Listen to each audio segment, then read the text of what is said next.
Senior night at Barren County High School, as tonight the athletes, cheerleaders, dance team members, and band members will be recognized in between games.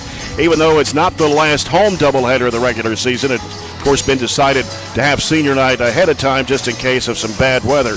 But tonight is senior night, and the Trojans and Trojanettes are hosting Franklin-Simpson this evening. Hi, everybody, from Bobby Steenbergen Court at Barren County High School Gym. It's Jay Turner alongside tonight with John Butler. And glad you could join us here on WCLU 104.7 FM and online at WCLUradio.com. And this is the Don Franklin Glasgow Countdown to Tip-Off as we preview Game 1 of our doubleheader. Coach Piper Lindsay's Trojanettes are coming off a 67-36 win Saturday night over Monroe County over in Tompkinsville. And Shelby Bird led the Trojanettes with 13 points, while Mahala Burton added 11. Barren County is 13-0 against 4th Region teams and is on a 13-game win streak. They've held 15 opponents to below 40 points or less, with 7 of those below 30 points. And Barren County's only 2 losses are to Greene County by 4, the first game of the season, and Campbell County, Tennessee by 7. The Trojanettes are ranked second again this week in Region 4, as they have all season long, behind tonight's opponent Franklin-Simpson, who has been ranked number 1 in the region all season long and one of the top 10 teams in the state of Kentucky. The Lady-Cats, under fifth-year head coach Ashley Taylor, is 18-2 of the season. They defeated defending 4th Region champs Bowling Green Saturday night 50-29, the team that knocked them out from advancing to the 4th Region final last season. The Lady-Wildcats are 9-0 against 4th Region teams, as they have wins over Monroe County by 25, Allen County Scottsville by 23, Warren East by 42, South Warren by 16, Russellville by 52, Greenwood by 25, Logan County by 24, Todd Central by 38, and Bowling Green by 21 points. Their only 2 losses are to Cooper, 43-35, and Franklin County in the 2A state championship sectional, 45-37. Now, they have held 14 opponents to below 40 points, with 8 of those below 30. And Franklin-Simpson was ranked number 1 in the region all season long last year, but was upset by Bowling Green in the 4th Region semifinals as they finished with a record of 30-2. And, John, they're a very solid team. Again, this year, all 5 starters returning. They've got Tennessee Tech commit Larisha Cawthorn, who averages 21 points a game. And, of course, the J&J Seals keys to the game tonight is how do you stop her on the inside and try to play against their defense that holds teams to 34 points. Well, I think it's fair to say this game, I will be shocked if there's a lot of points scored, I'll be honest with you. Yeah.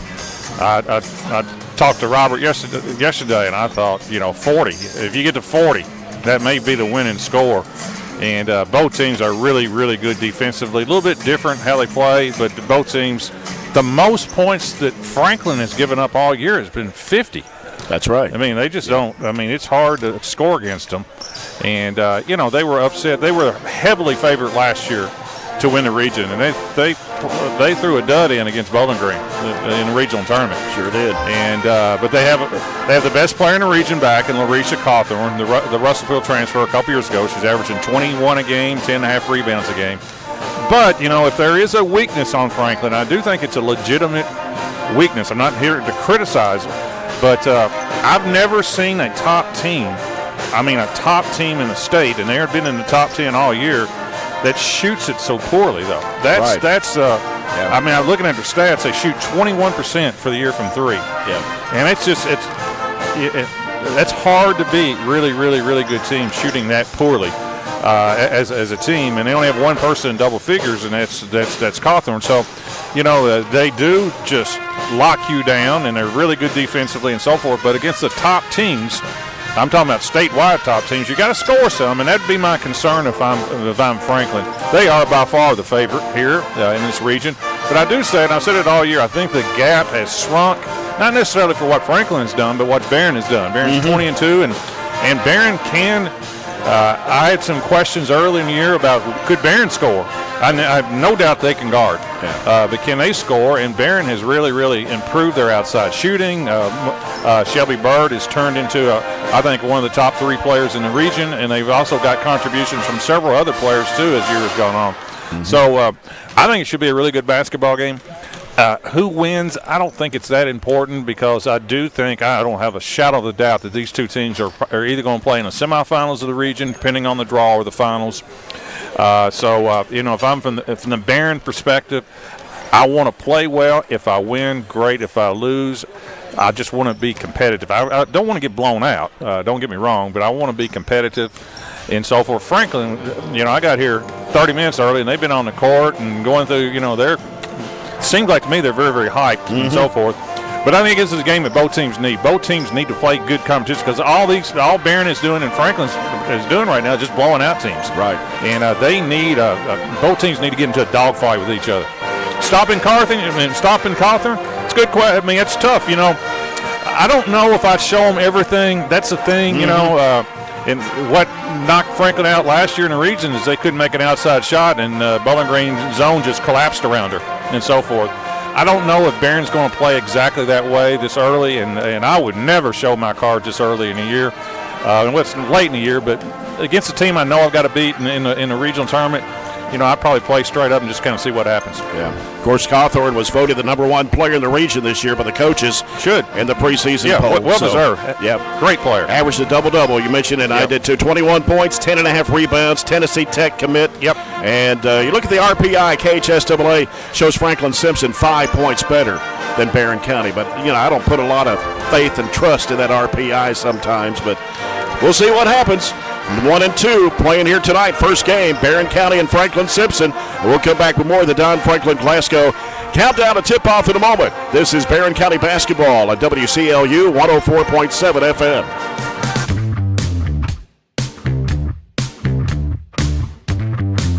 At Don Franklin, we're about more than just selling cars. We're about families, generations of them. Founded by my parents in 1968, we've been here growing alongside you. From the first family car to the newest model for the next generation, our values of trust, care, and commitment are in every handshake, every deal. With over 5,000 vehicles to choose from, check them all out at DonFranklinAuto.com. Don Franklin, driven by family.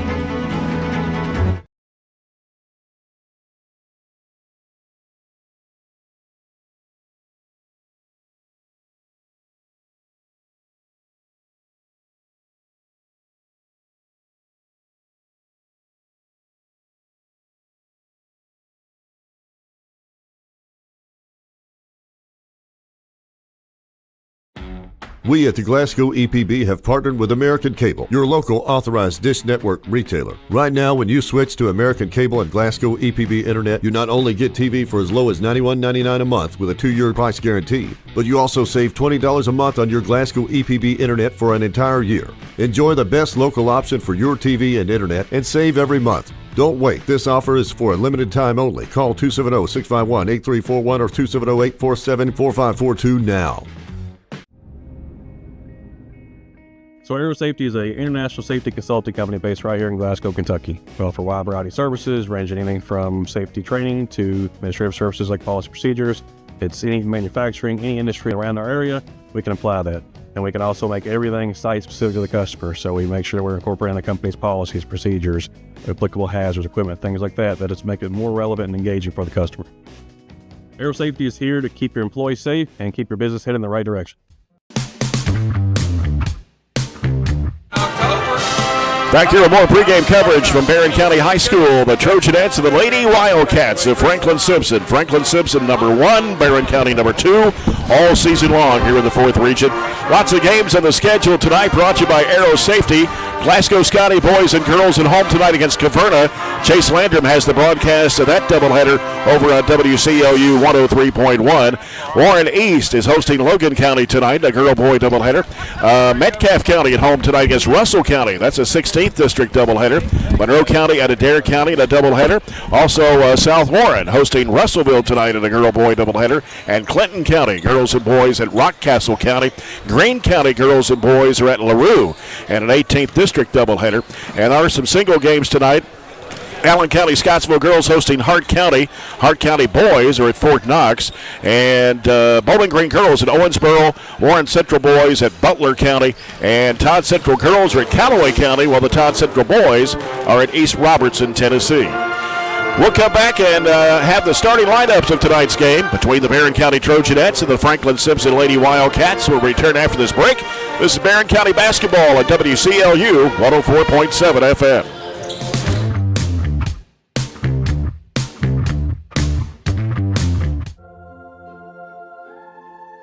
Growing up is realizing that everyone who told you to eat your breakfast when you were little was actually eating this for breakfast. It's your turn to take your place at the breakfast table and savor the taste of culinary independence with freshly toasted bagels at McDonald's. Indulge in the breakfast you've always wanted and start the day off the right way, your way. Ba-da-ba-ba-ba. Cold weather means you've got some things to take care of, like heat to keep you warm and comfortable. Put it on your list of things to do. A call to Southern States Glasgow to fill your propane tank. Southern States is one of the top suppliers of propane gas in the country, and your Southern States in Glasgow is the local, smart, reliable source for all your propane needs. Safe, clean-burning propane gas is the premier energy source for heating and appliances. Call 651-6167 and 651-2159. And we are now on 120 Cross Street, just off 31 East South. Just past the railroad tracks. I just did it, but I waited way too long. Trust me, it's about time you left cable TV behind and started saving with MyStream TV from SCRTC. Already have TV with SCRTC and you still have cable boxes and wires everywhere? Talk to SCRTC about MyStream TV and compare it to your current service. The best thing about MyStream TV, you'll save money and get up to 1 gig symmetrical internet. Visit scrtc.com and click on the MyStream TV logo at the top to start saving on cable today. Attention home buyers and homeowners. If you're shopping for a mortgage or considering home financing, call one of Kentucky's top mortgage lenders, South Central Bank. Recognized as the area's best mortgage company, we are ready to help you walk through every step of the borrowing process. With experienced lenders and a full range of loan solutions that suit your budget, South Central Bank can make your dreams become reality. Contact us today. You can even apply online at southcentralbank.com. Member FDIC Equal Housing Lender. 42.2% of the field. They've made 46 threes, and that's at 21.3%, and they shoot 60% from the foul line. The Trojanettes are averaging 57.5 points a game. They hold their opponents down to 37. 41.5% from the field, 81 three-point shots made this year at 30%, and 69% from the foul line. As you look at the Bowling Green Daily News prep poll this week, top 10 teams in the 4th region, of course, Franklin-Simpson and Barren County, 1 and 2 all season long. Metcalfe County at number 3. Warren East was voted 4th. Bowling Green number 5, and then Cumberland County, Monroe County, Logan County, Allen County, Scottsville, and Todd Central, the top 10 of the 17 teams in the 4th region. Looking at tonight's starting lineups, brought to you by Kuzma Family Dentistry on West Main Street in Glasgow. First for the Franklin-Simpson Lady-Wildcats and her 5th-year head coach, Ashley Taylor. She'll start Larisha Cawthorn, number 4, a 6-foot senior, averaging 21 points, 10.5 rebounds a game. Lanaya Brown, number 3, a 5'3 senior, averages 7.1 points a game. Vanessa Ray, number 23, a 5'5 senior, averaging 8.6 points a game. Chloe Smith, a 6-foot junior, who was voted the 8th best player in the 4th region by the coaches in the preseason poll. Wears number 15, 7.6 points, 5 rebounds a game. And the other starter, Jasmine Savage, number 22, a 5'7 senior, averages 4.8 points a game for the Lady Wildcats. Piper Lindsay in her 10th season at Barren County. Her assistant coaches are Michael Toms, Brent Spillman, and Billy Michael Dyer. Number 10, Katie Elmore, a 5'6 senior, averaging 9 points a game. Katie Gerald's number 30, a 5'7 senior. The only 2 seniors on this Trojanet team. They'll be recognized in between games tonight. 7 points on the season for Gerald's, 5.2 rebounds.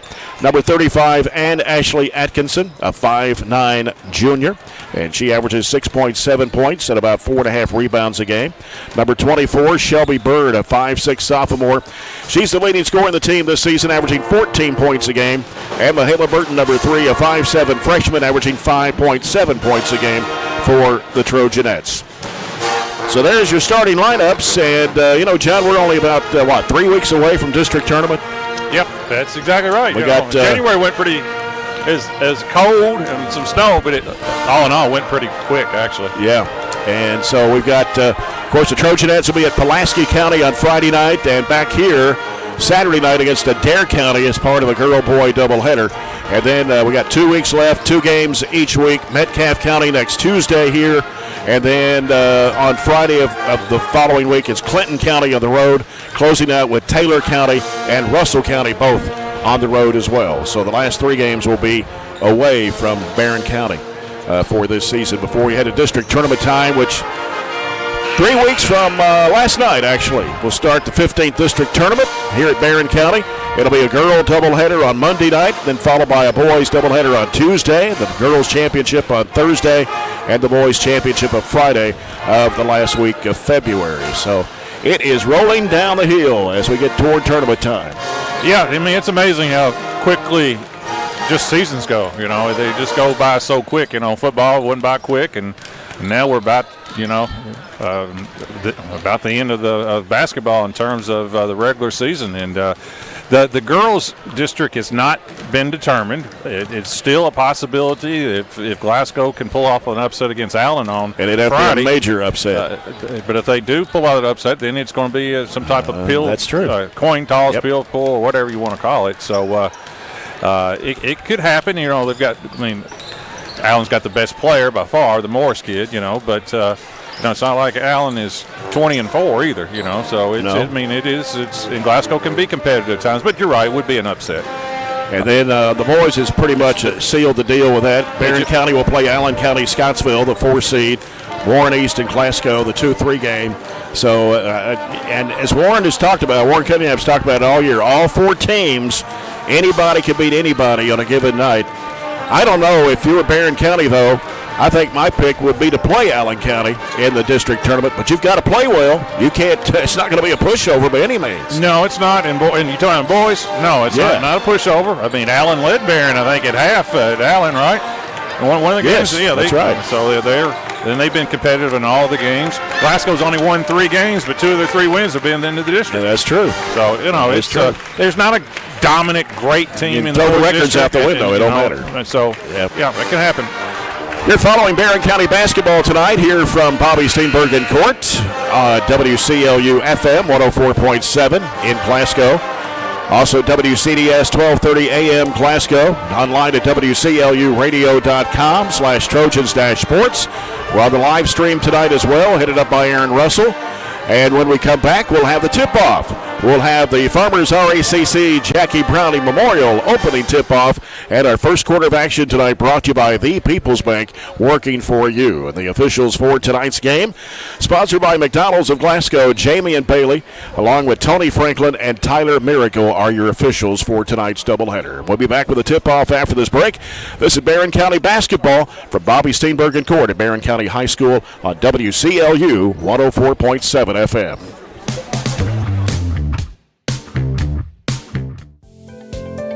At Kuzma Family Dentistry, we specialize in changing smiles and changing lives.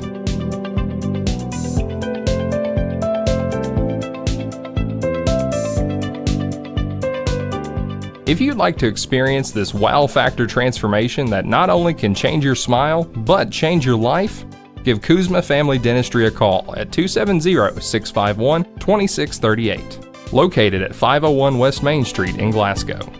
If you haven't heard, there's a new approach to banking. It's called Kasasa, and you'll find it at the People's Bank. Your free Kasasa checking account offers you monthly cashback rewards. The Kasasa cash checking account can earn you a very high interest rate on your balance. Then link Kasasa Saver, and you'll also get a high rate on your deposits. Grow with Kasasa at the People's Bank in Glasgow, Cave City, and Marion. The People's Bank, working for you. Restrictions and qualifications apply. Restrictions may vary. Contact the People's Bank for details and to learn more. Get a great deal on select Kubota equipment. The BX Series is the #1 selling subcompact tractor in the U.S. The versatile lineup is built to help you make the most of your land. Right now, bring home select Kubota equipment for 0 down, 0% APR for up to 72 months on select BX models. Now through September 30th. See us or go to KubotaUSA.com for full disclaimer. Your local Kubota dealer is J&J Sales, 1311 West Main Street in Glasgow. We've got you. It's a pledge to make sure you're always taken care of. A pledge that Farmers RECC honors each and every day. When it comes to keeping things running smoothly or getting them back on track when they're not, we've got you. Always.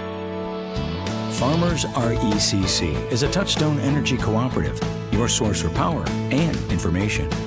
Are you looking for high-quality, cost-effective, and highly visible advertising?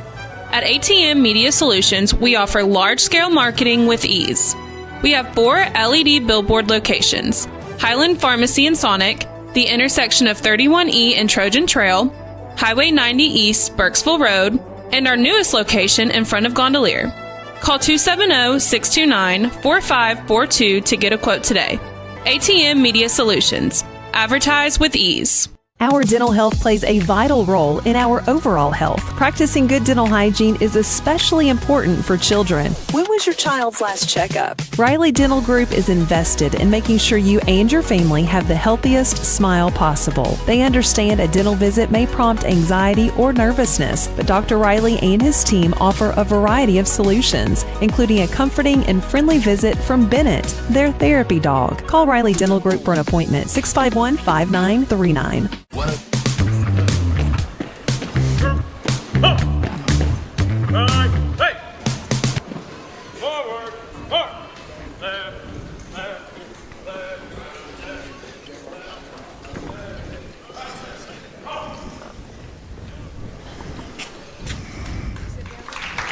Welcome back to Barren County High School. We had the color guard. We had the Barren County High School choir singing the national anthem tonight.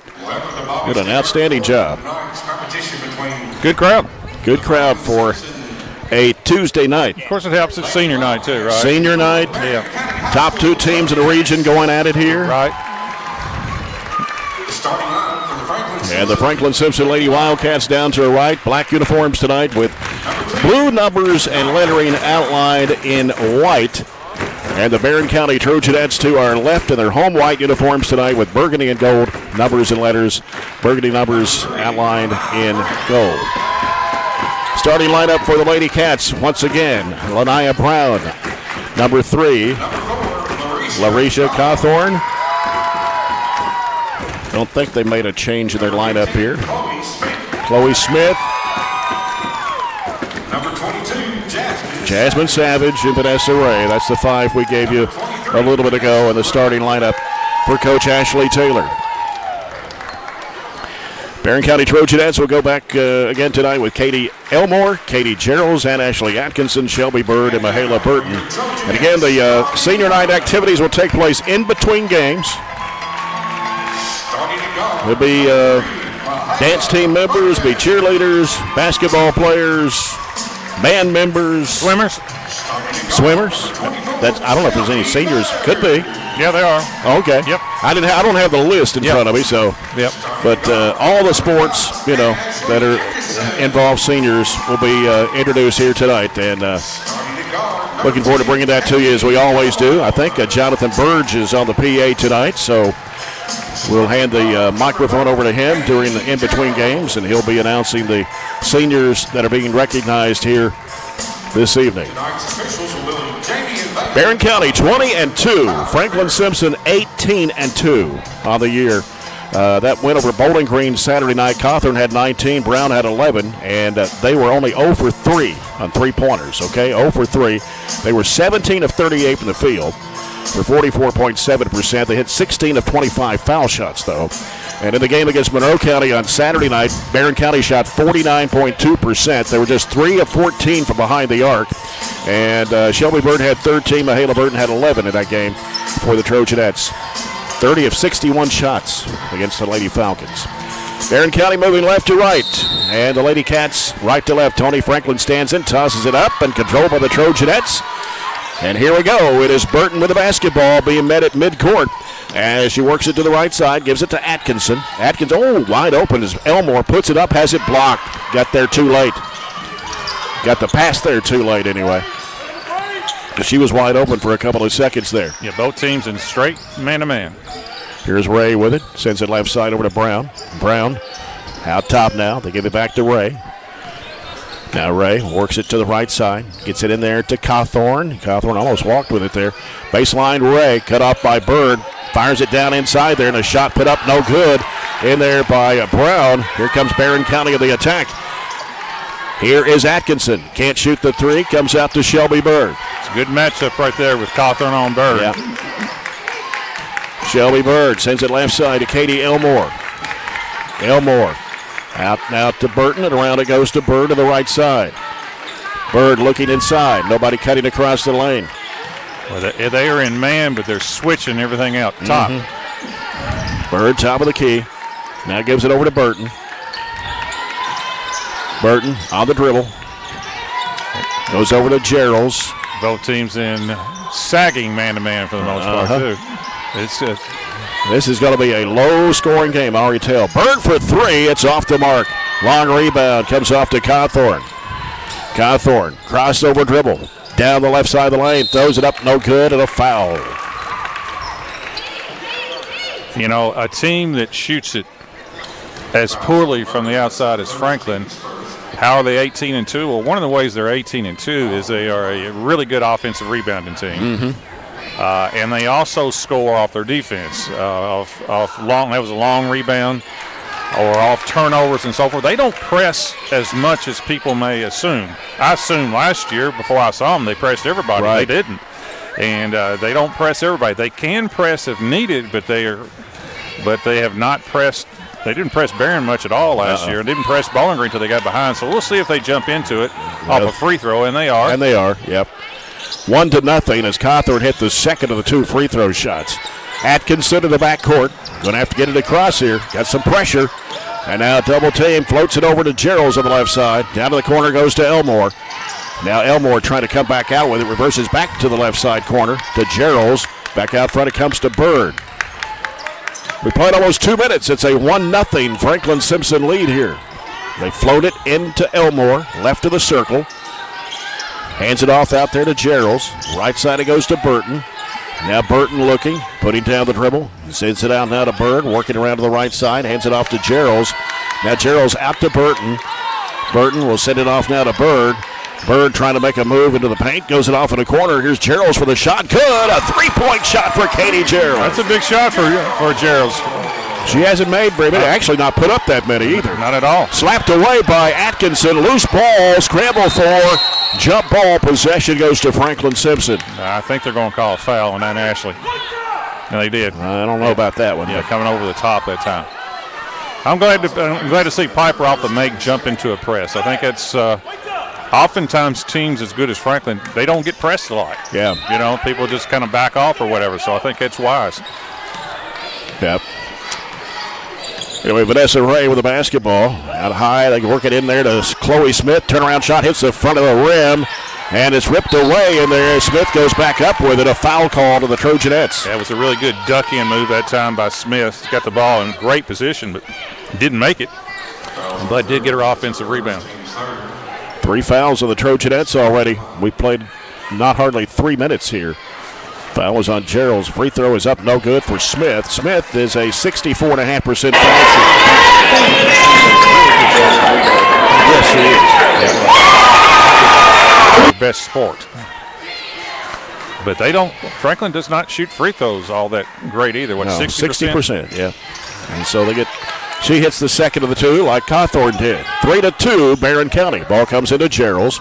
Gives it over to Atkinson. Atkinson with a bounce pass to midcourt. Bird feeds it off now to Burton. Bounce pass over to Elmore.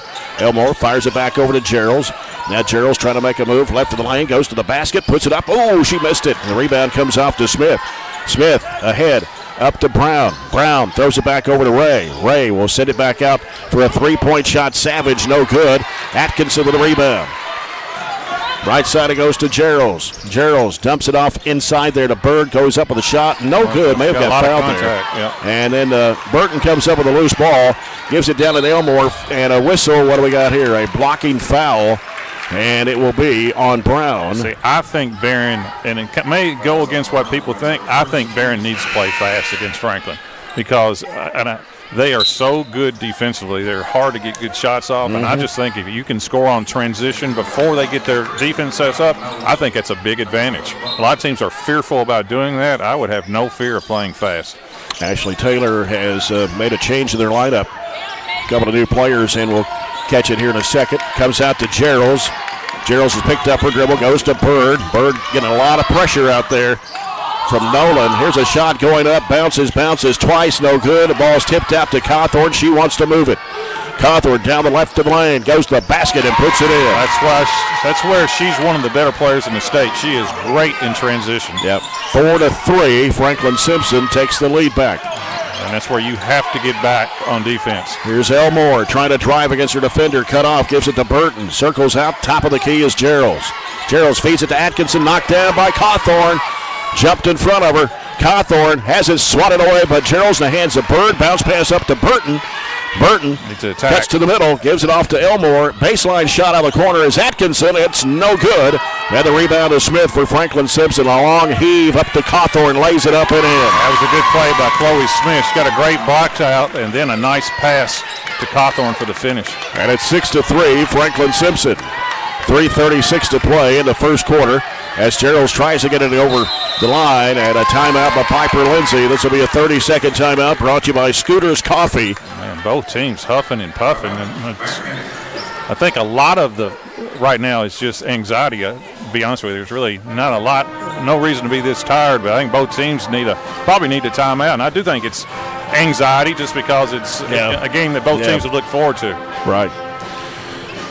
Three-pointer has always been made by Barren County. That's by Katie Gerald's, and then Hatcher and Sadler funeral home three-point shot. Their only point so far with 3.5 minutes to play here in the first. And Cawthorn has 5 of Franklin-Simpson 6 points. Well, she's good. She's really good. She's a legit Division I player, and she will do well at Tennessee Tech.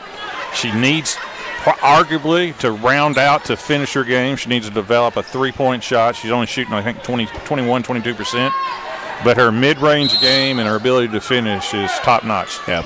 The two players that they brought in for Franklin-Simpson, Nasia Nolan, a 5'5 senior, and Majayla Butler, a 5'6 sophomore, number 12. As long as Cawthorn and Smith is in the game, I think everybody else is interchangeable. Here's Elmore, faked and missed the shot. And it's going to be out of bounds off the Trojanettes. Yeah, those are short-armed it. Yeah, those are nerves, and those are shots that eventually you've got to make those. And some of the shots that Barren has missed to beat a top-notch team. But I think some of that will come along as the game goes.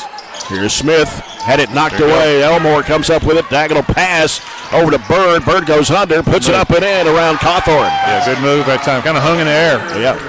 6-5, 3 minutes to play here in the first. Almost tipped away there by Atkinson. They send it down to the baseline. Comes back out to Nolan. Nolan now fires it off to Brown. Brown will set it up. Left side Smith. They feed it down to the Cawthorn. The shot, it won't count. She traveled. Yeah, but Barren has got to fix that. They're letting players just face cut them deep in the lane, and that's 90% of the time that's going to lead to an easy score. Pressure's on by Franklin-Simpson. Here's Gerald's in the backcourt. A lot of pressure from Nolan. And Atkinson going to have to get it across midcourt. Does. Takes it down the right side of the lane. Gets bumped from behind. A foul is going to be called. And it will be 2 shots. The foul is on Nolan. I'm a little surprised that we're going to get 2 shots. That's what he called. Yeah, no, I thought it was way early on that. And so that tells me she made it. It's been an and one. So we'll take it. Franklin is disguising their press a little bit. Sometimes it is an actual diamond 1-2-2 zone press, and other times it's just straight man. And you got to eventually see that what they're doing in order to break it a little bit easier. Atkinson hits the free throw to tie the game at 6-6. 66.7% foul shooter. The free throw is good again. Good looking free throw that time. Barren County's taking the lead back 7-6. Here's Cawthorn in the backcourt. In the middle is Smith. Underneath, wide open shot put up and in by Butler. Yeah, good job by Smith not traveling. Comes into Elmore, turns, fire, goes up court with it. Driving strong to the bucket, puts it up, no good. And chasing down the rebound is Burton. Burton hands it off to Gerald, sends it out now to Bird. 8-7, Franklin-Simpson. We're about 2 minutes left here in the first period of play. Gerald's with the basketball, driving left side, puts it up, no good, but a foul. And it'll be out on the floor. This will be on Chloe Smith. Her first, team's third of the quarter. And coming back in now for Franklin-Simpson is, we've got Downey coming in, Sanaya Downey, another senior. They've got 7 seniors on this team. As they work it, it's Elmore, fires it off to Burton, going in for the shot, no good, came up short. Rebound in there to Ray, and it's stolen away by Bird. She picked off the pass, trying to get around her defender, forces up the shot and draws a foul. Good play by Shelby, take it right. The only player that you really have to worry about with the shot block right now on the floor is Cawthorn, and she wasn't even close to it, so take it right to Franklin. So, and I also think they're very, very pressable, especially now when Cawthorn has it. You know, she can see the floor and so forth, but she can't. You know, she can't really handle it, pass it, and then finish on the other end against a full court press. Yep. Shelby Bird hit the front end and rolled over in for her third point of the game and ties it up at 8 with 1:41 to go here in the first quarter. Second shot is on the way. It is in and out. And the rebound comes off to Cawthorn for Franklin-Simpson. Shovels it off out there to Brown. Brown drives into the paint, throws up the shot way short. Didn't even draw iron. It goes out of bounds. Yeah, there's nothing there.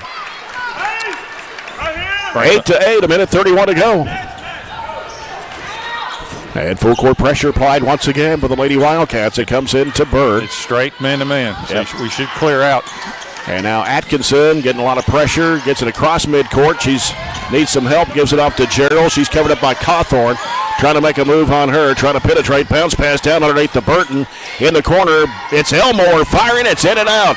And crashing the board is Atkinson. We got a jump ball. Possession goes to Franklin-Simpson. Not a bad look for Barren. Right now, I'd be very, very pleased with the looks. They're not always going in, but they're getting pretty good looks and not really turning the ball over.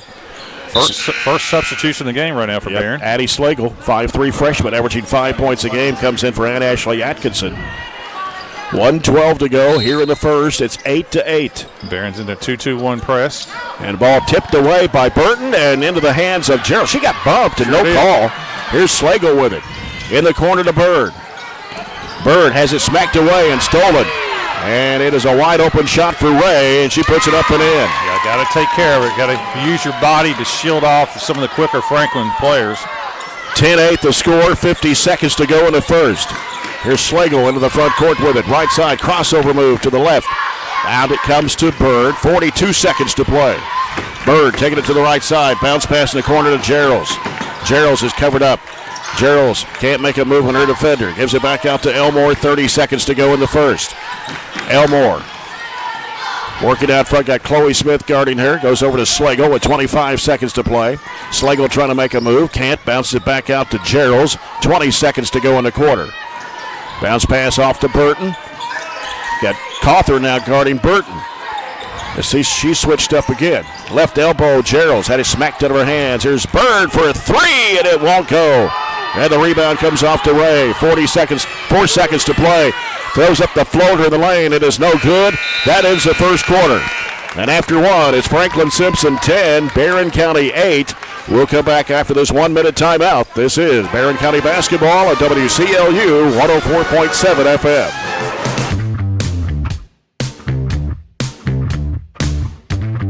3.7 WHHT plays country's hottest hits from today's country artists. Like, hey, what's up? It's Morgan Wallen.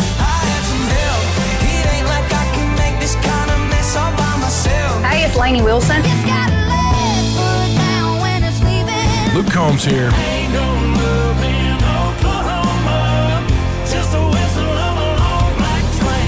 Great country that you can listen to longer with local community information that you need on 103.7 WHHT.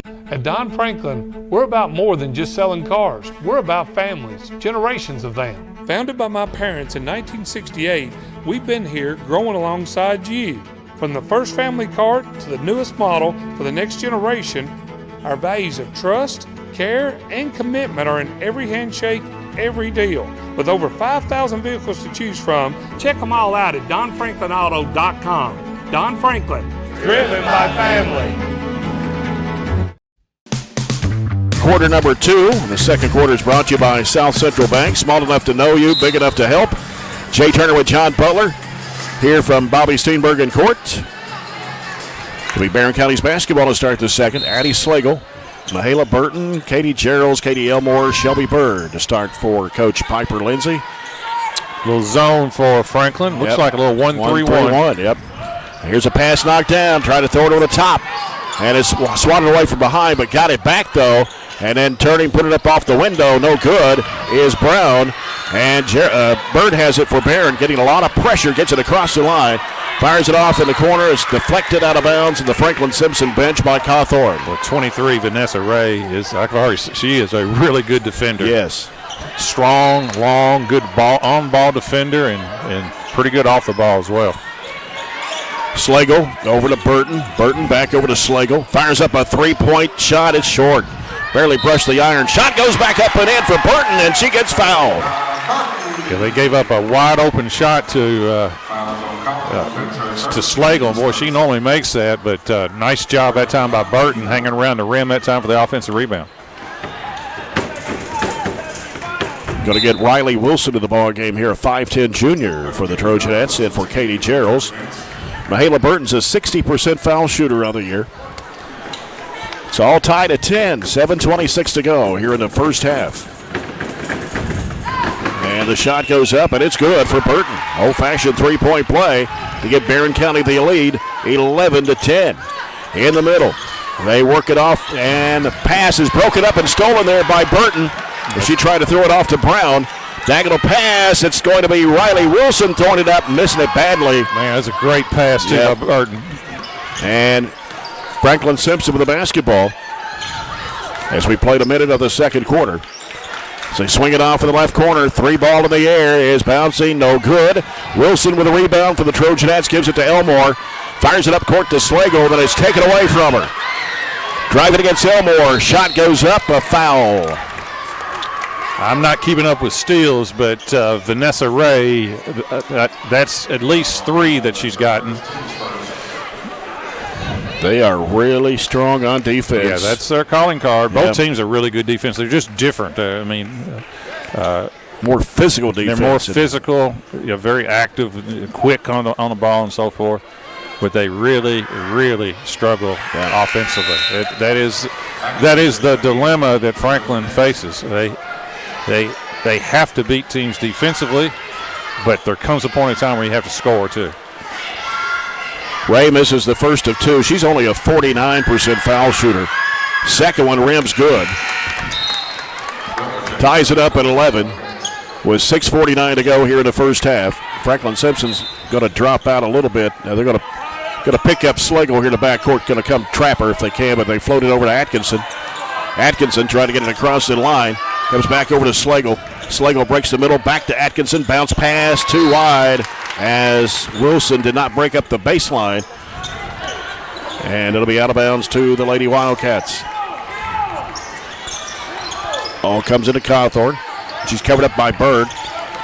Gets it across and fires it down low underneath. There's a shot blocked by Slagle, but a foul.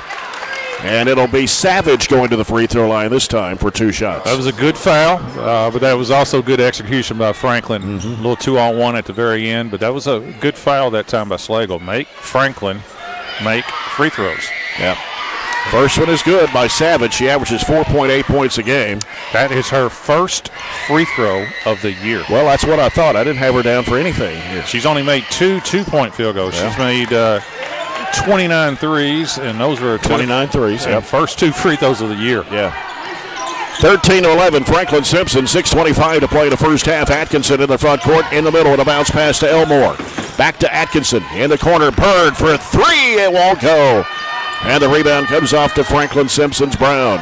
Yeah, Shelby's getting great looks. Cawthorn down underneath, missing the shot.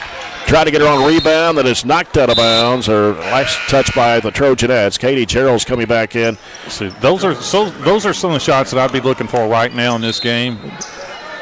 3 weeks from now, a month, when we play them again, which I think we will. I like our chances. Yep. Shot goes up and in. Oh, a foul. Yeah, I see that. I like the shots that we're getting. The question is, will we make them? But Shelby Bird's too good of a shooter. I keep firing away if I'm her. And a foul on Katie Gerald. That's her second personal. Coming number 3 on the Trojanettes here in the quarter. Franklin-Simpson only has 1 team foul here in the second. Cawthorn is 69.5% foul shooter. She's 1 of 2 from the stripe. Gerald is going to check out. Burton is back in. 15-11 now, Franklin-Simpson. It's been their largest lead. Shot goes up for Cawthorn. No. And a rebound. It's Smith and Bird going to the floor. And they're going to give it to Franklin-Simpson, looks like. I don't know. Franklin-Simpson ball, right baseline. Still looking. Gets it into Cawthorn. She is double teamed. Kind of hooked Atkinson around there, and she traveled with it anyway. I don't think that was real popular from the Franklin-Simpson contention. So Barren County with the basketball, trailing 15-11, just under 6 minutes to play here in the first half. Burton fires it back over to Slagle, then back over to Burton again. Burton on the left side of the floor. On the baseline, Atkinson gives to Bird, drives strong to the basket, puts it up and in. Well, that's a good move that time by Bird. Getting the ball in the middle of that 1-3-1 is really important. Trying to slow Franklin-Simpson down. They got it in front court pretty quick. Here's Cawthorn with the basketball. Throws it back behind her to Ray to set up. 15-13, Franklin-Simpson. Cawthorn, right of the key. Pass is deflected. Trying to go to Smith. Bird's got it for the Trojanettes. Trying to drive to the basket. Puts it up. It is good. That's the old Euro step. They wanted to walk, but it was a Euro. Ties it up at 15. And here is Franklin-Simpson trying to break the press as the ball got kicked. That is Nolan who's back on the court now.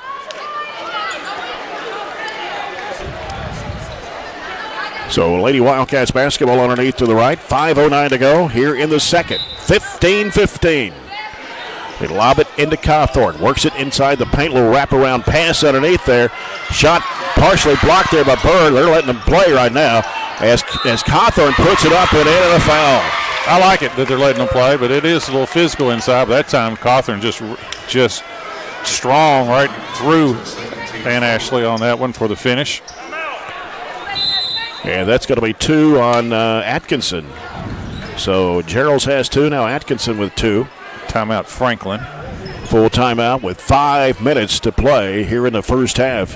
17-15 Franklin-Simpson. We've got a couple of updates here on the scoreboard update brought to you by Barren County Judge Executive Jamie Bewley-Bird. Glasgow girls lead Caverna 23-7 after 1 period. And Metcalfe County girls, and if this is correct, halftime. It's halftime. Metcalfe County girls 10, Russell County 9. Is that a low-scoring game or what? 10-9 at the half. Game started at 6. Oh boy, I guess it's possible. That's bad basketball. I don't care how the game's played. And that's a district game too. I can't keep up with that district. They play district games all year long. They play the All-A. Russell County's the only one not in the All-A, so I guess when it is Russell County, it is a regular district game. District game.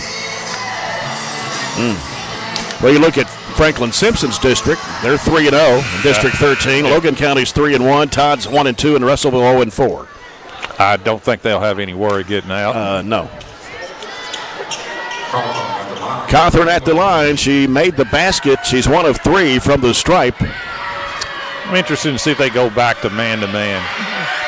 Shot goes up. It's missed. Bird tried to get the rebound. Went to the floor, and then Franklin-Simpson came up with a shot. It's no good. Cawthorn with the offensive rebound. Teams that don't shoot well, generally, if they're good, offensive rebound, and that's exactly what Franklin's doing. Yep. 4:45 to go, first half. 17-15, Franklin-Simpson. Here's a shot from the left elbow that is no good. And the rebound in there by Atkinson. As Atkinson sends it up to Bird.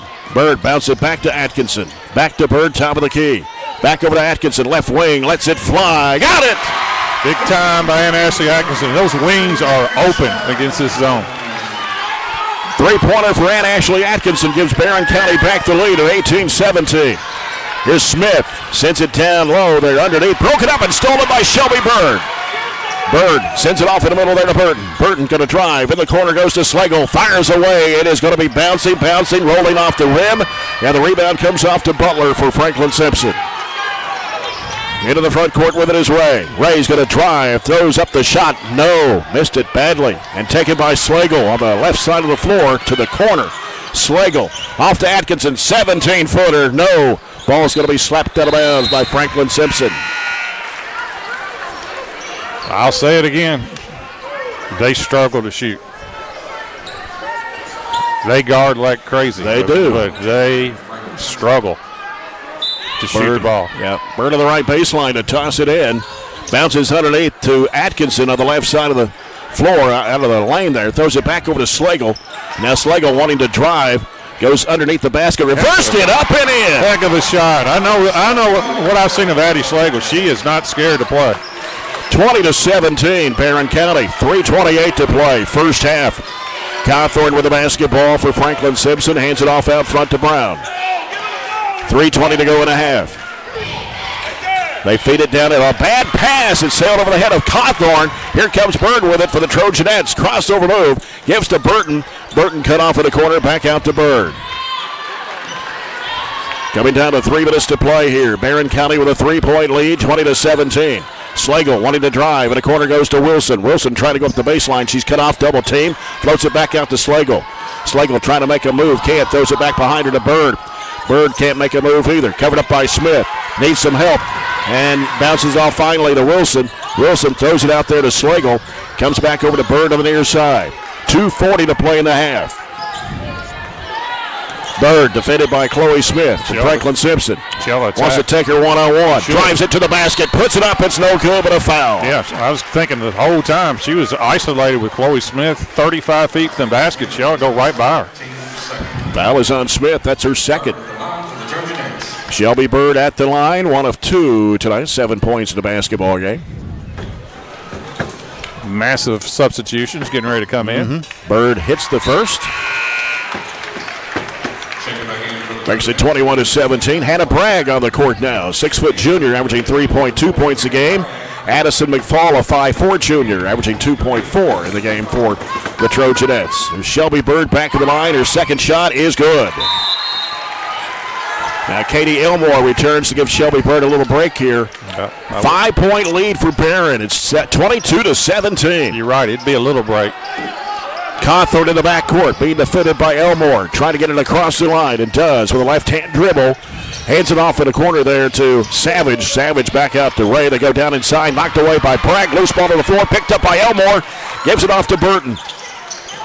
Burton fires it across to Atkinson. Atkinson driving to the basket, puts it up, got fouled in there, no call. Bragg put it up, no good.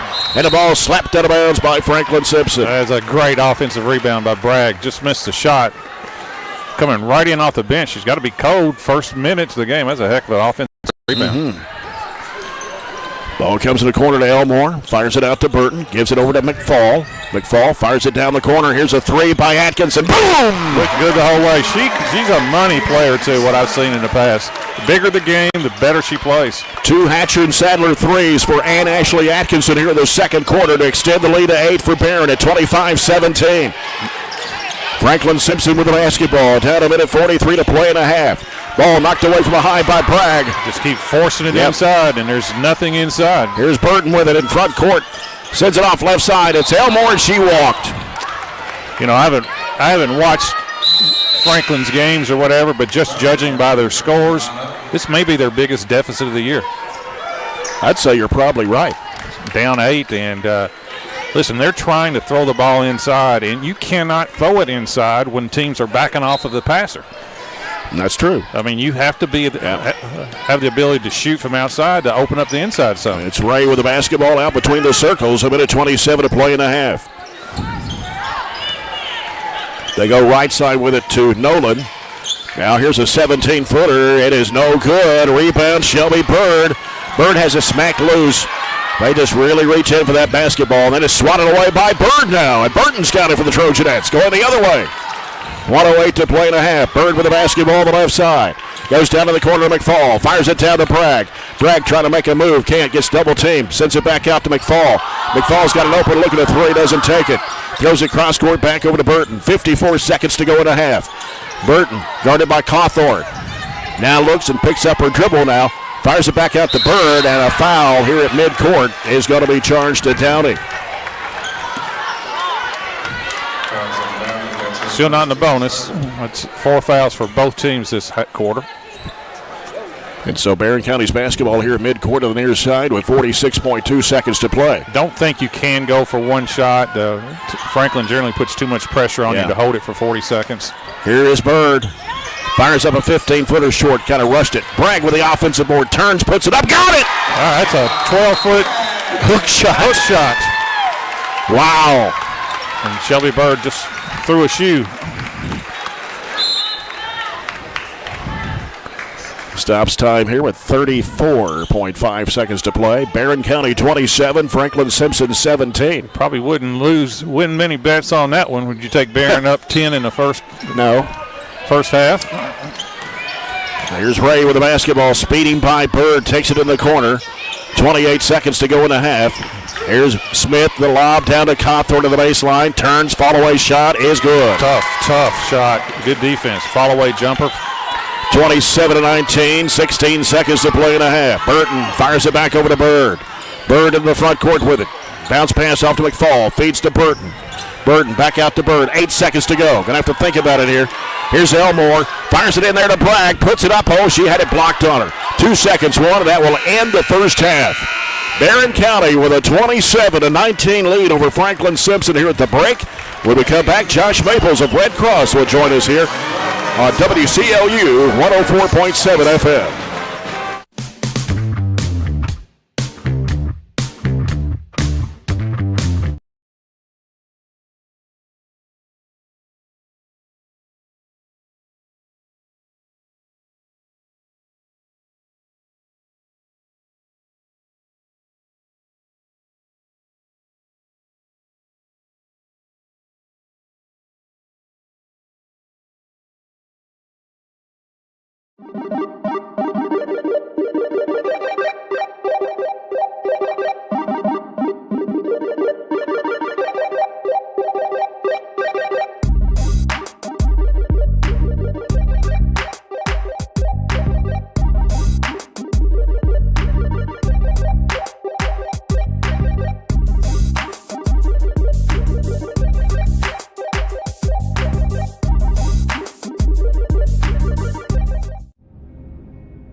So Aero Safety is an international safety consulting company based right here in Glasgow, Kentucky. We offer a wide variety of services, ranging anything from safety training to administrative services like policy procedures.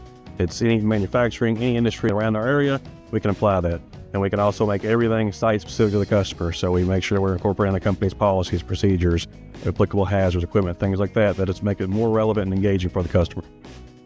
Aero Safety is here to keep your employees safe and keep your business headed in the right direction. Growing up is realizing that everyone who told you to eat your breakfast when you were little was actually eating this for breakfast. It's your turn to take your place at the breakfast table and savor the taste of culinary independence with freshly toasted bagels at McDonald's. Indulge in the breakfast you've always wanted and start the day off the right way, your way. Ba-da-ba-ba-ba. Halftime here on Senior Night 2025. Barren County Trojanettes leading the Franklin-Simpson Lady-Wildcats 27-19. The largest lead was 10 at 29-19.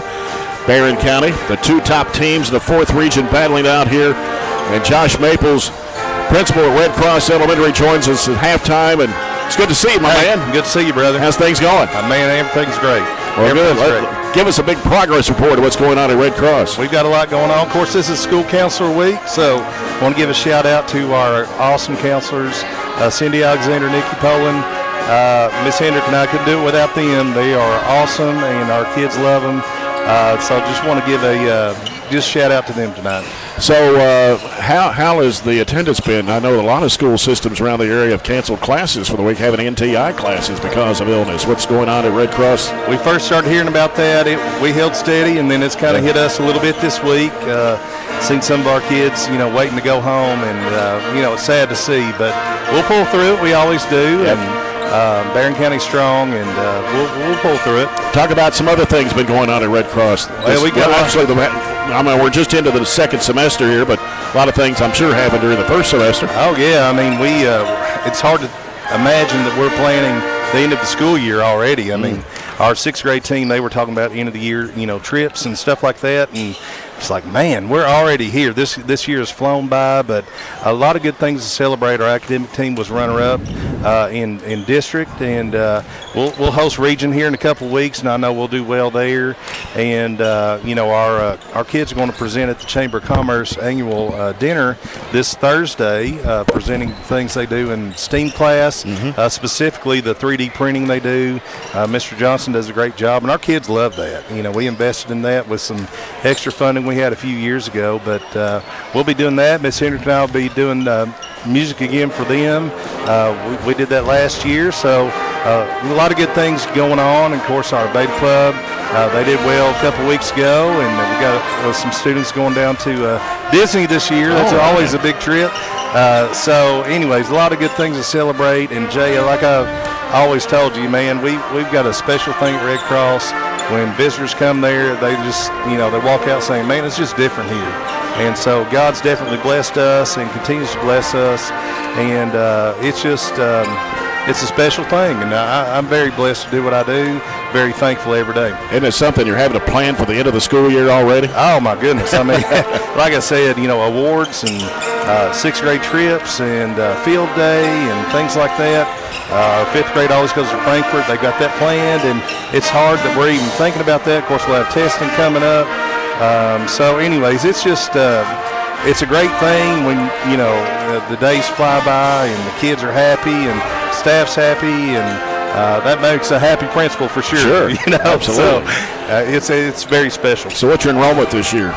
So we're about the same as we were last year when we talked, about 702, 703, in and out. Counting preschool, things like that. Yeah. But, we're pretty solid. It's one of those things where we got people calling. I know Miss Alexander today, she had to turn someone away, wanted to enroll, and, we don't have room. Yeah. We don't have so much space. So unless Miss Irvin wants to add on to us, we'll keep turning them away where we have to. Well, I know you're in a location where you probably draw a lot from the city too. We do. We get a lot of Glasgow kids, and they want to come to us, and that like I said, it comes back to our culture, and we're in a small community. I grew up in Knoxville, so coming to a small town, 20-something years ago, it was a change for me, but such a blessing when word gets out of how things are going and people want to be a part of that. It's it's pretty special. Yeah, good to see you. Hey, good to see you. Thanks brother. for coming over. Hey, thank you. I appreciate it. Good luck to you the rest of the semester. You too, bud. All right, good to see you. Josh Maples, principal at Red Cross. We'll be back with our halftime report in a moment. The Trojanettes are up 27-19 on Franklin-Simpson at WCLU 104.7 FM. Cold weather means you've got some things to take care of, like heat to keep you warm and comfortable. Put it on your list of things to do. A call to Southern States Glasgow to fill your propane tank. Southern States is one of the top suppliers of propane gas in the country, and your Southern States in Glasgow is the local, smart, reliable source for all your propane needs. Safe, clean-burning propane gas is the premier energy source for heating and appliances. Call 651-6167 and 651-2159. And we are now on 120 Cross Street, just off 31 East South. Just past the railroad tracks. Reliable internet and great customer service, two things you'd like to have? I'm talking local service and quick response when my internet is out, which never happens, by the way. That's exactly the type of customer service you get from an awesome internet provider like SCRTC. Not only do they provide gig speed and superior Wi-Fi solutions, SCRTC backs it up with phenomenal customer service. That is true value in an internet provider. Go to scrtc.com and get yours with an unmatched service guarantee. Attention home buyers and homeowners. If you're shopping for a mortgage or considering home financing, call one of Kentucky's top mortgage lenders, South Central Bank. Recognized as the area's best mortgage company, we are ready to help you walk through every step of the borrowing process. With experienced lenders and a full range of loan solutions that suit your budget, South Central Bank can make your dreams become reality. Contact us today. You can even apply online at southcentralbank.com. Member FDIC Equal Housing Lender. At Kuzma Family Dentistry, we specialize in changing smiles and changing lives.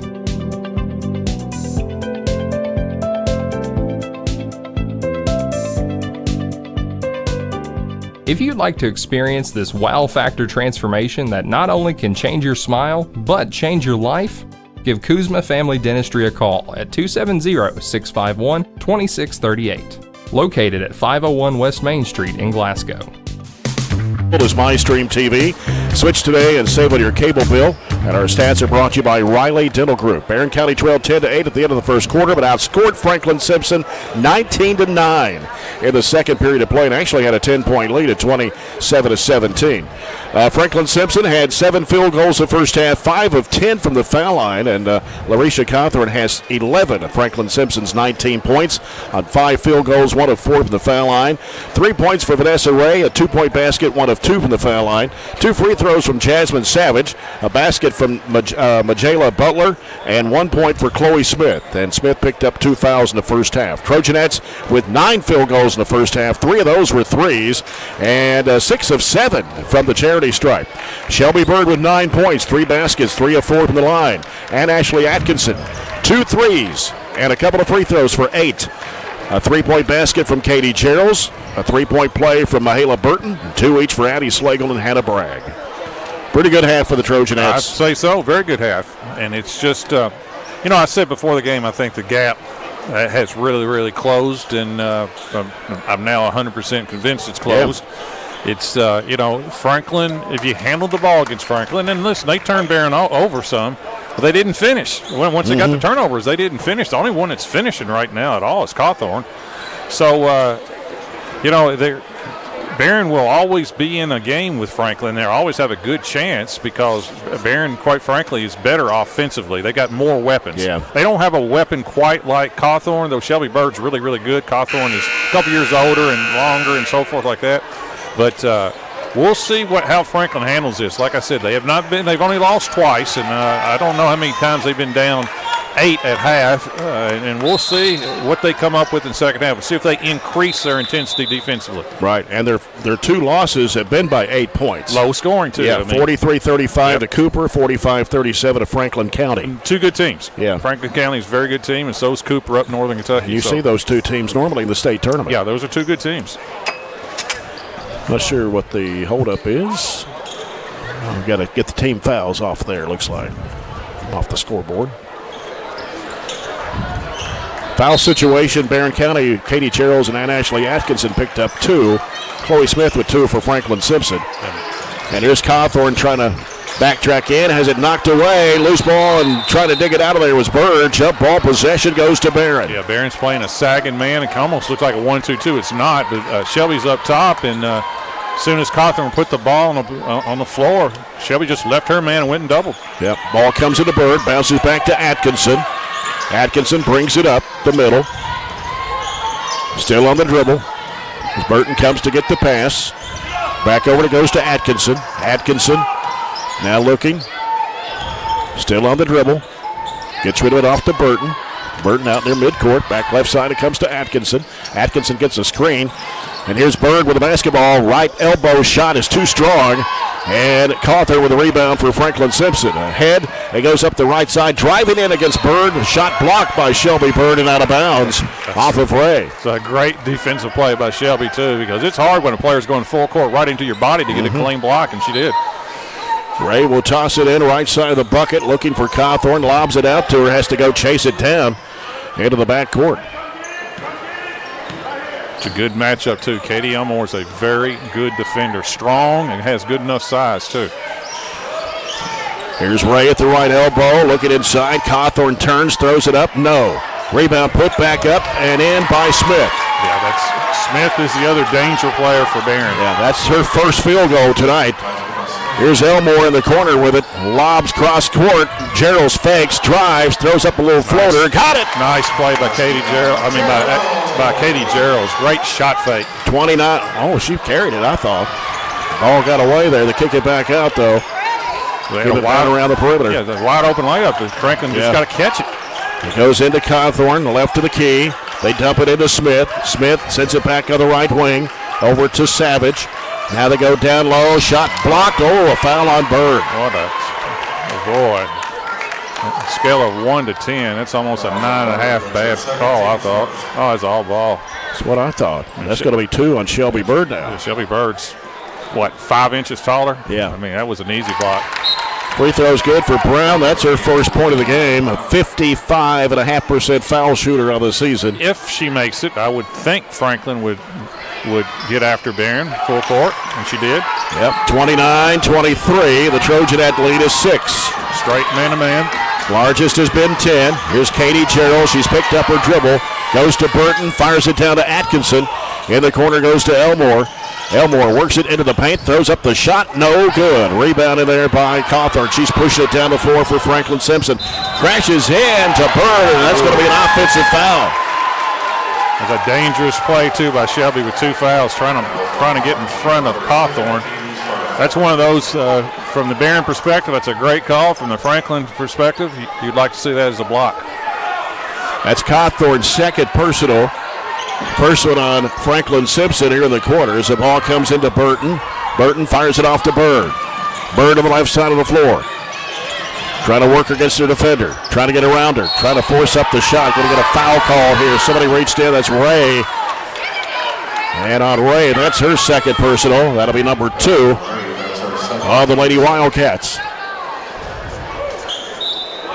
And Bird will toss it in. Comes in the corner to Burton. Fires it out to Elmore. Looking for Bird. Lobbed it to her. Throws it up off the window and hit it. Falling away. What a shot. Falling out of bounds off that curl. Yeah.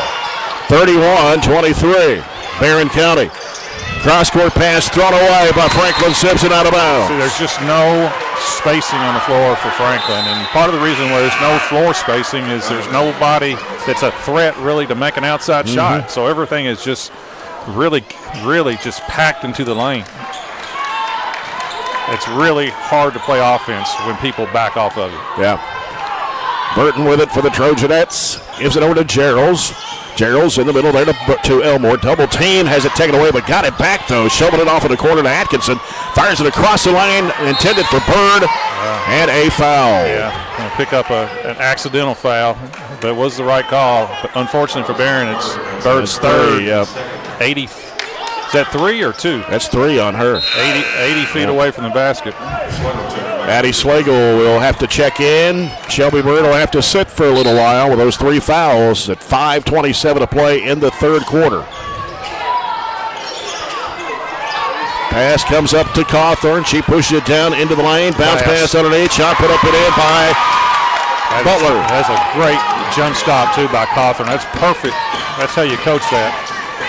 Here's Atkinson with it. Swings it left side over to Gerald's. Now Gerald's fires in the corner to Atkinson. Looking at a trap. Gives it back to Gerald's. Fires it over to Slagle. Slagle in the corner to Burton. Burton back to Slagle. Just under 5 minutes to play. Barren County up by 6, 31-25. In the middle goes to Elmore. Turns, wants to go against Smith. Throws it back over to Burton. Out to Slagle. Can't shoot the 3. Now backs away the dribble. Sends it back over to Burton to the right side. Back out front, Elmore swings it left to Slagle. Slagle back out top to Atkinson. Now goes to Elmore in the right wing. Elmore back out front. Burton, left side. Atkinson going to drive to the bucket. Got bumped. Shot won't go, but a foul. And it will be on 23. That is Ray. That's her third. Yeah, she's been by far their best defender so far, but that's the correct call. And actually initiated the contact, but then Ray came right down on top of her with her arms on the shot. And Ashley Atkinson at the line. The first one is in there. She's 3 for 3, 9 points tonight, a couple of three-point baskets back in the second quarter. You know, if you're Franklin right now, you would want to make a semi-run with Shelby Bird out. Atkinson puts it in the air, got them both. 10 points for the junior, and it's 33-25 Trojanettes. And what Franklin has to rely on oftentimes, especially against good teams, they almost have to rely on Cawthorn to get the ball up the floor. And almost a walk there by Smith.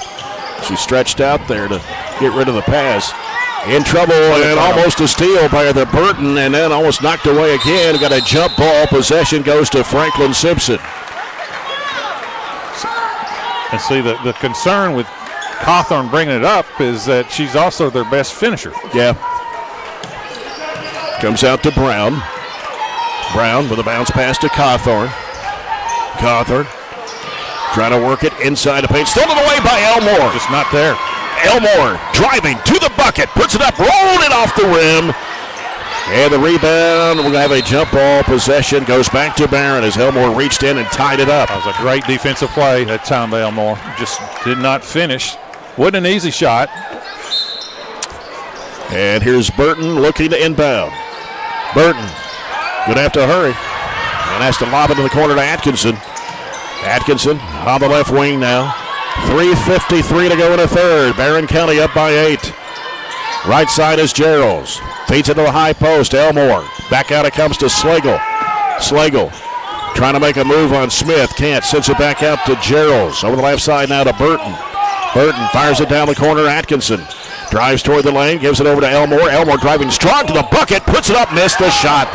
And the rebound comes off to Brown for Franklin-Simpson. Ahead up the right side. It's Butler. Fires it across. Here's a three-point shot of the air that is no good. And battle for the rebound. Cawthorn puts it back up and in. It was strong that time by Cawthorn, just going and getting it. 13 points for Cawthorn and a timeout by Franklin-Simpson with 3:16 to play here in the third.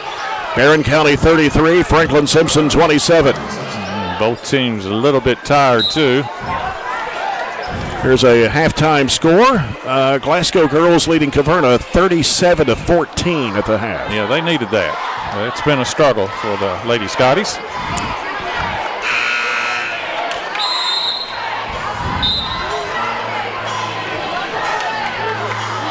Of course, Shelby Bird went out with 3 fouls there at the 5:27 mark, so she's been out a couple of minutes already. Yep, and she went out. The lead, I believe, was 6 maybe. It may have been 8. The lead now is 6. Yeah. Barren County's basketball against the pressure of Franklin-Simpson. Here comes Atkinson. Atkinson, as they've got Ray back in the game here. Ball gets knocked away. Driving in for the shot is put up, no good. Clearing the board out is Atkinson. Atkinson needing some help, gives it off to Slagle. Slagle back to Atkinson. Going to have to get it across midcourt here. Not much time left. Timeout here by Piper Lindsay. With 2:55 to play here in the third, this will be a full timeout by the Trojanettes. 33-27. Barren County on top here. But Franklin failed to take advantage of the steal. I mean, that was a wide open layup, to be honest with you. And she went off on 2 feet. I like going off on 2 feet because you generally have better balance, but you still just shot it too hard. But you can see the strengths of Franklin. It's, you know, if you just want to be honest with you, the strength of Franklin is Larisha Cawthorn, and defensively. Oh, no doubt. I mean, that's their strength. You know, Coy Smith is also a good player too, but their weakness is also very, very apparent. Barren is a better balanced team, offensively and defensively. Just much better offensively. Yeah. Doesn't mean you're going to win though, because Franklin's strength is it's a big time strength, and you've got to be able to handle the ball good enough to beat Franklin to give you a chance. A lot of teams just can't handle the pressure. And so far, Barren has done a good job. Gerald's looking for someone to get open. As Burton, great catch. Yeah, Burton down the lane, up with the left and right-hand shot, banked it up, no good. Well, she's a good-looking This freshman. would not go. Good-looking freshman. Yep. Franklin-Simpson in the lane, flipping up the shot, a whistle, a foul. And it'll be 2 shots for Franklin-Simpson. A foul is going to be charged to Katie Elmore. That is her second. And number 3 of the Trojanettes here in the third quarter.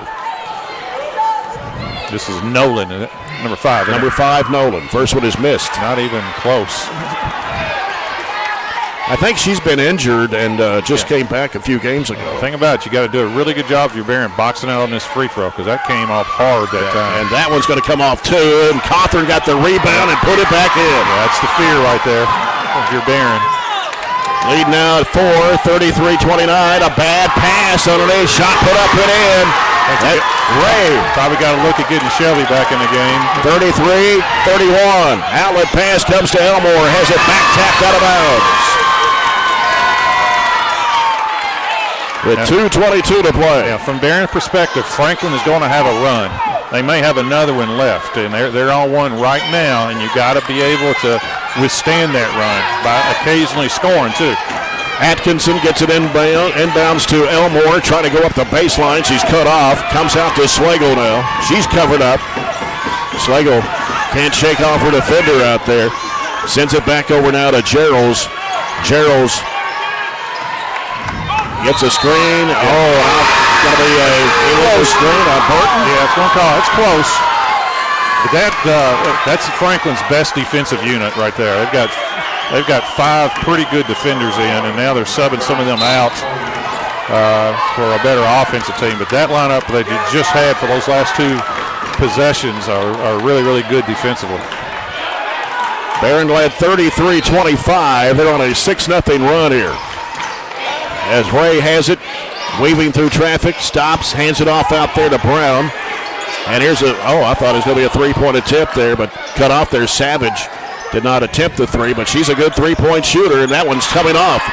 And the rebound to Gerald's. Gets with the basketball to Burton. Minute 45 to go here in the third quarter. Burton gets it across on the left side. Burton gets pushed to the floor, no call. Ball comes back out front to Gerald's. Gerald's bounce pass to Burton. Circles around with a minute and a half to play. Burton, left side over to Atkinson. Atkinson gets a screen. Dumps it back in the corner. Elmore trying to go up the baseline. Cut off by Cawthorn. Feeds it off to Burton underneath. Trying to flip it up. No, got too far underneath the basket. We got a whistle, jump ball. Possession goes to Franklin-Simpson. Barren's gone about 3 minutes without scoring, I believe. As the ball comes into play to Brown. Pass on the near side, in the middle of Cawthorn. Cawthorn bounce pass, breaking the basket. Shot put up and in by Brown. Cawthorn makes a lot of good decisions with the ball. Ties it up at 33. The ball comes into Burton. 8-0 run by Franklin-Simpson. 1 minute to play here in the third. Burton gets it across the line. A lot of pressure out there. Gives it off to Gerald's. 55 seconds to play in the third. Gerald's can't make a move on Smith. Hands it off out to Atkinson. Bounces it off out front to Slagle. Now Slagle looking right side. Dribbling. Cutting back left. Into the key. Gets bumped. No call. Comes out to Gerald's with a loose ball. Now Gerald's with 35 seconds. Gives it off to Elmore. She's cut off in the corner. Needs some help. And has to do something with it. Turns, pivots around, gives it off to Gerald's in the right corner. She's covered up. Nowhere to go. Floats it back out to Elmore. 25 seconds to play in the quarter. Yeah, might as well go for one shot now. Yeah. Elmore on the dribble. Yeah, shoot it under 5 seconds. Dumps it back off to Gerald's top of the key. Gerald's trying to make a move into the lane. Gives it off now to Atkinson. Gerald's into the line. Got bumped. Shot goes up short. And then Gerald's had it blocked. No call made. Now they call a foul on Elmore. Yeah, we shot it too quick. And now it's going to be 2 free throws for Franklin. And I don't think it's an accident for this run right now that we're on is with Shelby Bird on the bench in foul trouble. because one of the things that happens when a team really gets up into you pressure-wise, which is what Franklin has done, is you got to have somebody who can go by that person without a screen and just create a shot either for yourself or somebody else, and that's the thing that Shelby does quite well. Right. And their pressure is really bothering Barren right now. Shot is good. It gives Franklin-Simpson back the lead. But like I said, they're on a run, and you expect a team as good as Franklin to make that run. Just got to withstand it. And it's up, and it's going to drop in. 35-33, desperation shot out of bounds. Too early. Yep, 1/10 of a second to go. Franklin-Simpson's ball. They have scored 16 points this quarter. Barren has scored just 6. And the quarter comes to a close. It is Franklin-Simpson 35, Barren County 33. One more quarter to go. This is Trojanette basketball at WCLU 104.7 FM.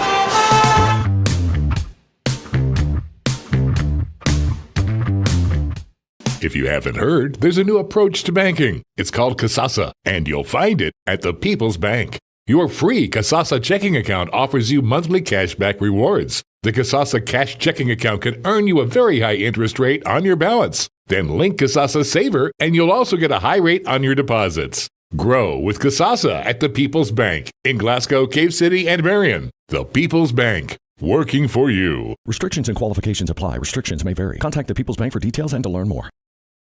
Get a great deal on select Kubota equipment. The BX Series is the #1 selling subcompact tractor in the U.S. The versatile lineup is built to help you make the most of your land. Right now, bring home select Kubota equipment for 0 down, 0% APR for up to 72 months on select BX models. Now through September 30th. See us or go to KubotaUSA.com for full disclaimer. Your local Kubota dealer is J&J Sales, 1311 West Main Street in Glasgow.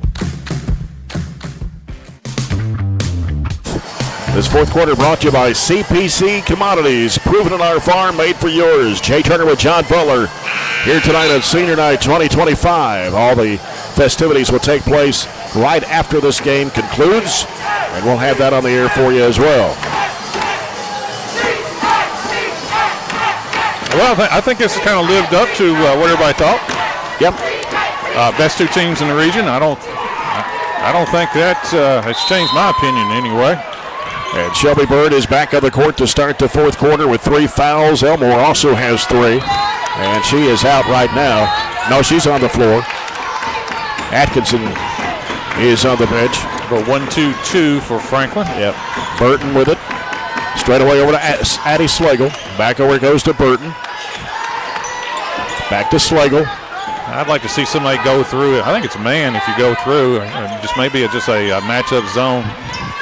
Left side, Burton with it. Yeah, it's a matchup zone. Yeah. Bounce pass over to Slagle. Gosh, you need to pull that trigger. Yeah. Out of the corner, Bird. Got it! That's the playmaker. That's the one that can make a play. 3-point Hatcher and Sadler tray for Shelby Bird. 36-35. Trojanettes back on top by 1. And here's Cawthorn working against Elmore. Stopped in the lane. Turnaround shot is up. It is no good. Bird pulls down the rebound. That is great defense by Elmore. Ahead it goes up to Elmore. Elmore throws it across to Bird. Bird top of the key. Lets it go for 3. It rims no good. Good shot, too. I like her pulling the trigger there. Cawthorn into the front court with it for Franklin-Simpson. Hands it off out there to Brown. You got Nolan in the game starting the fourth quarter for the Franklin-Simpson Lady-Wildcats. That's a monster call. It's going to be 4 on Shelby, and that's a mistake that Shelby made right there. You just can't make that foul. And she's going to have to come back out with those 4 fouls. Yeah, she only played 2.5 minutes of the third quarter. Yeah, just can't make that. When you are that important, you just kind of got to back off that one, and she'll learn. It goes to Nolan on the right side. She wants to drive to the bucket, puts it up. It is no good. Rebound by Katie Geralds. A good box out by Geralds. Had Smith boxed out of the board there. Geralds in the middle. Atkinson. Atkinson leaves it out front with Slagle. 6:19 to play in the game. Barren leads at 36-35. And back to man-to-man. Elmore over to Slagle on the right side. Slagle turns, wants to drive with it, leaves in the corner with Gerald. Gerald sends it back out to Burton. Now Burton putting down the dribble. Burton over the left side, Slagle. Sets a screen for, fires up a three-point shot, and it rattled out and went halfway down and came out. I like the shot, though. Savage backed off of her, and Slagle took it. Just did not go in. I like the shot, though. I like the confidence. Brown covered up by Slagle. Ball almost knocked away there by Gerald's, chased down by Smith. Gives it back out front to Brown. 5:35 to go. They go inside there to Cawthorn. In the corner, it goes to Savage, and back out it comes to Cawthorn. They go into Smith. Smith in the corner. Three-point, a shot is no good. Still not made one. Yep, coming out of there is Burton. Burton gets rid of it to Atkinson. Fires it down to Slagle. And now Slagle on the dribble. Crossover move. Gets cut off. Has to reverse it back out. Gives it to Burton. Back out to Slagle. 5:08 to go in the basketball game. Trojanettes lead it by 1. 36-35. Burton on the dribble. Getting some pressure out front there from Nolan. Now Burton gets rid of the ball. Knocked away by Smith. Smith's going to drive it to the basket. Puts it up. Missed it. Rebound. Put back up and in. That's Nolan.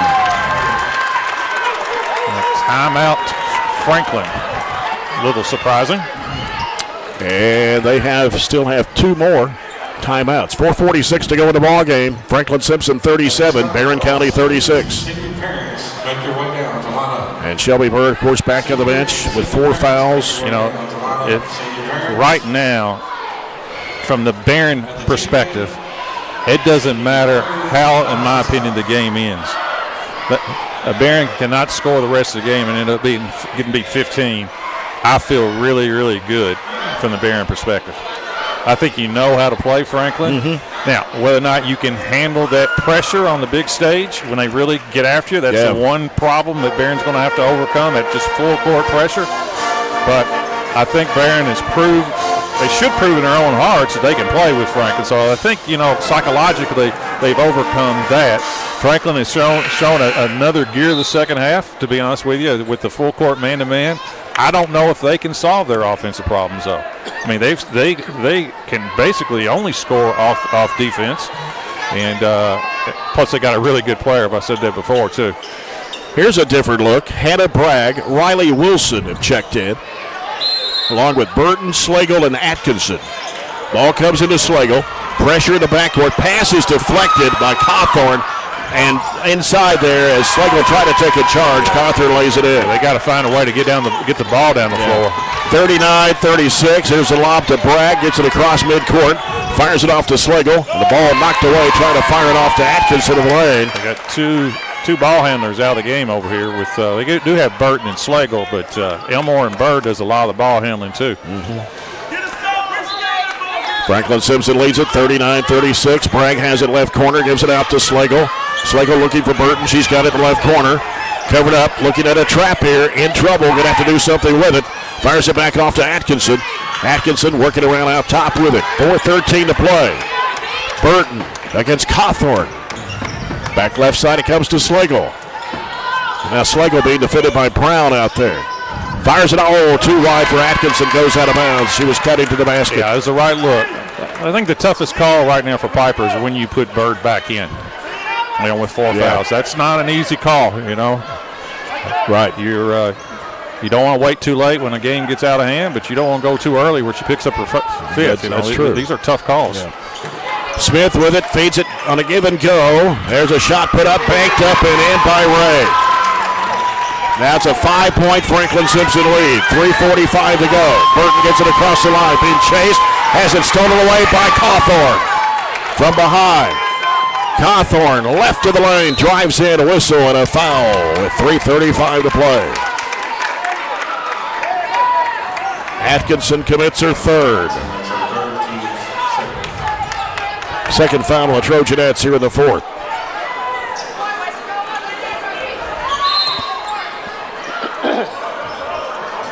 Franklin-Simpson's ball underneath that comes out to Cawthorn. They're going to try to take some time off here. Leading by 5, 41-36. She leaves it out there with Ray. Katie Elmore is going to check back in. So does Shelby Bird and Katie Gerald's here at the next whistle. Gray over to Cawthorn. I wouldn't be opposed just a foul right now, just to get the lineup back in the game. Yeah, Cawthorn's going to drive it into the lane, throws it up. It ain't no good. Ball pops out, saved by Bragg. Threw it right in the hands of a Franklin-Simpson player.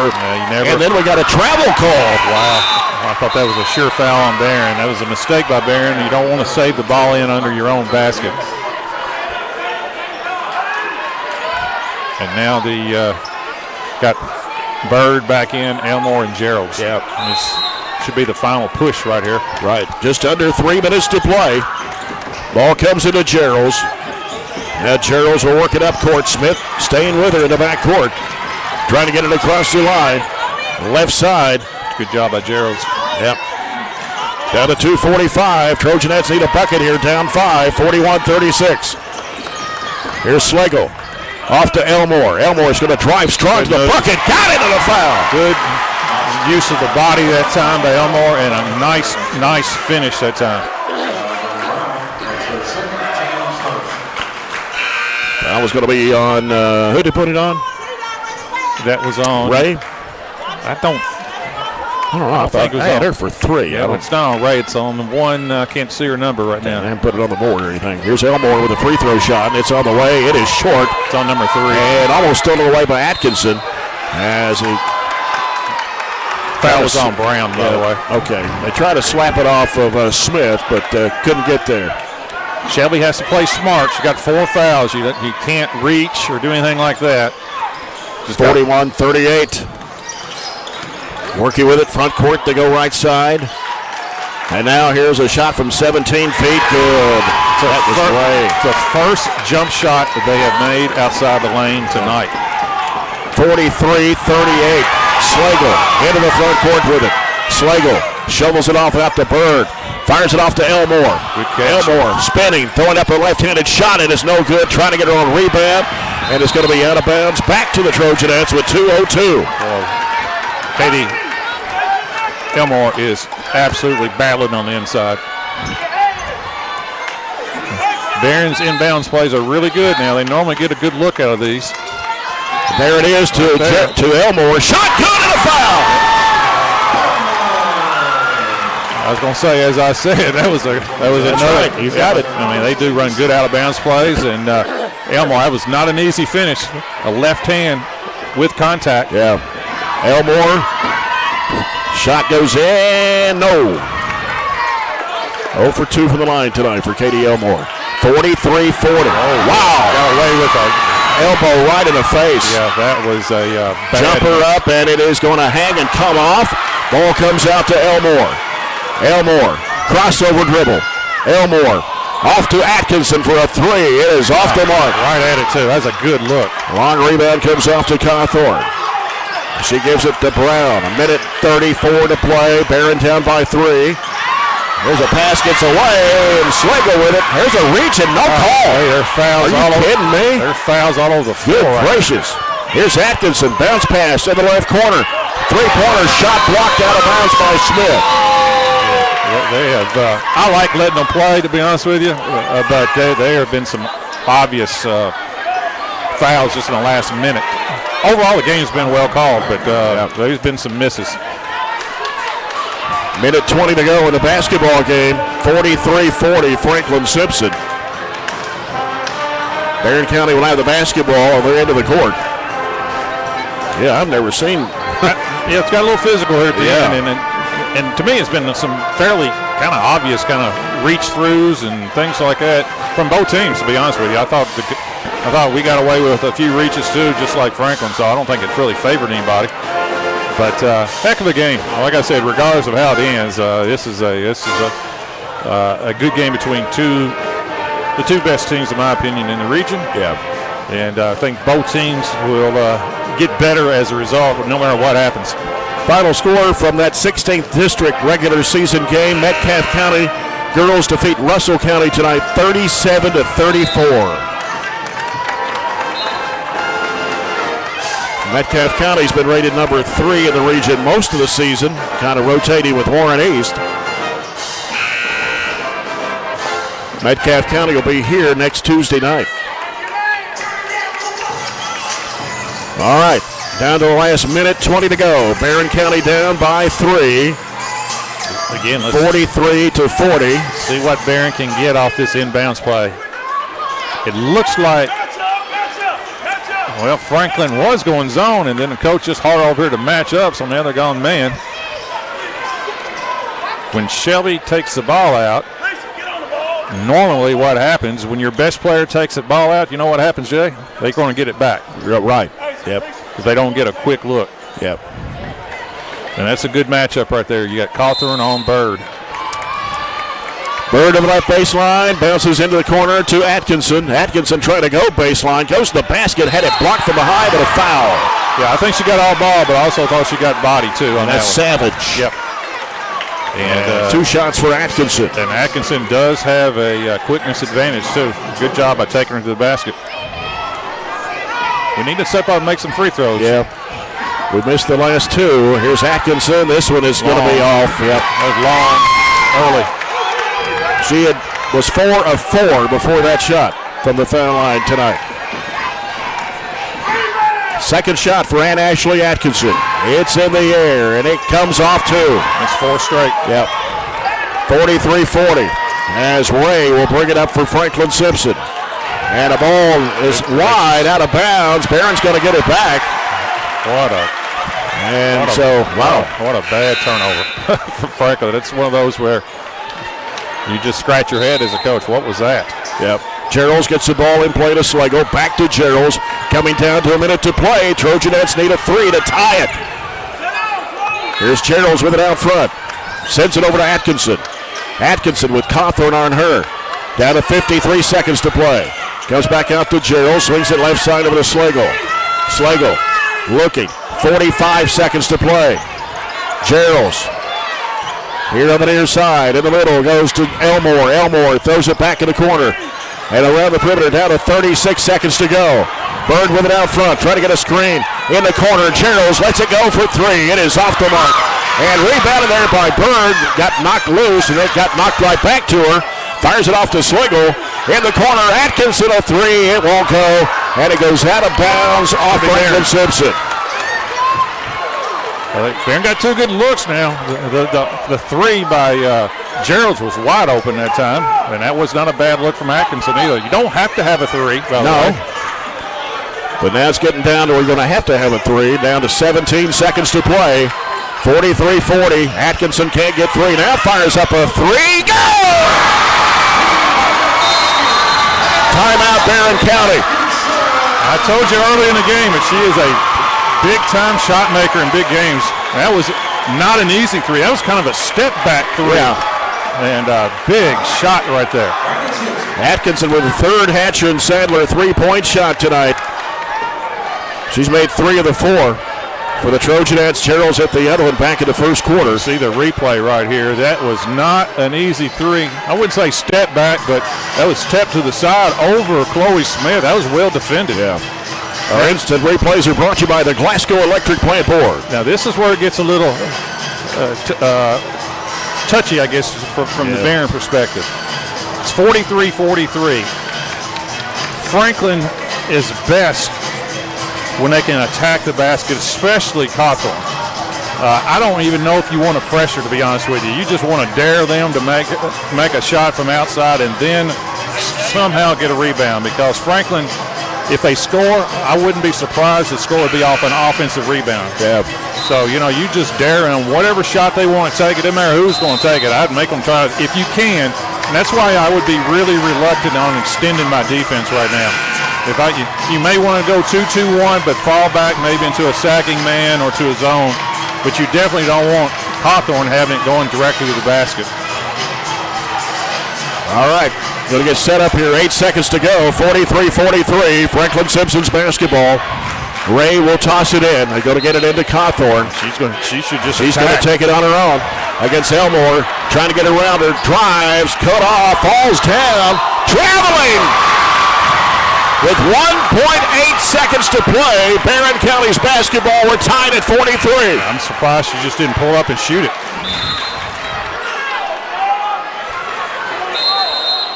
And a timeout called here. Another Scooters Coffee timeout by Piper Lindsay with 1.8 to play. And she had it deep in the lane right there and decided to kick it out. I'm a little surprised that it just wasn't a pull-up jumper in the lane. So what do you do here? Draw up a play with 1.8 to bring it to the length of the floor. Well, I mean, you can either try to score on, you can try to make that half-court pass, and you got the ability to catch and take a dribble or a quick pass and get a quick shot. I tell you what you don't want to do. You don't want to turn it over in the backcourt and give them a chance to score because, you're almost with 1.8 in high school girls basketball, length of floor, you almost just get it in and let's play it in overtime. Yeah. There are some things where you can make that long pass in the air and try to, make the catch and so forth. The danger of that is that Franklin has some length, and you don't want them to come over the top and intercept that as well.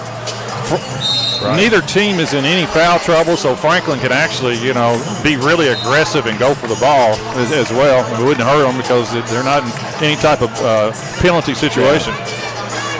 Yep.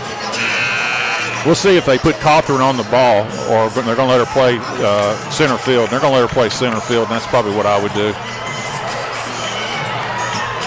They're going to put Chloe Smith, who's about, 5'10", on the ball? Right. Atkinson will throw it in. 1.8. Atkinson looking, gets it into Bird. Bird's going to throw it the length of the floor, and it'll go out of bounds, and we'll have overtime. Yeah, that's about all you can do. And I think that's the right move right there. Don't turn it over and play in overtime. 43-43. We go to extra minutes here. A 4-minute overtime. Barren County scored 10 in that fourth quarter.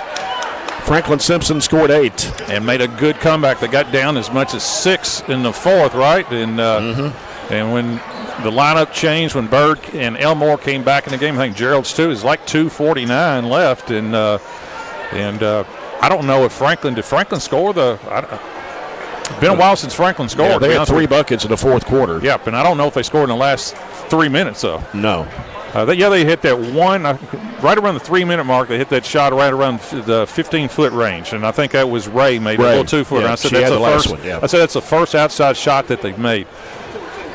Yep. But Ann Ashley Atkinson hitting the 3-point shot there to really put it into overtime. Well, Ann Ashley's another one that I don't know her real well, but she appears. The times I've always watched her, she doesn't play with any fear. And in big games, you want people who are, I think, fearless. That they're not going to tighten up; they're just going to play. And she looks like one of those. Atkinson, who averages 6.7 points a game, has 13 tonight. That's a little deceiving. 3 threes and 4 of 6 from the foul line. Of course, we missed 4 free throws in the fourth quarter. That's true. But Ann Ashley, it seems to me, has always played better in the bigger games too. That 6-point average is a little deceiving.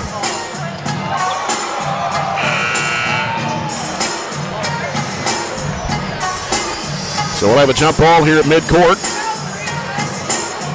Piper is rolling the dice, and she's going to keep Shelby on the bench with 4 fouls to start the overtime.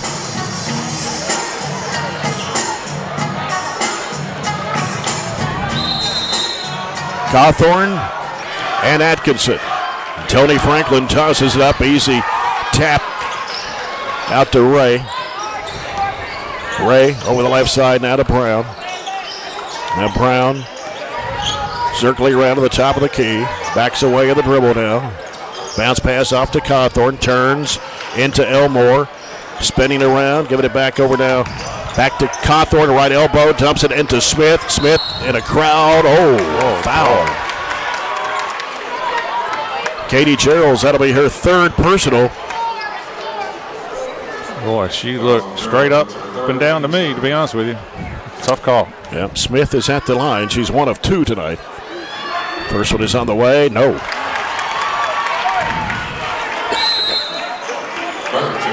Now Shelby Bird will come in for Katie Geralds. Bird playing with 4 fouls. And here comes Franklin's better pressing team in. Butler comes in. That one pressing team they got back in the game in the 3rd quarter. Smith back in the line for one more shot. And she aims and puts it up, and it is good. So now Franklin-Simpson takes the lead, 44-43.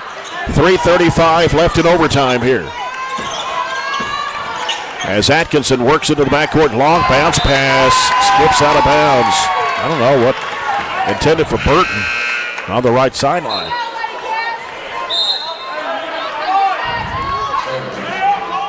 Franklin-Simpson's basketball. They get rid of it over to Brown.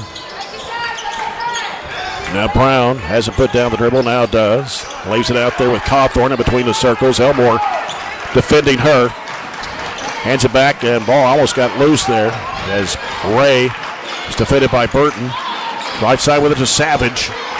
Savage out to Smith, right of the key. Coming off the screen, Brown in the middle, goes to Cawthorn, left of the lane, trying to work in there against Elmore, throws it back out. Now here's Smith trying to get around Bird. Puts it up and no good. Ball is slapped out of bounds. Franklin-Simpson's going to get it back. Shelby Bird playing with 4 fouls, has to be really careful. I thought it was good defense by her. She was straight up in the air, too.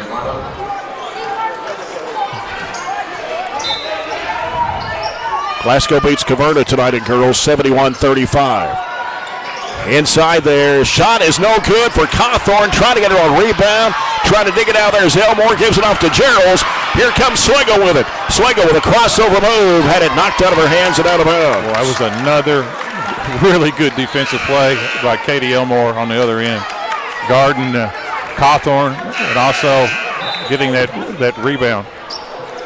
And that was a good double, too, by Gerald's. As Burton on the left of the basket to toss it in, looking in the corner. Atkinson, 3, bingo! Boy, Franklin doesn't know where she is. I don't know what they're thinking. That's 4 threes by Atkinson. Yeah.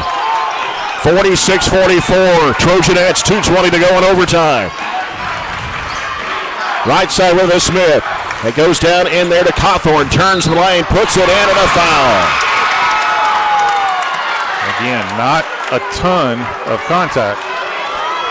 And that's 4 now at Katie Elmore. Just look at the replay. Just not a lot there, to be honest with you.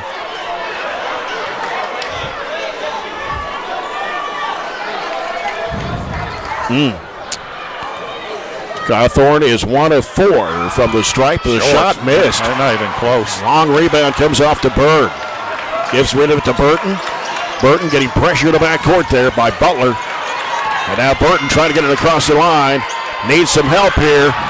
In a trap. Has to get rid of it. Ball knocked away. Cawthorn saved it in bounds somehow.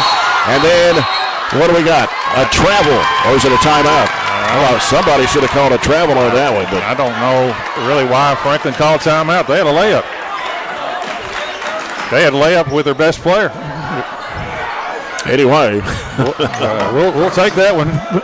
46-46, a minute 54 in overtime left here. And Ashley Atkinson. I think maybe something to look at down the road for Barren sometimes, when they're facing that hard full court pressure, maybe a ball screen come up and loosen up that pressure a little bit maybe.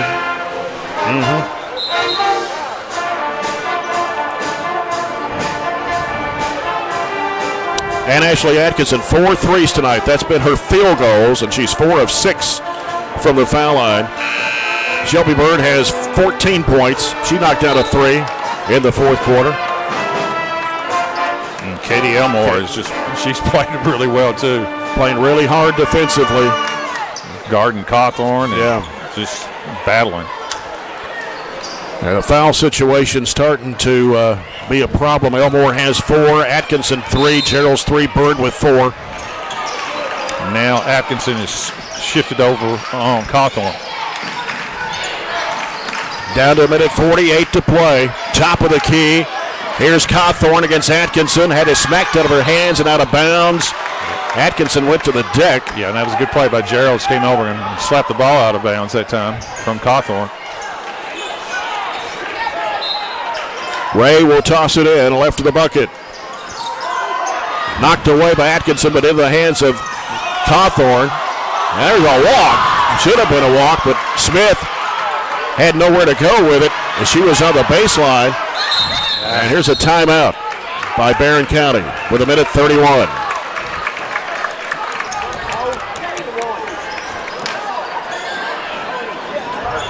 And how many timeouts we got left here? One apiece. Okay. So they're putting them on the board as they happen, I guess. So we've taken one. I'm looking at, okay, we got one. Okay, that's right, one apiece. And neither team has got to the bonus yet, and we're talking about fourth quarter and overtime. Which is, one sense, when you got the two best teams in the region, you don't really want to watch them shoot free throws the whole game. So that part's good. Yeah. And you just got to be perfectly honest with you, got to be strong with the ball. I mean, there's contact, but this is exactly how it would be refereed when it comes to the regional tournament. You make the state tournament. I mean, state tournament game, you got to play through fouls. You do. You really do. You're not going to go to the state tournament or regional tournament and shoot 40 free throws. You better be tough, physical, and aggressive because you're just not going to get those calls. No. Barren County's basketball. Atkinson gets it in play to Burton. Minute and a half to go in overtime, tied at 46. Burton gets it across the line. Holds up now. Gives it out to Slagle. Now Slagle wants to work to the right side. She's picked up her dribble. Right side of the key. Needs some help. Throws it out to Bird. Now Bird had an open look but didn't take it. Sure did. She had it 12 to go. Getting some pressure from Butler here out front on the left side. As she'll hand it off to Slagle. Slagle now gives it off to Burton. The weave going on out there. Burton dribbles it to the right side, gives it off to Bird. 1 minute to play in overtime. We're tied at 46. Top two teams in the region. Burton across the key, hands it off to Atkinson. Had to go chase it down. Atkinson bounce pass over to Bird. 48 seconds to play. Trojanettes can go for the win here. Bird driving underneath, puts it up. Got it! He can go by you. And that's what you got to have. You got to have somebody who can go to the basket. 48-46. Driving strong to the bucket. Here's a shot going up and in for Ray. Big shot by Ray. 48-48. Bird with the basketball, weaves it into the front court. Needs some help, goes left side with it. Pull-up jumper 15. It is off the mark.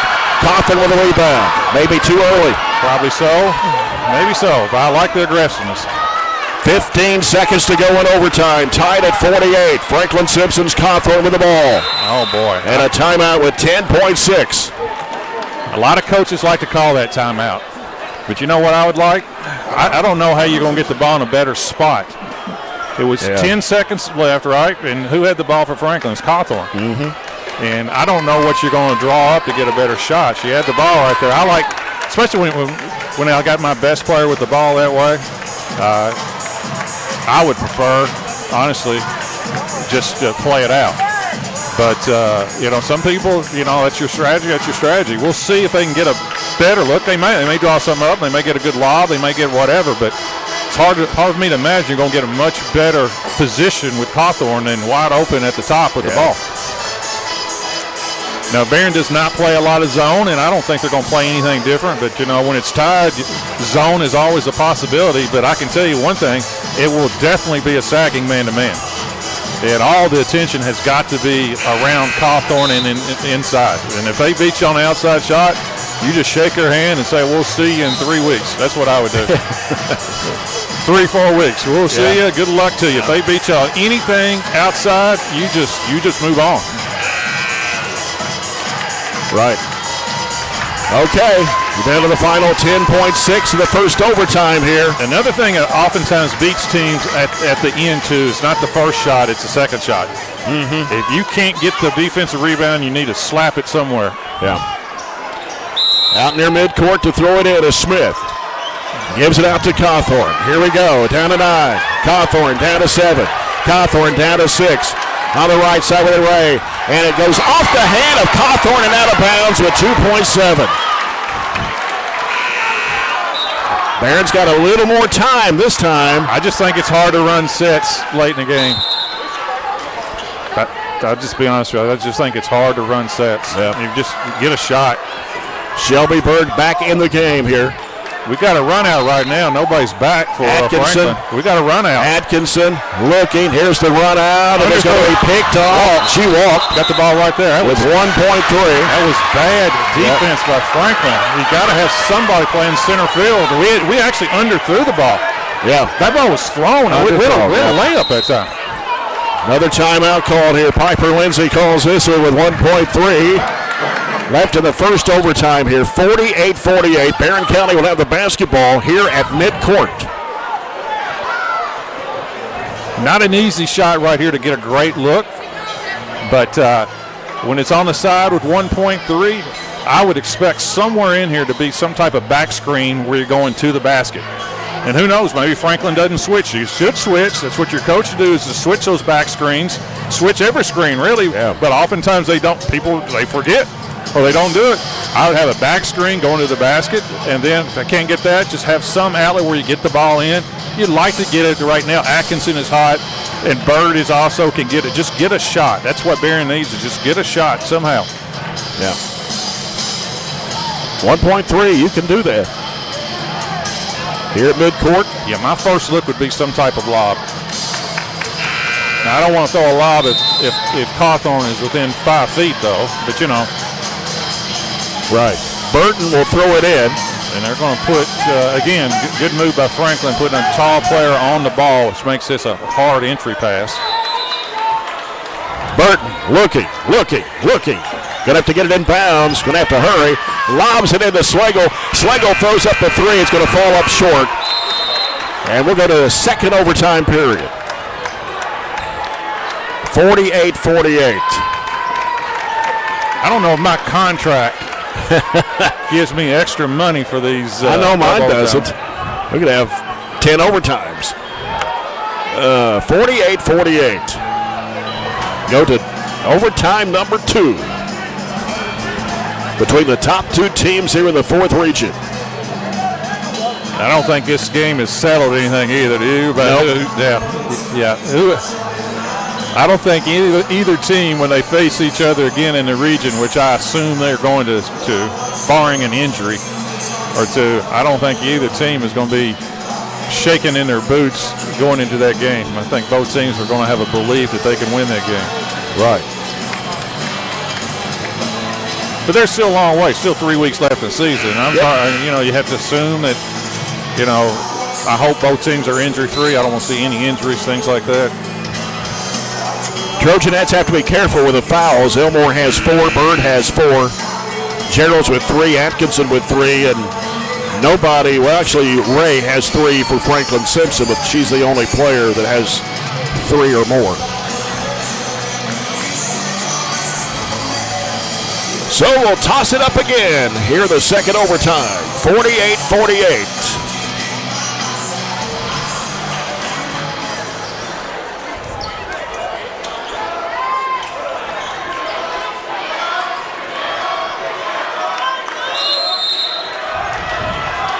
Cawthorn and Atkinson. Tony Franklin tosses it up. Franklin-Simpson will control it. Both teams only have 1 timeout, too, so we're going to watch this game play out. Smith with the basketball.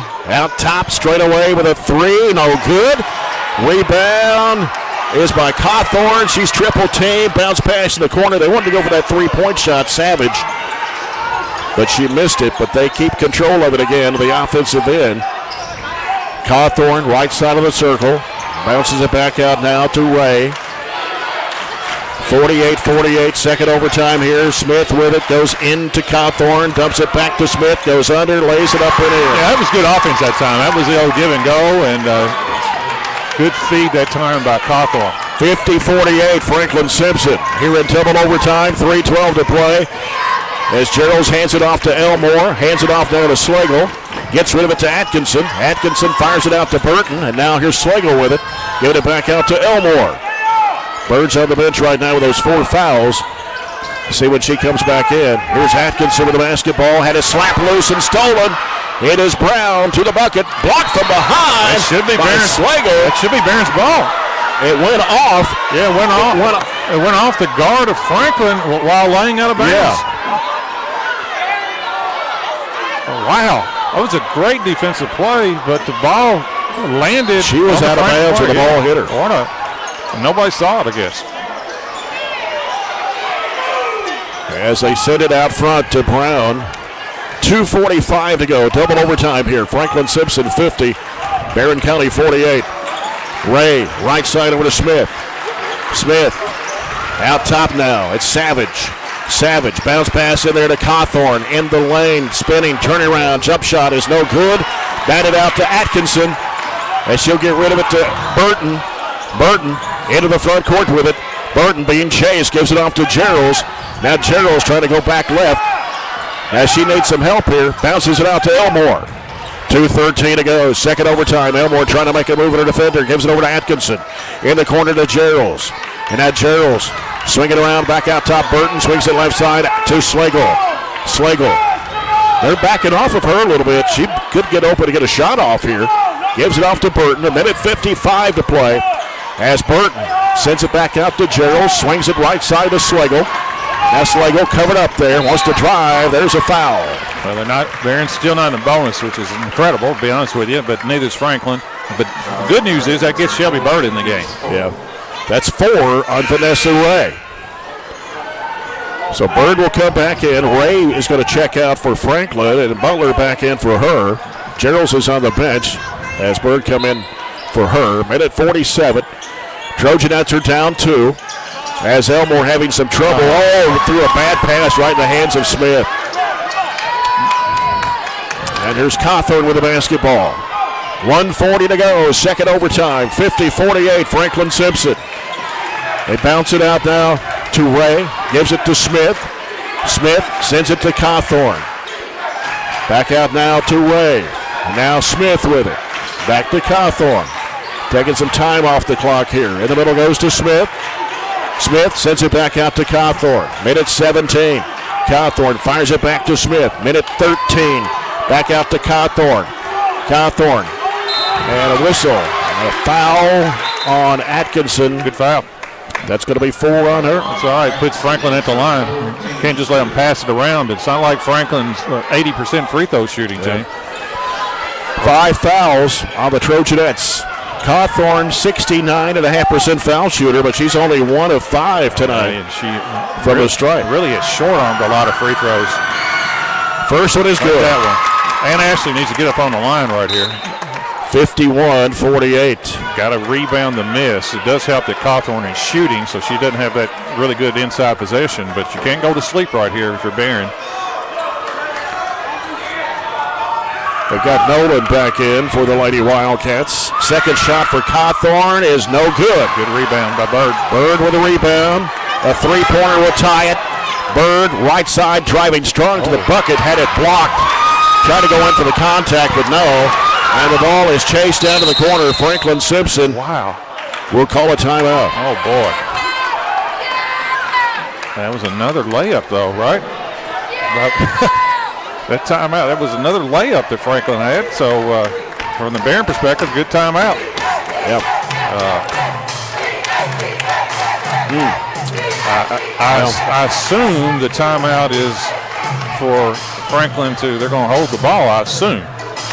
Now, here's the problem that Franklin runs into in these close games, and they may end up winning this close game. But if you're going to hold it, then that means you got to make free throws. And that's not what Franklin does all that well. 56.8 left to go. Double overtime here. 51-48. Franklin-Simpson. They have the basketball.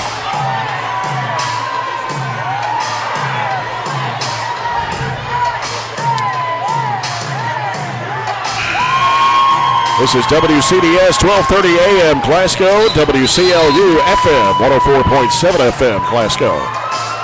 Online at WCLUradio.com. Trojans and the Wildcats still waiting in the wings. As their game will not get started, possibly. We'll just have to wait and see if we go another overtime or not. Toward 8:30 for the tip-off. That's because we got senior night coming up. Yeah, that's getting closer to my bedtime. Smith will toss it in for Franklin-Simpson. Barren County, if they can come up with a steal here, comes out to Cawthorn.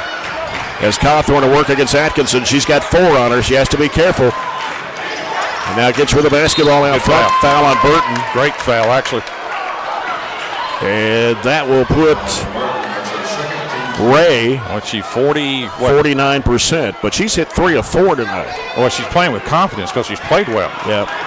First one is up and no good. Now the issue is boxing out. That's the biggest issue right here is you have to box out Cawthorn in particular, but also Chloe Smith. Yeah, and she's going to come out, replaced by Butler. Okay, well, that helps a little bit, but now you got to box out Cawthorn. Ray's second shot is up, and it's good. That was a good box out, too. Makes it a two-possession game, 52-48. Bird looking to inbound. Gets it into Burton. Burton works in the backcourt there against Brown.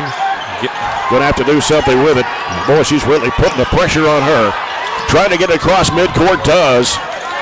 Nice ball handling there by Burton. Gives it off to Slagle. 33 seconds to play. There's a foul called. That's a bad foul by Franklin. And that is on Brown, her third.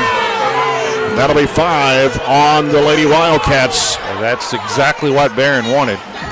Because now Barren has an opportunity with a really good free throw shooter in Slagle. Yeah, 78.8%. Yeah. 2 free throws with the clock stopped. With 32 and a half seconds to play. Free throw is good for Slagle. Yeah. And now Barren should go into some type of full court press, whether it's the diamond press or whatever, and don't get it, you foul. And it really doesn't matter. You just got to foul. If you got 4, you still have to foul right now. Yeah. Slagle back of the line. Her second shot is up, and it is no good. Rebound comes off to Smith. Need a foul. 28 seconds to play in overtime. Double overtime here as Cawthorn somebody needs to pushes it into the front court. 23 seconds to play.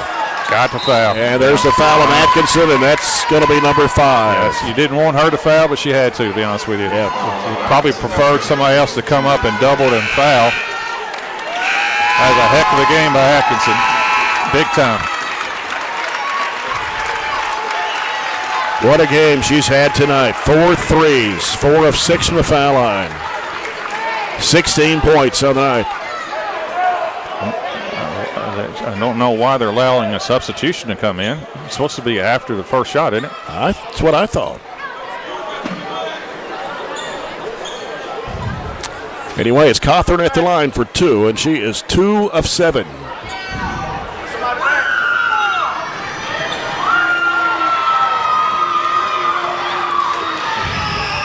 20.1 to go here in the double overtime period. A free throw good for Cawthorn. Again, Barron's got a box out. Barren has 1 timeout left. You'd like to go down and score and call timeout. 53-49. 20 seconds. And Cawthorn got them both. Try to attack the basket if you can. He's going to have to take 2 threes now. Down 5. Here's Slagle trying to drive for the basket. Had it swatted out of her hands. Had some contact there, but no call. Got a foul. And he's going to call it now with 9.5 to go. And Katie Elmore just fouls out. Oh, she played well, too. Played very well.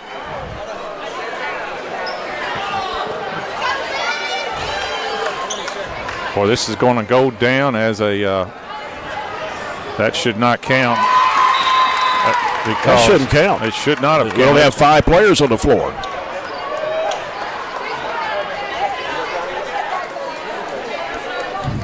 Yeah, we'll give it to her anyway. It shouldn't.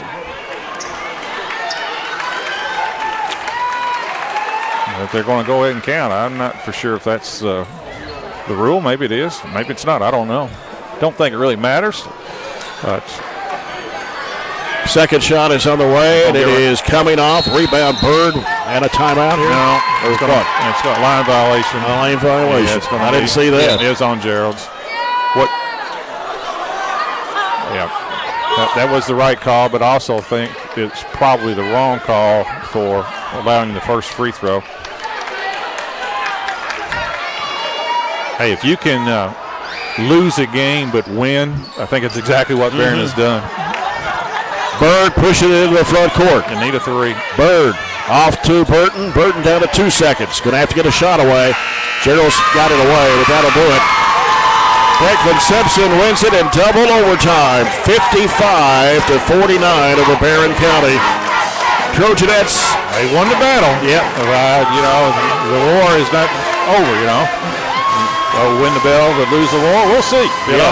But from Barren perspective, They got to be feeling pretty darn pleased with this effort. Down, but pleased. If Franklin is the #1 team in the region, which I think they are, and top 10 in the state, then Barren can't be that far away. Got senior night activities getting ready to take place here quickly as they get things set up. So we'll not go to the break and we'll not talk with Coach Piper Lindsay until after our senior night activities take place here. 55-49, Franklin-Simpson in double overtime. And I say you're right, John. You definitely saw the top 2 teams in the region here tonight. I would, from the Barren perspective, I don't, you want to win, but just to show that you can play with a top 10 team and losing double overtime, and deep down, I think they needed that game. Franklin needed that game too. Franklin needed to be challenged, and they were challenged, but both teams will get a lot out of this, but it's just hard for me not to imagine that you're not going to see a game again. Regional tournament. Let's go to Jonathan Burge with tonight's senior night activities. The Barren County Senior Night 2025. We'll be recognizing seniors who participate in band, swim, bowling, cheer, dance, and basketball. We will begin with recognizing our band seniors. Our first band senior is Kaylin Burks. Kaylin is the son of Olivia and Brian Burks, going to WKU Honors Band and All District with Dr. Pilato and Dr. Phillips as her favorite band memory. You have this right for dance.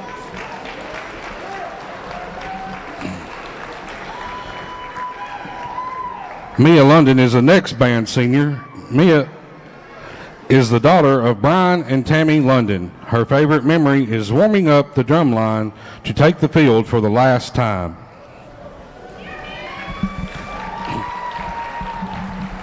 Our next band senior is Mercedes Norrod. She is the daughter of Sheila and Shane Norrod. Her favorite band memory is the Universal Trip.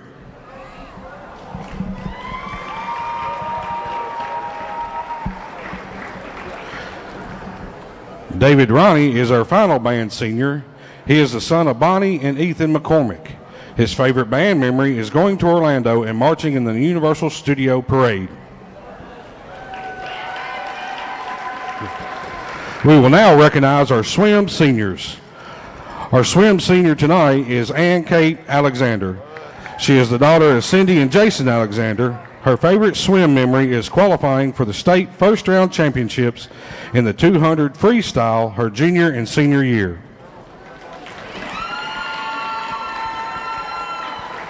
We will now recognize our bowling seniors. Trayton Elsner is our first bowling senior. He is the son of Mark Elsner. His favorite bowling memory is all the regional visits, going out to eat after matches, and scoring a 279. Our next bowling senior is Shelby Reed. Shelby is the daughter of Jamie Reed and Randy Reed. Her favorite bowling memory is listening to music and playing games in the van on the way to away matches.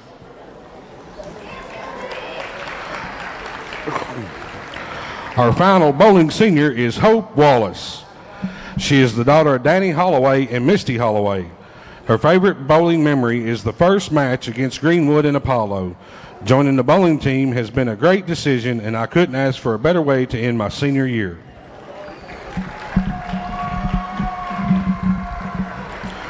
We will now recognize our seniors cheerleaders. Our first cheerleader is Lexi Bush. She is the daughter of Tabitha Hurt and David Bush. Competing under the castle and going to Disney with her friends is her favorite cheer memory. Our next cheerleader is Canyon Calhoun.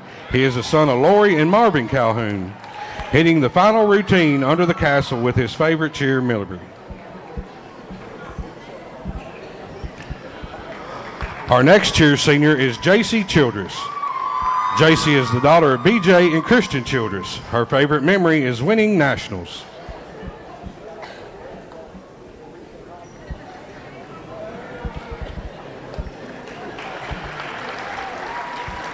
McKenna Clifford is our next cheer senior. She is the daughter of Brian and Jennifer Clifford. Her favorite cheer memory is winning nationals and realizing all the hard work paid off.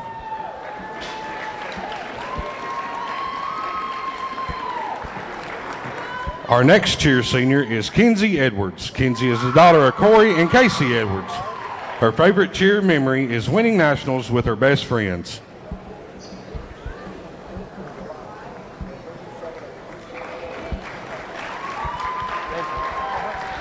Hadley Harris is our next cheer senior. Hadley is the daughter of Sarah Beth and Jamie Harris. Her favorite cheer memory is being able to go to nationals with my friends and performing.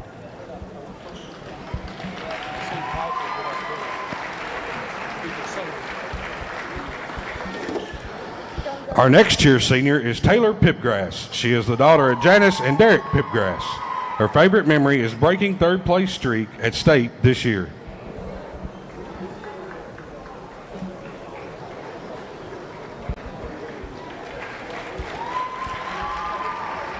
Jaylee Shipp is our next cheer senior. Jaylee is the daughter of Jonathan and Julie Shipp. Winning nationals her junior year is her favorite cheer memory.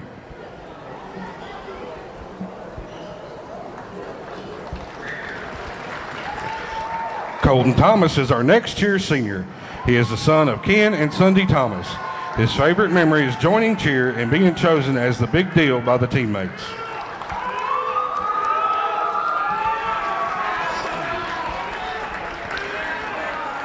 Our final cheer senior is Sailor Williams. Sailor is the daughter of Kirk Williams and Crystal Brandstetter. Her favorite cheer memory is nationals and cheering with her best friends.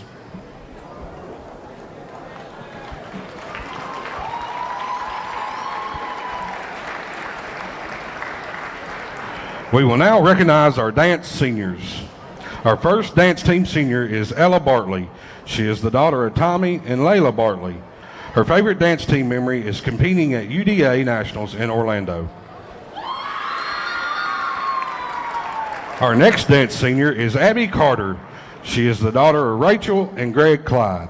Her favorite memory is playing sardines at school during the night at the preseason lock-in.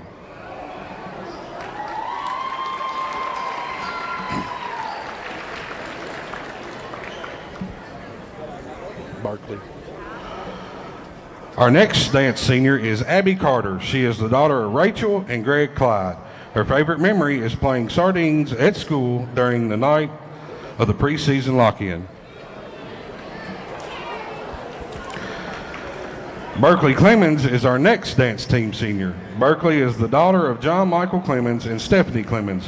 Her favorite dance memory is bonding with the team at Nationals in Disney.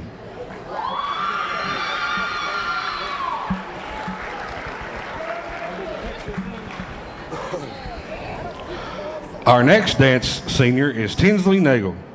She is the daughter of Amy and Troy Nagel. Competing at UDA Nationals in Orlando is her favorite dance memory.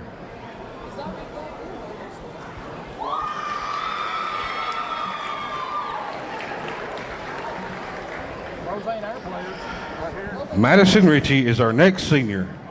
She is the daughter of Jacob and Candace Ritchie. Going to Nationals in Disney World is her favorite dance memory.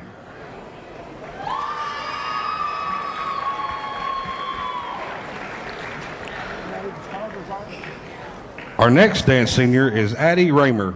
Addie is the daughter of Bence and Bridget Raymer. Her favorite dance memory is competing at Nationals in Disney.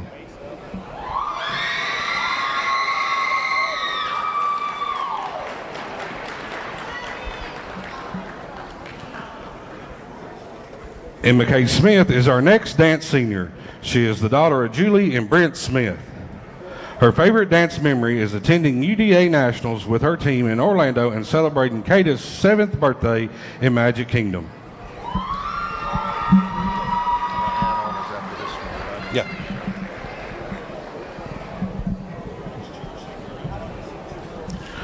The next dance team senior is Abby Turner. Abby is the daughter of Brian and Tammy Turner. Her favorite dance memory is traveling to Orlando to compete at UDA Nationals and spending time in Disney.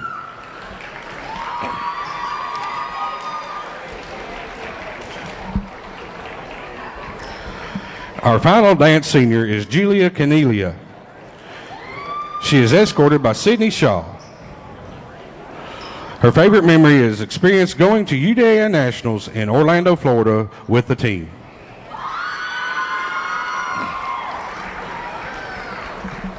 We will now recognize our basketball seniors. Our first girls basketball senior is Katie Elmore. Katie is the daughter of William and Tabitha Elmore. Her favorite basketball memory is the Pensacola trip.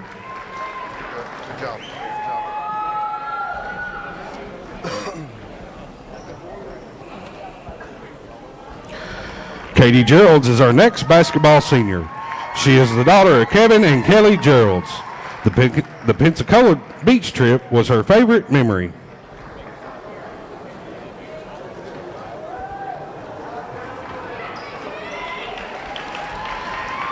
Now, our first boys basketball senior is Bray Bewley. Bray is the son of Chris Bewley and Stephanie Reese.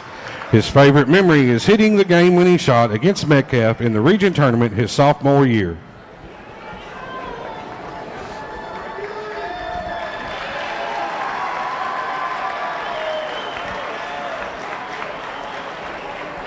Waylon Clemens is the next senior.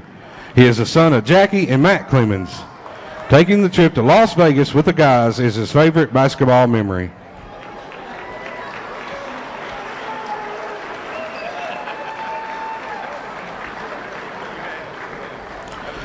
Joshua Decker is our next boys basketball senior. He is the son of Jason and Jennifer Decker. Going to Las Vegas with the team and being accepted by the team has been his favorite memory. My teammates have made me feel at home all season and are more like brothers than teammates.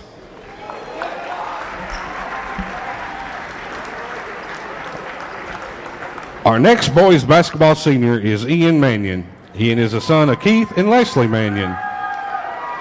His favorite memory is being able to compete and have fun in Las Vegas.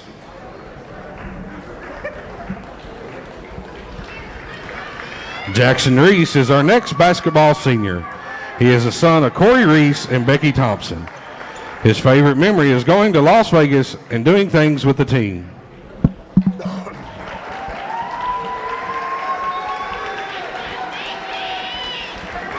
Our next basketball senior is Tate Spillman. Tate is the son of Brent and Leslie Spillman. Flying for the first time with the team to Las Vegas was his favorite memory.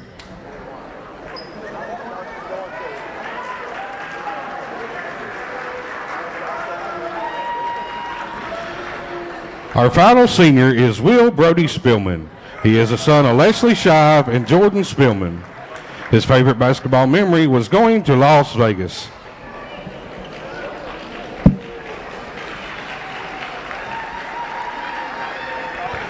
Barren County High School would like to thank all of our seniors and their parents for their time and effort. We are very proud of you and wish you nothing but the best in your future endeavors. At this time, please join us in a round of applause for all of our seniors. All right, senior night has concluded. Piper Lindsay joins me now along with John Butler for coaches' comments. Brought to you by Edward Jones Financial Advisors, Jamie Harris and Sheila Perkins. And Coach Franklin-Simpson knows who Barren County is now. Yeah, they sure do. I thought we played really, really well that second quarter. I think that early we kind of were shell-shocked, and I that's what we kept telling them, like, they put their socks on just like we do. They are fine. They are not any better than we are. Let's attack them. We were starting our offense back here at half court. And once we kind of realized that, hey, we can play with this team, that's kind of when we extended the lead. We got the lead and we extended it.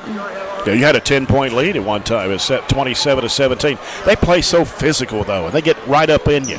They do, and that's one thing we talked about yesterday. We did some 2-on-1 stuff, 2 defenders with 1 ball handler, and just really tried to work on that, which obviously we're going to do that for the next 3 weeks. But they just kind of ride you, and we've got to do a better job of changing speeds, and then also, lean into them a little bit. Because obviously it'd be a foul on them, but again, we just feel like they were just riding us some. And like I said, you just kind of have to change direction, change speed, use your retreat dribble, and then go at them. And at times the officials let it get pretty physical out there. They did. That's the way it's going to be in a region. It's a region and state tournament. They don't call fouls. That's exactly right. You're right. What you said was right. I was thinking that the whole night. Change speeds, things like that, and Good game, though. I thought you played well. And think about this, too. It's Mahala Burton. She's a freshman. Yes. This is the first time she's had to experience this. She's been our point guard all year. And she, of course, she has some big shoes to fill with Katie Murphy. So I'm really proud of her. But like I said, she's got some room to grow, which she's still got 3 years. So we're okay. And I know Shelby Bird got in foul trouble there early in the third quarter. You had to sit her out for quite a while, which, that made a lot of difference there, too, with not having her on the court. It did. And, of course, somebody else had to bring the ball up, and, that kind of hurt us. Yeah. But you got 16 from Ann Ashley Atkinson, knocking down 4 threes tonight. She was big for us. She was really big defensively as well. But like you said, she had a big shot to send it, I think, to overtime. But, yeah, she shot it really well. Katie Elmore, big game. I thought defensively she was super, too. She did, and she worried me because early I think she just kind of missed a couple easy shots around the rim, and I thought we were going to lose her. But luckily she bounced back, and she was really good against Cawthorn. Of course, Franklin-Simpson, the Cawthorn girl, 22 points, and that's her average on the season. I guess she had double rebounds, too. We didn't keep up with that. But but also 22 points in a 2 overtime game. Yes. I thought we did really, really good against her. I thought we lost Smith at times, and other than that, I thought, and honestly, we just played man. That's all we did. So we've got some things we can still work on. Yep. Well, probably a good chance you might see them down the road again in about 3 or 4 weeks. Which that would be great if coming into a regional championship game or something like that. Hopefully that'll turn out that way. Right. You've got still got some regular season games to go. You've got to go to Pulaski County on Friday night, another good basketball team. They are. I think they graduated their 2 of the better scores, but still, they've still got a couple kids that seems like it's always a good game against them. It'll be another test for us, another good challenge we need right now. This is good for us. Then you got Adair County here on Saturday night, and the last 2 weeks of the regular season coming up before district tournament time. Well, Coach, that was a great ball game. Yeah. Just tough. Fun to coach, that's for sure. We missed a few free throws that were crucial, but still, overall, that was a great basketball game. I thought we made stops at good times and made shots, too, but like you said, we just got to finish it out. We'll see you Friday night at Pulaski County. Thank you. Thanks, Piper. Appreciate it. Trojanettes falling double overtime, 55-49 to Franklin-Simpson. Here tonight, Bobby Steenberg in court. And we'll take our 4th quarter break. We haven't done that yet because we had senior night. We'll take our 4th quarter break and come back and go to our post-game coverage, look over the stats as well as we continue Barren County basketball here on WCLU 104.7 FM.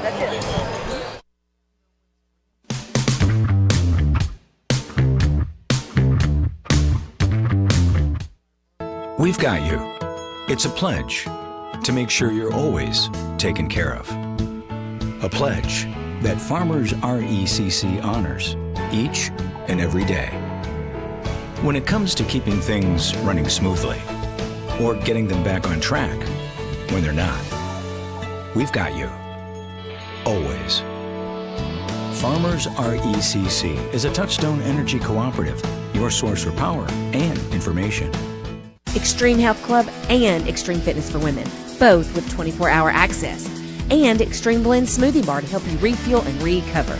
Over 8,000 square feet of weights in Extreme Health Club and ladies only at Extreme Fitness for Women, including tanning beds, both with access to saunas, infrared saunas, and a 90-degree saline therapy pool. You'll love the wide variety of classes with experienced instructors. Personal training is available and with the best in the business. Call or stop by today and see what everybody's talking about. Our dental health plays a vital role in our overall health. Practicing good dental hygiene is especially important for children. When was your child's last checkup? Riley Dental Group is invested in making sure you and your family have the healthiest smile possible. They understand a dental visit may prompt anxiety or nervousness, but Dr. Riley and his team offer a variety of solutions, including a comforting and friendly visit from Bennett, their therapy dog. Call Riley Dental Group for an appointment, 651-5939. Get in. We're making country great again. Come on. Whiskey River, take my mind. Willie 94.1. You got to have an ace in the hole. Willie 94.1. I'm a hard working man. The Big Willie. Oh, little rock. It's great country. Willie 94.1. We're making country great again, and we've got the real treasure for you every weekday morning starting at 8. Join me, Mac Daniels, for it right here on Willie 94.1. And 3 on the year. Franklin-Simpson improves to 19-2 on the year. Our postgame coverage brought to you by SCRTC. SCRTC's alternative to cable is MyStream TV. Switch today and save on your cable bill. So take a look at the postgame stats brought to you by Southern States Co-op and their new location on Cross Street. Franklin-Simpson led 10-8 at the end of the first quarter. Barren County came back in the second quarter, actually took a 10-point lead at one time at 27-17. It was a 27-19 halftime lead for the Trojanettes. And then the third quarter, it was Franklin-Simpson outscoring the Trojanettes 16-6 to take a 35-33 lead. Then it seesawed back and forth, ended in regulation at 43. First overtime ended at 48 all, and 55-49 the final. Franklin-Simpson, 20 field goals, no three-pointers. They were 14 of 25 from the foul line, and they were led by Larisha Cawthorn's 22 points. Vanessa Ray had 14. 4 points for Majayla Butler, 6 for Chloe Smith. Lanaya Brown had 4 points, 2 for Jasmine Savage, and 2 points for Naja Nolan. Barren County Trojanettes with 16 field goals, 4 fewer than Franklin-Simpson. 6 of those were three-point shots. Trojanettes were 9 of 13 from the foul line and missed some crucial free throws there down the stretch that would have probably won it in regulation. But anyway, 16 points for Ann Ashley Atkinson. She knocked down 4 threes. Shelby Bird had 16 tonight, despite being in foul trouble most of the night, especially in the second half. 5 points for Katie Geralds, 4 for Katie Elmore, 3 for Mahala Burton. Addie Slagle had 3, and 2 for Hannah Bragg. But all in all, great basketball game, John, and maybe we'll see them down the road again. I have a strong inkling that they're going to face each other, barring just a major injury here or there, which you don't want. Semifinals or finals, I'm assuming both teams are going to get to the region, and I'm just convinced these are the two best teams in the region. That doesn't mean you're going to win it, because anybody can get hot at the right time, but that was a good basketball game. Yep. When we come back, we'll get ready for the Trojans and the Wildcats. Game 2 for doubleheader coming up here at Barren County High School Gym on this senior night, as you're following Barren County basketball at WCLU 104.7 FM. Don Franklin, we're about more than just selling cars. We're about families, generations of them. Founded by my parents in 1968, we've been here growing alongside you. From the first family car to the newest model for the next generation, our values of trust, care, and commitment are in every handshake, every deal. With over 5,000 vehicles to choose from, check them all out at DonFranklinAuto.com. Don Franklin, driven by family.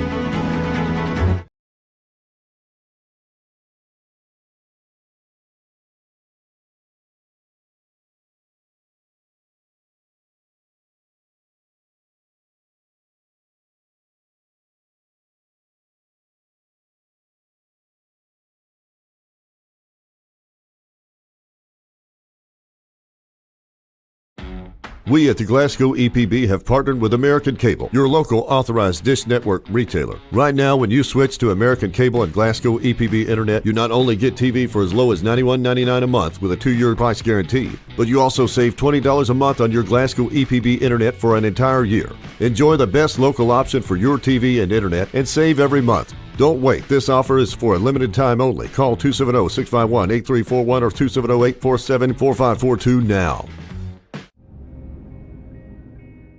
So Aero Safety is an international safety consulting company based right here in Glasgow, Kentucky. We offer a wide variety of services, ranging anything from safety training to administrative services like policy procedures. It's any manufacturing, any industry around our area, we can apply that. And we can also make everything site-specific to the customer. So we make sure we're incorporating the company's policies, procedures, applicable hazards, equipment, things like that, that it's make it more relevant and engaging for the customer. Aero Safety is here to keep your employees safe and keep your business headed in the right direction.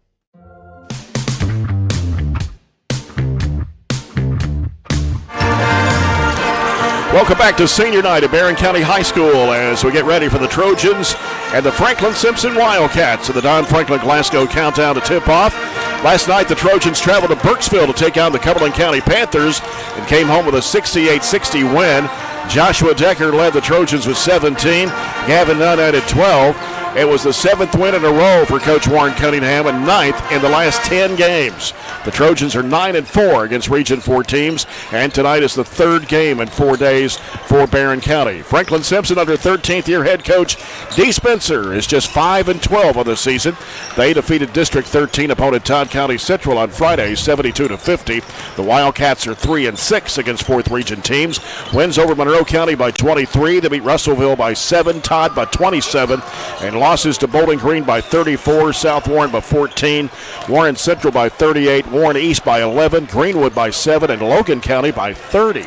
Barren County won last year at Franklin-Simpson 54-44, and Dee Spencer has taken 10 of his Franklin-Simpson teams to the 4th Region tournament. However, they were knocked out last year from going by Russellville in the 13th District tournament 59-54, finishing the season at 14-13. They're currently 2-1 in District 13, while Logan County is 4-0.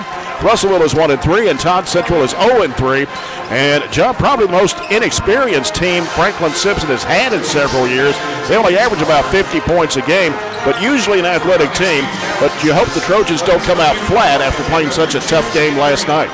That's true. You know, they played down in Burkesville last night, got a good win against a good Cumberland County team, and but Barron's playing well. I mean, they've since that early start to the year, in which some of it was based on probably 4 players, 5, I guess, counting Gavin Nunn, that missed, you know, a considerable amount of practice because of football. Yeah. And then you combine that with playing the likes of Green, Caverna, LaRue, teams of that caliber early in the year, and you know, they got off to a slow start, but they've kind of really found their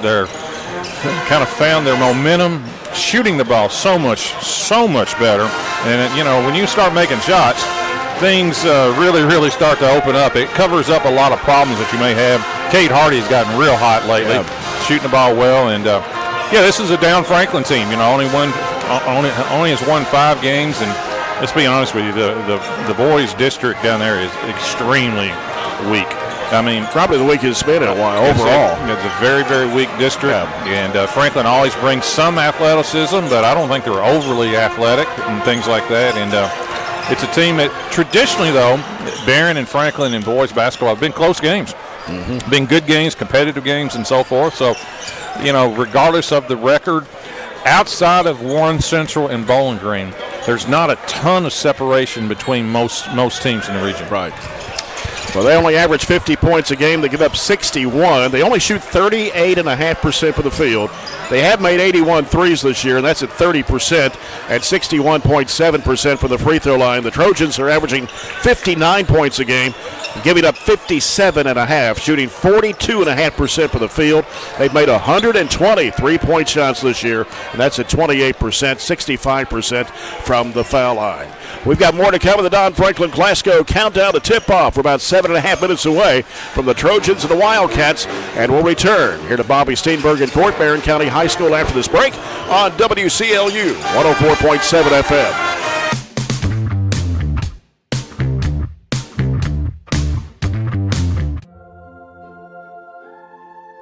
Growing up is realizing that everyone who told you to eat your breakfast when you were little was actually eating this for breakfast. It's your turn to take your place at the breakfast table and savor the taste of culinary independence with freshly toasted bagels at McDonald's. Indulge in the breakfast you've always wanted and start the day off the right way, your way. Ba-da-ba-ba-ba. Cold weather means you've got some things to take care of, like heat to keep you warm and comfortable. Put it on your list of things to do. A call to Southern States Glasgow to fill your propane tank. Southern States is one of the top suppliers of propane gas in the country, and your Southern States in Glasgow is the local, smart, reliable source for all your propane needs. Safe, clean-burning propane gas is the premier energy source for heating and appliances. Call 651-6167 and 651-2159. And we are now on 120 Cross Street, just off 31 East South. Just past the railroad tracks. I just did it, but I waited way too long. Trust me, it's about time you left cable TV behind and started saving with MyStream TV from SCRTC. Already have TV with SCRTC and you still have cable boxes and wires everywhere? Talk to SCRTC about MyStream TV and compare it to your current service. The best thing about MyStream TV, you'll save money and get up to 1 gig symmetrical internet. Visit SCRTC.com and click on the MyStream TV logo at the top to start saving on cable today. Attention home buyers and homeowners. If you're shopping for a mortgage or considering home financing, call one of Kentucky's top mortgage lenders, South Central Bank. Recognized as the area's best mortgage company, we are ready to help you walk through every step of the borrowing process. With experienced lenders and a full range of loan solutions that suit your budget, South Central Bank can make your dreams become reality. Contact us today. You can even apply online at southcentralbank.com. Member FDIC Equal Housing Lender. Ranked number 5 of this week's Bowling Green Daily News Prep Poll. You're talking about climbing the rankings. They have. I mean, at one time they were probably below 10, and they were, and way below 500 one time. I remember 4 and 8 at one time, right? Yeah. Something like that. Yeah, won 7 in a row, 9 of the last 10. There you go. And that's pretty good. Pretty good. Warren Central, Bowling Green, the top 2. Clinton County, number 3. South Warren, 4. Then Barren County, Greenwood, 6. Warren East, 7. Cumberland County 8, Russell County 9, and Logan County 10 of the 17 teams in the 4th region. And starting lineups of tonight's game brought to you by Kuzma Family Dentistry in West Main Street in Glasgow. Franklin-Simpson, the Wildcats. D. Spencer in his 13th season. Ja'Kiah Partinger, number 12, a 6-foot junior, averaging 12 points and 4 rebounds a game. He's the leading scorer in this Franklin-Simpson ball club. Cole Scherer, number 24, a 6-foot junior, averages 7. Cameron Ray, number 1, 5'9" senior, 10.4 points a game. Alan Johnson, number 11, a 6'2" senior, 5.3. And Brody McAllister, number 23, a 5'11" sophomore, averages 5.2. One of the smaller lineups Franklin-Simpson has had in a long time, as I can remember. 6 foot, 5'9", 6'2", 5'11". Yeah, they always have seems like 6'5", 6'6" guys out there.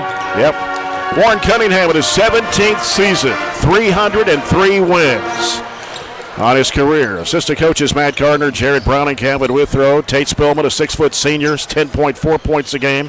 Bray Bewley, 6-foot senior, 7.6. Waylon Clemens, a 6-foot senior, 3.5 points a game. Joshua Decker, 6'5" senior, 11.2 points, 7.5 rebounds.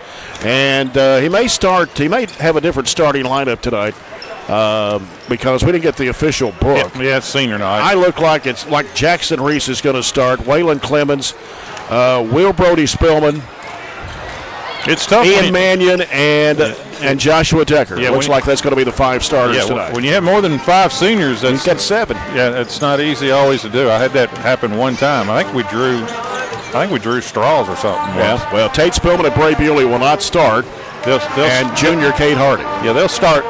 They'll be coming in, but they'll start at the next last home game. Yeah. I guess that. Yeah, right. Because only 2 more home games left. Got Metcalfe County or Adair County on Saturday night, Metcalfe County next Tuesday, and that is it. Then we go on the road for the last 3 games to Clinton County, Taylor County, and Russell County. So there's your lineups. We'll get set for the Farmers RACC Jackie Browning Memorial Opening Tip-Off. Our first quarter of action tonight brought to you by The People's Bank, working for you. And the officials brought to you by McDonald's of Glasgow, Jamie and Bailey, Tony Franklin, Tyler Miracle. And let's go over the J&J Sales keys to the game now, John, for a Trojan victory tonight. I think with Barren, probably the key with Barren, they're playing so well right now.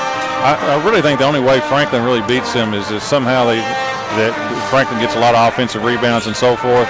Franklin doesn't score well, didn't shoot well, but at times they can kind of go get the rebound even though they're not that big. This is the way Barren is playing. They are really in rhythm offensively. They just got to kind of concentrate and stay focused, and I think they should be in good shape. You can't take anything for granted, but Franklin has really not played consistently well enough, in my opinion, to beat Barren. But it's not like it's not possible. But as long as Barren just doesn't have that lapse, that just goes out there and plays, I think Barren should be in good shape. Again, their 3 wins in the region have been over Monroe County. They beat Monroe by 23, but that was early in the season. Russellville by 7 and Todd Central by 27. Russellville and Todd are 2 13th district teams that are really struggling. Yeah. So here's a couple of scores on the scoreboard update brought to you by Barren County Judge Executive Jamie Bewley-Byrd. Caverna leading Glasgow boys at halftime 31-27. And in the girls game tonight, Glasgow won over Caverna 71-35. And we'll try to get more scores by halftime of some of the other finals that are going on around the area. You may already have some, John. You want to pass those along? That's what I'm trying to do. I'm trying to find out, like, the Greene County and LaRue County score. Greene and LaRue, yep. We had Metcalf and Russell earlier. That was the girls' game. And Metcalf girls won 37-34 over Russell County. Halftime score in the boys, about the same score the girls' final was. Metcalf 37, Russell 33. And the boys' halftime score there. That's that district. You just never really know, to be honest with you. It's a real weird district. And the district tournament is at Cumberland County this year. It'll be hard to beat over there. Yeah. I mean, that's why last night was a really good win for Barren. It's a really good Cumberland County team. Yep. Central Hardin defeated Campbellsville and girls 48-43. They're getting ready to have a presentation here as Warren Cunningham has become the all-time leading winning coach here at Barren County High School. 300 wins. This is what the basketball presentation. So congratulations to Warren Cunningham. Keep them coming. 15-9 on the season so far. Still got some ball games to go. Tournament time rolling around. Done a good job. I tell you what, it's not easy to last that long anymore. You don't see a lot of that, to be honest with you. He's kind of become the veteran of the 4th region as far as years of coaching in one place. One place, one time. It's just not just a lot of. It's time consuming. There's a lot of pressure, and to balance that and be the athletic director at a pretty large school with a lot of programs, and he's had a lot of good assistants too. Matt Gardner's been with him the whole time. Jared Browning a lot of time as well. Yep. And let's see, I think they've changed their lineup a little bit here. We've got Ray, Partinger, McAllister. Let's see who the other 2 starters are here. Scherer, okay. And who was the first one that came out? Looks like Brooks.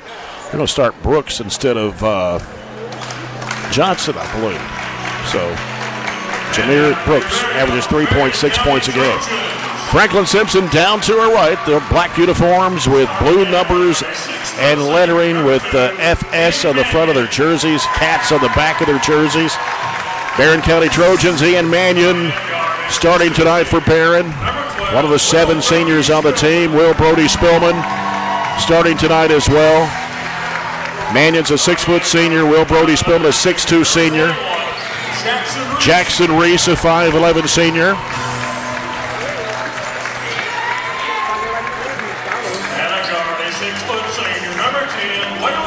Waylon Clemens wearing number 10 tonight. And Joshua Decker. Decker is actually leading scorer in this team, averaging 11.2 points and 7.5 rebounds. You got Tate Spillman at 10.4, Kate Hardy at 10.2, Bray Bewley at 7.6. Did you get the Warren East Logan County girls score? I did not. 61-25 East. East wins 61-25 over Logan County. South Warren 69, Russellville 39. 69-39 South Warren? Yep. Okay. All right. It's going to be Decker in the jump circle. And for Franklin-Simpson, Partinger. Barren moving left to right. Franklin-Simpson right to left. Tony Franklin will step in. And here we go. The tap control by Franklin-Simpson. As they set it up, it's Ray. He'll give it out front now to Brooks. Brooks now gives to Scherer. So they're working around the perimeter. Here's McAllister. Back out to Brooks. Brooks gives it off now to Scherer once again. Straight away over to Partinger. They go down to the corner, try to backtrack in there to Jackson Reese. They feed it underneath to McAllister, and they puts it up and in. It was a good pass by Ray that time. Jackson Reese in the backcourt against the 2-2-1. And then it comes to Mannion here on the near sideline and out of bounds. That's something that can be a little bit of an issue right now because the 2 point guards are out of the game for Barren, right? Yep. When you got Bewley out and you had Tate Spillman. Yep. So the top of the keys, McAllister. They give it off to Brooks, penetrating left of the lane on the baseline. Here's the jumper, good for Scherer. 4-0 the score. And Franklin is wisely in a diamond press, too. And the ball kicked out of bounds. I guess Jackson Reese is the point guard, right? Looks that way.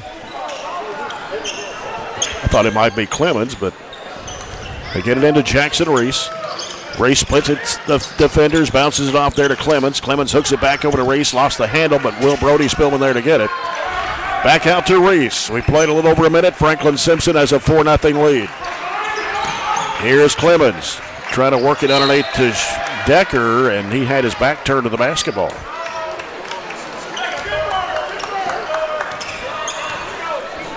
So Franklin-Simpson will bring it up court. That's Ray with the ball. For the Wildcats, gives to McAllister. He'll hand it off there to Partinger. Over it goes to Brooks. Brooks feeds it back to Partinger underneath. He puts it up. He missed it. Rebounded there by Decker. Barren very fortunate. Yep. Because normally he would make a shot like that. Will Brody-Spillman, 3-ball. Good! He's a good 3-point shooter when he gets his feet set.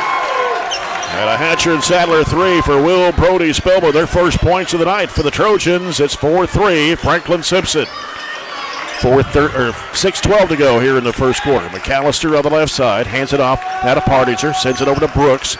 Brooks looks inside. Here's a shot from the free throw line. Ribs good for Scherer. Yeah, it's too easy that time. Just a wide open, basically a free throw.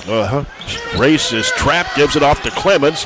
Clemens fires a long one down to Will Brody-Spillman. He turns, gives to Reese. He'll fire it up for a 3. Yeah! Well, 2 3s versus 3 2s, so we're 6-6, right? That is correct. 5:40 to go, first quarter. McAllister left corner with it for Franklin-Simpson. Gives it to Brooks on the left wing. Sends it out top now to Ray. Around the right side. Little shake and bake move and a spin move. Partinger trying to go up with it. Went off his knee and out of bounds. So Barren will get it. 5:28 to go, first quarter here. And it is Jackson Reese weaving through traffic, feeds to Decker, bounces off him and out of bounds. Pretty good pass, to be honest with you. He's open. Franklin-Simpson's basketball. Partinger will inbound. So it comes in to Ray. Ray crosses midcourt, leaves it out there with Partinger. Partinger now gives to Scherer. Scherer over to McAllister. Down in the corner, Ray with it. Ray looking for Brooks, can't get it to him. McAllister out top, Scherer swings it left side to Partinger. Down in the corner now to Brooks. Brooks back out now to Ray. Back around the perimeter, right side, Scherer. The corner, McAllister. McAllister gives to Brooks. Now Brooks on the dribble. Left side, crossover dribble, goes inside, puts it up with the left hand and banked it in. That's a good job of using the body that time. Just got right into Jackson Reese's body. Clemens had it batted up in the air. Mannion caught it though and then tried to throw it across. It's deflected and stolen. And inside underneath an offensive foul. Jackson Reese taking the charge. It will be on Brooks, his first foul of the basketball game. Well, he is such a good player, Jackson Reese. Smart player. He does all the little things. Take charges, makes good passes, and he obviously can make threes. Long pass up court. It goes to Decker. He's in a trap, and it's stolen away from him. On the move. Bounce pass underneath. Partinger is going to be fouled by Decker as he slapped him on the arm. What you have right now, you've got people handling the ball that normally don't handle the ball. And against pressure. It's not like Franklin's letting us walk it up the floor. Yeah. Partinger is 60.5% foul shooter of the season for Franklin-Simpson. His first throw is up and good. He's the leading scorer of the team on the season at 12.2. 9-6 Wildcats. They have had some Partingers throughout the years. They have. Boys and girls, right? Yes. Bardinger back of the line. His second free throw shot is on the way. He got them both. And it's a 10-6 Franklin-Simpson lead. Back to that 1-2-1-1 as Decker has it. He's in a trap. Throws it across over to Clemens. Clemens pass deflected, but caught by Mannion in the corner. Will Brody Spillman couldn't get free for an open look at a three-point shot. Mannion being chased out there. Gives it to Decker out front. Now to Reese. Reese will work. Trailing here 10-6. Left elbow Decker as he turns, drives into the basket, puts up the shot. It is not going to count. A charging foul on Decker, and that is going to be his second. And he's got a real size advantage, too. And so now Coach Warren Cunningham will bring in Tate Spillman, Bray Bewley, Cade Hardy, and Gavin Nunn. The end of the game, he'll leave Jackson Reese on the floor. We played half the quarter here. Well, last night's last night, but Gavin Nunn was really good last night, wasn't he, at Cumberland County? Yeah. Came in its second quarter. I believe it was the second, and he had a big quarter. He did. Ray into the front court with it for the Wildcats. Top of the key. Gets with the basketball now to Xavier Hampton, who's in the ball game. They throw it in the lane. A shot blocked out of bounds by Hardy. They got another new player in the ball game. That's Alan Johnson, who normally is a starter. So Hardy picks up his first. That's number 3 already in the quarter. It's going to send Alan Johnson to the free throw line, who averages 5.3 points a game. He's their best three-point shooter. He's hit 29 of them this year, and he cans the free throw. Looks like he got a good stroke from the free throw line. And now it's 11-6. Second shot for Johnson on the way. Got them both. They're 4 for 4 here in the early going as 12-6 Franklin-Simpson. Ball comes into Tate Spillman. Diagonal pass over the left side. Bewley on the baseline. Lost it out of bounds. Bowling Green defeated Owensboro tonight, boys basketball, 96-54. Good win. Out of region win. 3.5 minutes to play here in the first quarter. Hampton gets rid of the basketball over to Morris. That's Logan Morris, number 30, a 6'2 senior. They got several seniors, too. As they work it around the top of the perimeter. Over goes to McAllister. Bounce pass in the corner now is Hampton. Back around the left side. As they work it in the corner there to Morris. Back out top it comes to Johnson. As they work it around to McAllister, falling away. Shot no good, batted way up in the air and pulled back down by Morris. Here's a long straightaway three. Good for Johnson. Barren County wants a timeout as Franklin-Simpson is pulled out to a 15-6 lead here with 2:55 to go in the first quarter. Well, I always felt like those senior night games are always a little tricky. Even my good teams, I've lost some senior games, to be honest with you. Just sometimes you get out of your rhythm and so forth, and so that's a good start, obviously, for Franklin. A team that doesn't score well already has 15 points, 15-6. I think Barren will get into a rhythm. They're kind of all out of whack right now at different lineups and so forth, and it may take a quarter and a half, but you don't want to get too far behind, obviously. Of course, Decker is on the bench with 2 fouls. That's why Gavin Nunn is in there right now. Tate Spillman in a trap. Going to have to try to dribble out of it. Can't. Gives it off to Hardy. Hardy back over to Spillman. Spillman on the right side being chased. Hands it back off to Hardy. 2:43 to go in the quarter. Barren down by 9 here early, 15-6. Spillman down low, Nunn off to Bewley. Around it goes to the right side. It is Hardy sliding over for a 3. It pops out. Johnson with the rebound. Yeah, it's right at it, just long. Yep. Franklin-Simpson's Partinger will shake and bake move. The free throw line pivots around, dumps it off the right side to Morris. Morris now looking to the corner, gives to McAllister, back to Morris, out to Johnson. Swings it back left side to Partinger, fakes, trying to go baseline, spins back, fall away, jump shot, good. Well, they're just playing with confidence. That time Barren went to a 2-3 zone, and that didn't slow them down. 17-6. And here's Hardy trying to bounce it off to Spillman. It's kicked. As Franklin-Simpson brings Scherer back in. Also in is Easton Kelly, number 10, a 5'10 sophomore. 2 minutes to play, first quarter. Here's Bewley, gives it over to Spillman on the left side. Spillman going to drive. He's going to go to the basket, puts it up and in, and a foul. Yeah, that time Trey did a good job of reading the screen. The guy was playing over the top of the screen. He just took it baseline, and not a very good job of not taking the charge by the Franklin defender. He turned his body away from him. Spillman, a 72% foul shooter of the season for the Trojans. The free throw is up and good. Old-fashioned three for Tate. 17-9. Franklin-Simpson here. Minute 49 to go, first quarter. A little 1-2-2 half-court trap. And a pass goes cross-court from Partinger. Back over it comes from Hampton. There's a shooter. Diagonal, here's Johnson, a three, and he knocks the bottom out of it. That's the one shooter you got to be aware of, and he was open in the corner. And that's number 31. 2 here in the first quarter for him, and it's 20-9. Here's Spillman with it on the left side. Spillman, top of the key, wants to drive. Right side, kicks it in the corner to Clemens. Out to Bewley. He'll try a three. Bingo! That's a nice ball movement that time by Barren. One extra pass, and Bray Bewley stepped in with confidence and knocked that three. 3 of the 4 field goals for Barren County this quarter coming from behind the arc. And the other one was an and one. Yeah. That's right. Spillman. Yep, 20-12 the score, down to a minute to play in the first quarter. Partinger with it for Franklin-Simpson. Off the left side, Hampton. We got a shot at the lane. What do we got? Basket's going to count and a foul. It's going to be on Cade Hardy. Just an easy pass to deep into the lane that time, and just poor defense that time by the Trojans. And that's 2 fouls on Cade Hardy. So he's going to have to come out. Will Brody Spillman in the ball game. Knocked down a 3 there. First points of the ball game for the Trojans. Scherer at the line. The free throw is up, and it is good. He's got 7 this quarter, and it's 23-12. 55 seconds to go here in the first. Jump pass is Spillman. Bounce pass over to Clemens. They come chasing. Ball gets knocked away, but luckily Clemens got it, gives it to Nunn.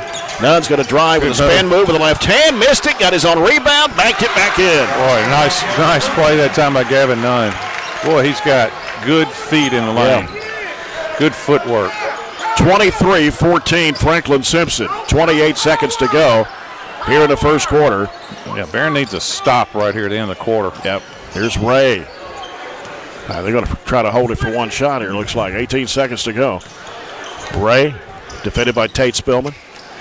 Takes it to the right side. They set a screen for him, and then Clemens had to slide off on him. McAllister into the key. Right side is Ray. Got Nunn trying to chase him. He goes inside, flips up the shot, no good. Tapped up, no good. And that's the end of the first quarter. Franklin-Simpson leads it here after 1. It is 23-14 Wildcats on WCLU 104.7 FM.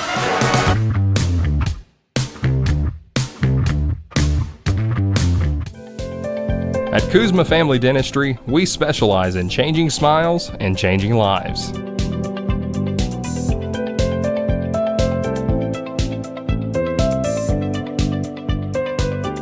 If you'd like to experience this wow factor transformation that not only can change your smile, but change your life, give Kuzma Family Dentistry a call at 270-651-2638. Located at 501 West Main Street in Glasgow.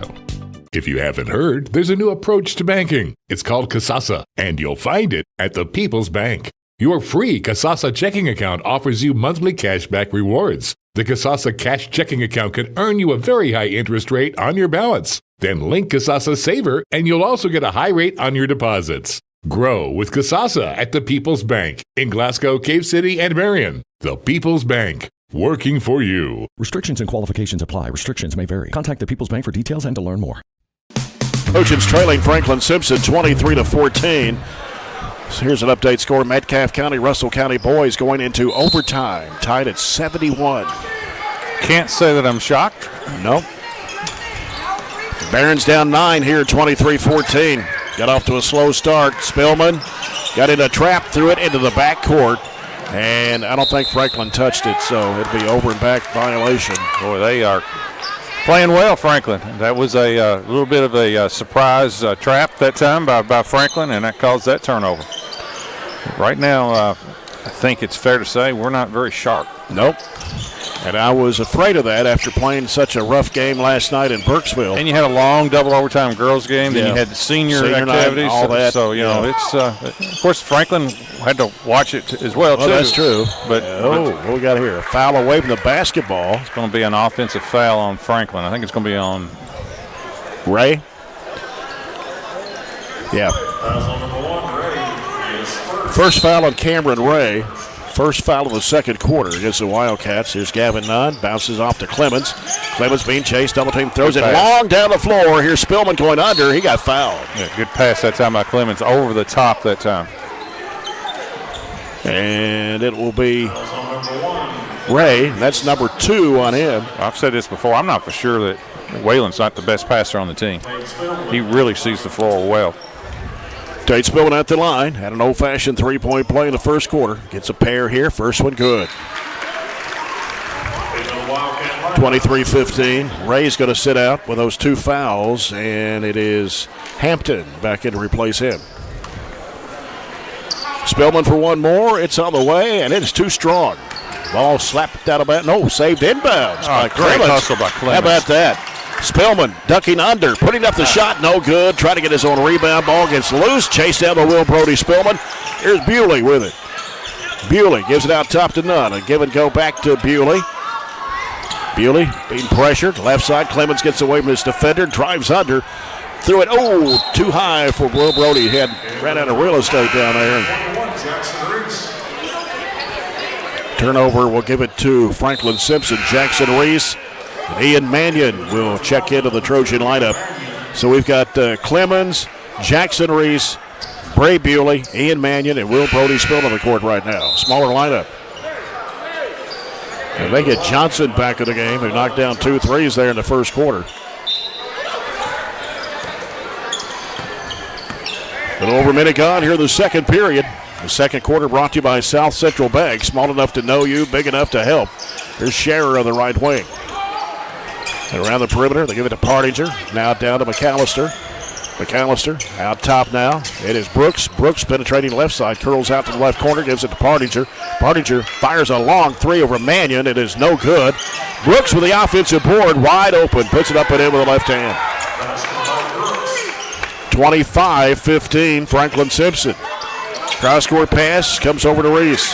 Reese weaving through traffic, gives it out to Will Brody Spillman. 3, write it down. I'm not for sure he thought he made it because he followed his shot all the way that time. He's 2 for 2 from 3.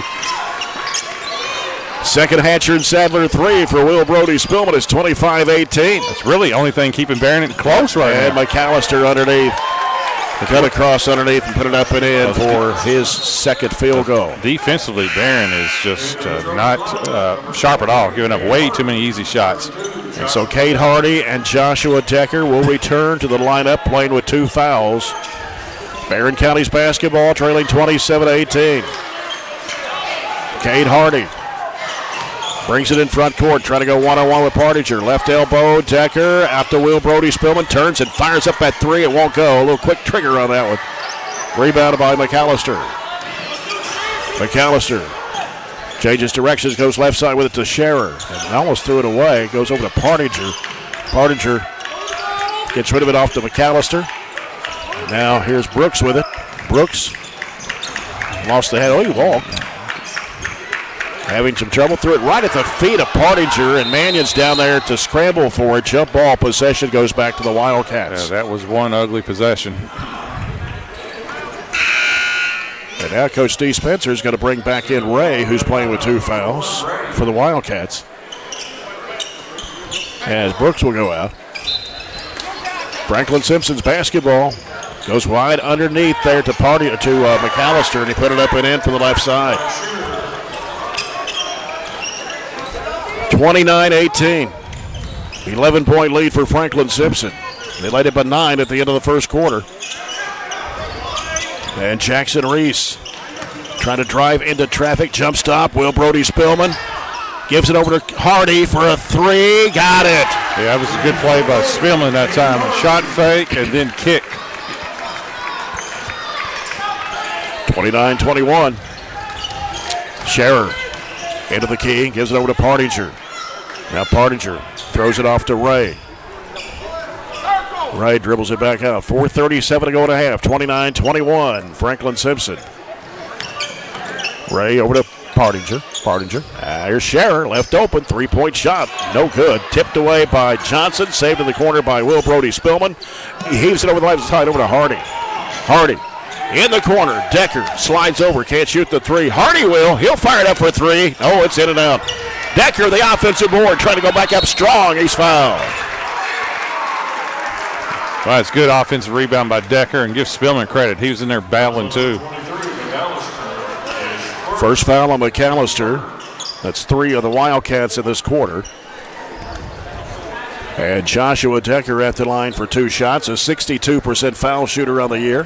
Free throw is up, and it is coming off. Morris and Hampton return to the Franklin-Simpson lineup for Partinger and McAllister.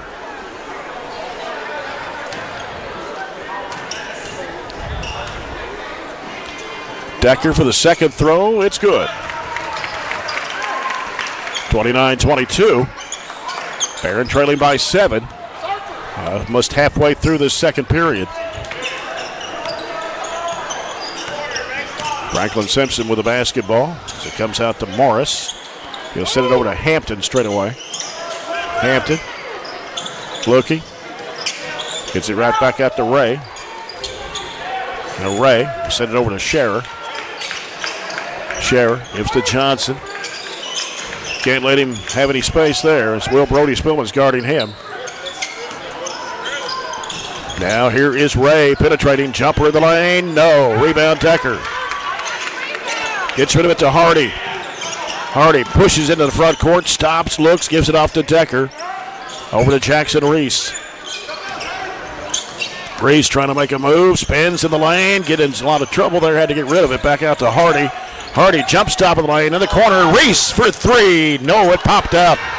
And the rebound comes off to Franklin-Simpson. They push it down the floor. It's Hampton losing control and out of bounds. I was going to say, last possession there, and that's good offense that time. That was good penetration that time by Hardy. Penetrate, jump stop, kick. Just missed a shot, but that was good offense. Caverna leading Glasgow 54-40 after 3 periods. Not surprising. Caverna's playing really well. Yeah. Here's Hardy in the middle of the Jackson Reese. Cradles it. Now turns. Bounces it over to Will Brody-Spillman for a 3-pointer. No, it's an air ball. And then Mannion tried to save it in bounds. And Decker does. What about that? Here's Jackson Reese in the corner. Decker spots up 3. No. Rebound Reese. 1 dribble. Pump fake. Goes back up. No. Tapped away. Loose ball. It's going to be taken in there by Scherer. And timeout Franklin-Simpson. Well, Barren battling now. They deserved to score that time. Hard they worked, but just couldn't put the ball in the basket. Yeah, be a full timeout with 2:31 to go here in the first half. Franklin-Simpson 29, Barren County 22. Let's see if we had any more scores here. Of course, Metcalf-Russell County going to overtime 71. And see if we had any more finals on girls. Let's see, what do we got here? Central Hardin beats Campbellsville 48-43. Of course, Glasgow beat Caverna 71-35. Metcalf County 37, Russell County 34. Warren East 61, Logan County 25, South Warren 69, Russellville 39. There's a lot of teams that just can't score. You notice that? Yeah. Rockcastle County 57, Clinton County 43. Scoreboard update brought to you by Barren County Judge Executive Jamie Bewley-Bird. Of course, the Trojanettes went double overtime with Franklin-Simpson before going down 55-49 in our first game here tonight. Very entertaining game. All right, we're down to 2:28 to go here in the half, and Franklin-Simpson with the lead, 29-22. Here's Partinger left of the circle. Sends it over to Ray. Now here's Johnson with it on the right wing, defended by Cade Hardy. They go down in low to Ray. And that was almost, Decker's got it, came up with a loose ball, stops, fires it off to Spillman. He'll give it out to Bewley. I think they wanted to walk there, and here's Cade Hardy out to Spillman. Spillman can't penetrate. Bounce pass right side over to Bewley. Now Bewley looking. Brings it back out front, guarded by Partinger. Bounce pass is going to be loose, and the ball getting away. Hardy digs it up there. Hooks it back over to Bewley. Bewley penetrating the lane underneath the Decker, and he puts it in. Good pass that time by Bewley. 29-24. Barren County back within 5. They've trailed by as many as 12. Loose ball on the floor. Turnover by Franklin-Simpson. Bewley's got it in front court. Minute 24. Nope. Oh, too much on that when he goes out of bounds. Gavin Nunn and Waylon Clemens back in the ball game for Coach Warren Cunningham. Franklin has only scored 6 points this quarter. Barron's outscored them 10-6. 10-6. A lot of turnovers this quarter. Partinger gets a screen from Johnson. Gives to McAllister. Out to Scherer. Now over it goes to Ray. Ray on the left side. Down to 1:09 to play here in the first half. Ray gets from the basketball out to Scherer. He'll send it off to Partinger. Partinger on the left side. Partinger back out top to McAllister. Right side it goes to Scherer. Just under a minute to play here in the first half. Partinger deep on the right wing. Partinger trying to make a move on Bewley. Spin move, goes up with a shot, no good. Tapped up, and it's going to go in. McAllister will get the bucket there. 31-24. Franklin-Simpson, 40 seconds to play here in the first half. Bewley with it. Picked up his dribble, goes to Reese. Reese to the right side. Bounces out to Clemens. Clemens on the dribble, straight away back to Reese. 27 seconds to go in a half. Reese with 20 seconds. In the corner, Bewley. Down to 15 seconds to play. Reese leaves it with Bewley. 12 seconds left. Bewley hooks it in there to Clemens. Clemens turns on the dribble, hands it back off to Reese. 5 seconds to play. Tate Spillman, long distance three is off the back iron. Follow up, no good for Nunn, and that one in the half. So halftime, it is Franklin-Simpson 31, Barren County 24. We'll come back with our halftime report in a moment. Brought to you by SCRTC. This is Trojan basketball at WCLU 104.7 FM.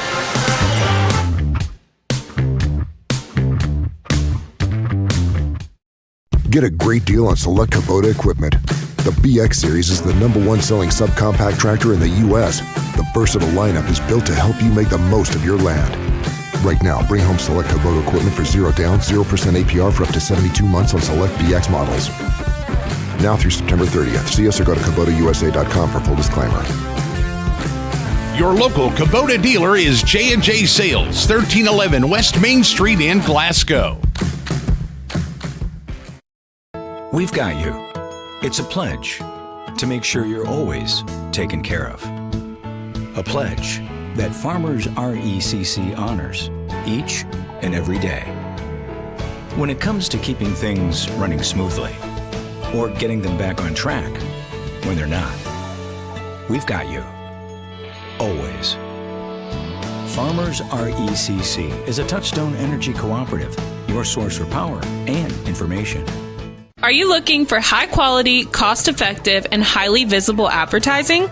At ATM Media Solutions, we offer large-scale marketing with ease. We have 4 LED billboard locations: Highland Pharmacy in Sonic, the intersection of 31E and Trojan Trail, Highway 90 East, Burkesville Road, and our newest location in front of Gondolier. Call 270-629-4542 to get a quote today. ATM Media Solutions. Advertise with ease. Our dental health plays a vital role in our overall health. Practicing good dental hygiene is especially important for children. When was your child's last checkup? Riley Dental Group is invested in making sure you and your family have the healthiest smile possible. They understand a dental visit may prompt anxiety or nervousness, but Dr. Riley and his team offer a variety of solutions, including a comforting and friendly visit from Bennett, their therapy dog. Call Riley Dental Group for an appointment, 651-5939. 103.7. Simpson. Franklin-Simpson led 23-14 at the end of the first quarter. Not a whole lot of scoring in the second quarter. Barren County 10 to Franklin-Simpson's 8. This halftime report brought to you by SCRTC. SCRTC's alternative to cable is MyStream TV. Switch today and save on your cable bill. Our halftime stats brought to you by Riley Dental Group. Franklin-Simpson had 12 field goals in the first half. 2 of those were three-pointers. They were 5 for 5 from the foul line. They had 4 baskets in the second period. And it is Brody McAllister leading the way for Franklin-Simpson. He has 8 points on 4 baskets. Alan Johnson knocked down 2 threes in the first quarter, along with a couple of free throws for his 8 points. Cole Scherer has 7, all those coming in the first quarter, 3 baskets and 1 free throw. Ja'Kiah Partinger with a basket, 2 for 2 from the foul line for his 4 points. Jamier Brooks had a couple of field goals for 4. And Cameron Ray started the ball game, did not score. Xavier Hampton, Logan Morris, Easton Kelly saw action but did not score in the first half. For the Trojans, 8 field goals. 5 of those were three-pointers. 3 of 5 from the foul line. Tate Spillman has 4 points and a field goal and 2 of 3 from the foul line. 3-point basket from Bray Bewley. A 3-point basket from Cade Hardy. 3-point basket from Jackson Reese. Will Brody Spillman knocked down 2 threes, and he had 6 points. 2 points for Gavin Nutt. And let's see, Waylon Clemens did not score. Ian Mannion saw action but did not score in the first half. So 8 field goals for Barren, 5 of those from behind the arc. And I don't know. We're down, 11 or 12 there to start the game? Yeah, a little sluggish, and, I cut it to about 7. Yeah, a little sluggish. I think some of it is Franklin played well. I think, with the lineup change, it's senior night. He's trying to get all seniors recognized, but Warren had his 3 guards out of the lineup to start off with, and that took us out a little bit of rhythm. But defensively, I know Coach is not real happy defensively. It's one thing. We didn't shoot the ball bad, to be honest with you. 24 points. Didn't get a lot of shots. We turned it over some. But defensively, giving up a lot of good open looks from Franklin. Give Franklin credit. They've played well. But we got another half to go. Yep. Got a final score in the Caverna-Glasgow boys game. The game was over on WCLU 103.1 with Chase Landrum. Caverna defeated Glasgow tonight 75-54. 21-point win for the Colonels. Yeah, not unexpected. Glasgow just struggled to score, and they're competitive for, it seems like, 2.5 quarters, but boy, they just have a hard time finishing against teams. Another final score tonight, Russell County defeats Metcalfe County in overtime, 87-78. The 16th district matchup. Does it matter who plays who in that district? I don't really think it does. I mean, who is the best team in boys out of the district? Probably Clinton County. I'm sorry, other than Clinton. In boys, I take that back. Clinton. Cumberland County's pretty good. Right, but could you even Monroe's good on their home court. I don't see Clinton. I think Clinton's going to get to the region. Yeah. I mean, you're right. I forgot. I think Clinton's the favorite, and I don't know. Maybe a toss-up between Cumberland and. We haven't seen Russell County yet. We got to go over there. Metcalfe's they had their 3 top players back, right? Yeah. Button and Jesse and Tucker, right? Right, they're all 3 back. I'm just really surprised they've struggled this year. So I don't know. I mean, I think Clinton is they're the best team. Probably the 3rd best team in the region right now. Yeah. Probably 3rd or 4th, you know. As far as the other 4, I mean, I don't know. I mean, like I said, Cumberland County I thought was pretty good last night. And we played Monroe twice. We haven't seen Russell County. Well, of course, we haven't seen Clinton, but I think they're the favorite anyway. And we haven't seen Metcalfe yet, so we'll see them next Tuesday night here. So still 3 weeks of the season left after this week. Of course, after tonight, the Trojans will be off until Saturday night as they play Adair County. And they're a pretty good basketball team. Adair? Breeze. Oh, yeah. Top 20 team in the state. And, defending maybe the top two. Well, that's going to be that 5th region. Green. With Green. And Adair. It looks like they have separated themselves. Caverna is right there, too. LaRue is LaRue plays Green tonight. Lately, they've lost 2 back-to-back games to Green and Caverna by close to 20 points. So I really don't know what's going on with them. Taylor's good. Yeah. But right now, I think it's Green and Adair. And oddly, for the first time in my lifetime, that Green and Adair has not played. And it's a game from all my life. It's been even though they're not in the same district, same region, but you play home and away. And this year, of all years, they're not playing each other for whatever reason somebody wants to come up with. That's true.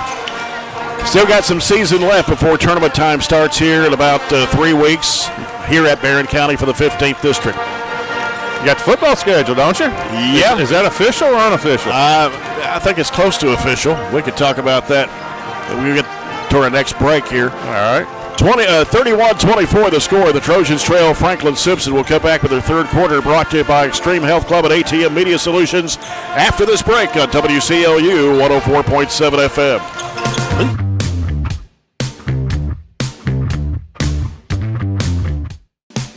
103.7 WHHT plays country's hottest hits from today's country artists. Like, hey, what's up? It's Morgan Wallen. Hey, it's Lainey Wilson. Luke Combs here.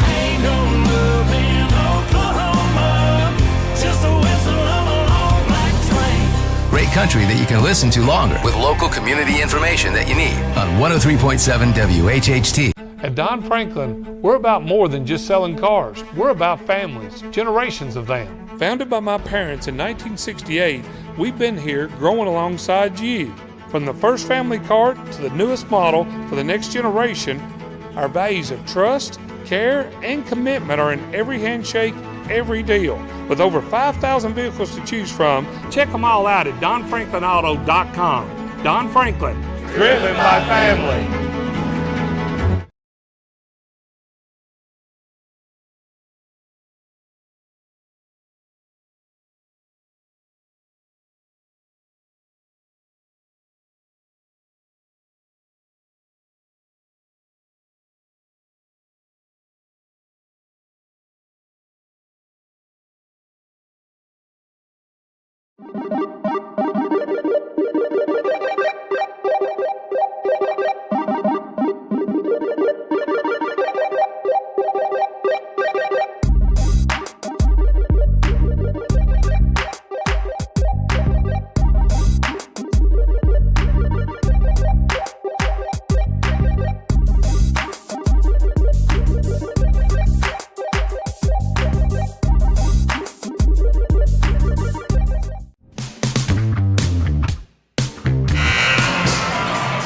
Before we start the second half, got another score here. Final score from boys action. Adair County beat Monroe County tonight, 88-49. They're playing really well. Yeah, Logan County beat Warren East tonight, 72-67. We'll try to give you a few more scores because we're probably going to be the last one on the air tonight. I don't have any doubt unless there's some West Coast games. Yeah. Here's Bewley. He'll give it off to Clemens. Left side, Spillman looking for Decker. They got him fronted down there so they can't get it to him. Hardy trying to make a move into the paint. Can't go. Nice pass underneath. Reverse up and in for Spillman. That's a good pass by Hardy and a good cut. 31-26. Barren back within 5. His first 3 minutes are really important to Barren. I think get back in this game. Here's Scherer with it on the right wing. Scherer bounces it out now to Ray. He'll send it over to Partinger. Partinger looking. Out top is Scherer. Putting down one dribble. Can't shoot. Gives it over to Partinger on the left wing. Partinger around the top of the horn. Picks it up, goes over to Brooks, and now to McAllister. Back in the corner, goes to Ray. And now Ray will send it back out to Partinger. Right side, McAllister. And now driving with it is Brooks, goes underneath, puts it up and in. Looked like he lost it on the way up and still made it. 33-26. Bewley into the front court, and he's in a trap and threw it away. He was about to lose his balance at the midcourt line. That's about as many turnovers as I can remember with Barren. Yeah. Partinger with the basketball. Right side it goes to Scherer. Now Scherer into the corner. About 6.5 minutes to play here in the third. Barren down by 7. They've trailed by as many as 12. Scherer with it left side. Out top, around the perimeter, goes back to McAllister. McAllister trying to drive against Hardy. Trying to backtrack in, he cuts him off. Scherer back out now to Brooks. Brooks around the top of the horn, gives it over to Partinger. Partinger back out to Scherer. Now McAllister with it now. Sends it off to Ray. Left wing, Partinger. Back out to Brooks. That gives to McAllister again. Scherer comes out to get the pass. Bounce pass. Back over now to Brooks on the left side. Out to McAllister. Right side it goes to Scherer. Down in the corner to Ray. Back out to Partinger. About 45 seconds right now. Yep. And about 30 passes. Partinger wants to drive against Spillman, trying to backtrack into him. Almost stolen inside there. Shot no good. He tapped it up no good. Spillman pulls down the rebound between two Franklin-Simpson players. Had it back tap from behind. And chasing it down is Partinger on the left baseline. Wow. Partinger on the dribble out front. Sends it over to Brooks. And now Brooks gives to Scherer. Swings it left side to Ray. Sends it down to the corner, going up the baseline. Partinger, he stumbled, fell down, lost the handle. Up court it goes to Bewley. He had it smacked out of his hands, and a foul on McAllister.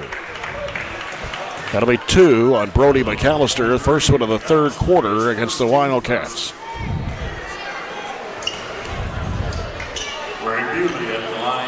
So Bewley will get 2 free throws here. 74% of the season. Knocked down a 3-point shot back in the first quarter. Free throw is good. 33-27. One more for Bray Bewley. It's on the way, and it comes in and out. Decker with a rebound. Back out to Clemens. Fires it off to Spillman. Spillman in the corner to Bewley. He can't shoot the 3. Drives into the paint. Kicks it back out for a 3. It's Clemens. No good. Decker with the offensive board. Dribbles it out to the left corner. That's 2 offensive rebounds this possession for Decker. Yep. Sends it out to Bewley. A 3 will cut it to 3. And here's Decker in the lane. Follow-away shot. He got fouled. Sure did. Spun out. But he'll go to the line to shoot 2. The foul is on Brooks. Decker is 1 for 2 at the stripe. Well, he earned these points because he got great effort that possession. First one, he missed everything. Good gracious.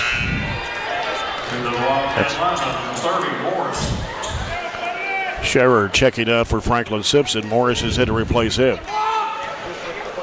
Decker back to the line for one more shot. It's on the way, and he missed them both. Airballed them. Think maybe he might be a little tired. I don't know. He's been hustling out there. He's hustling. The last few but I've never possessions here. I don't remember back-to-back air balls from a kid that can shoot. Yeah. Ray fires it over to Partinger. Back over to Ray. Back over to Partinger. Back over to Ray. Ray keep it away. Down low, Morris. Back out to Partinger. Knocked away. Stolen by Bewley. Bewley all alone for the layup. Good. Great job of anticipating, reading that passing lane by Bewley. Barren in that little half-court 1-2-2 trap as well. Cuts the lead to 4. It's 33-29. Brooks with the basketball left side. He wants to drive. Goes in the corner. Falls down. And Bewley took it out of his hands. And they got frustration foul by Brooks. On Brooks. And that's going to be number 3 on him.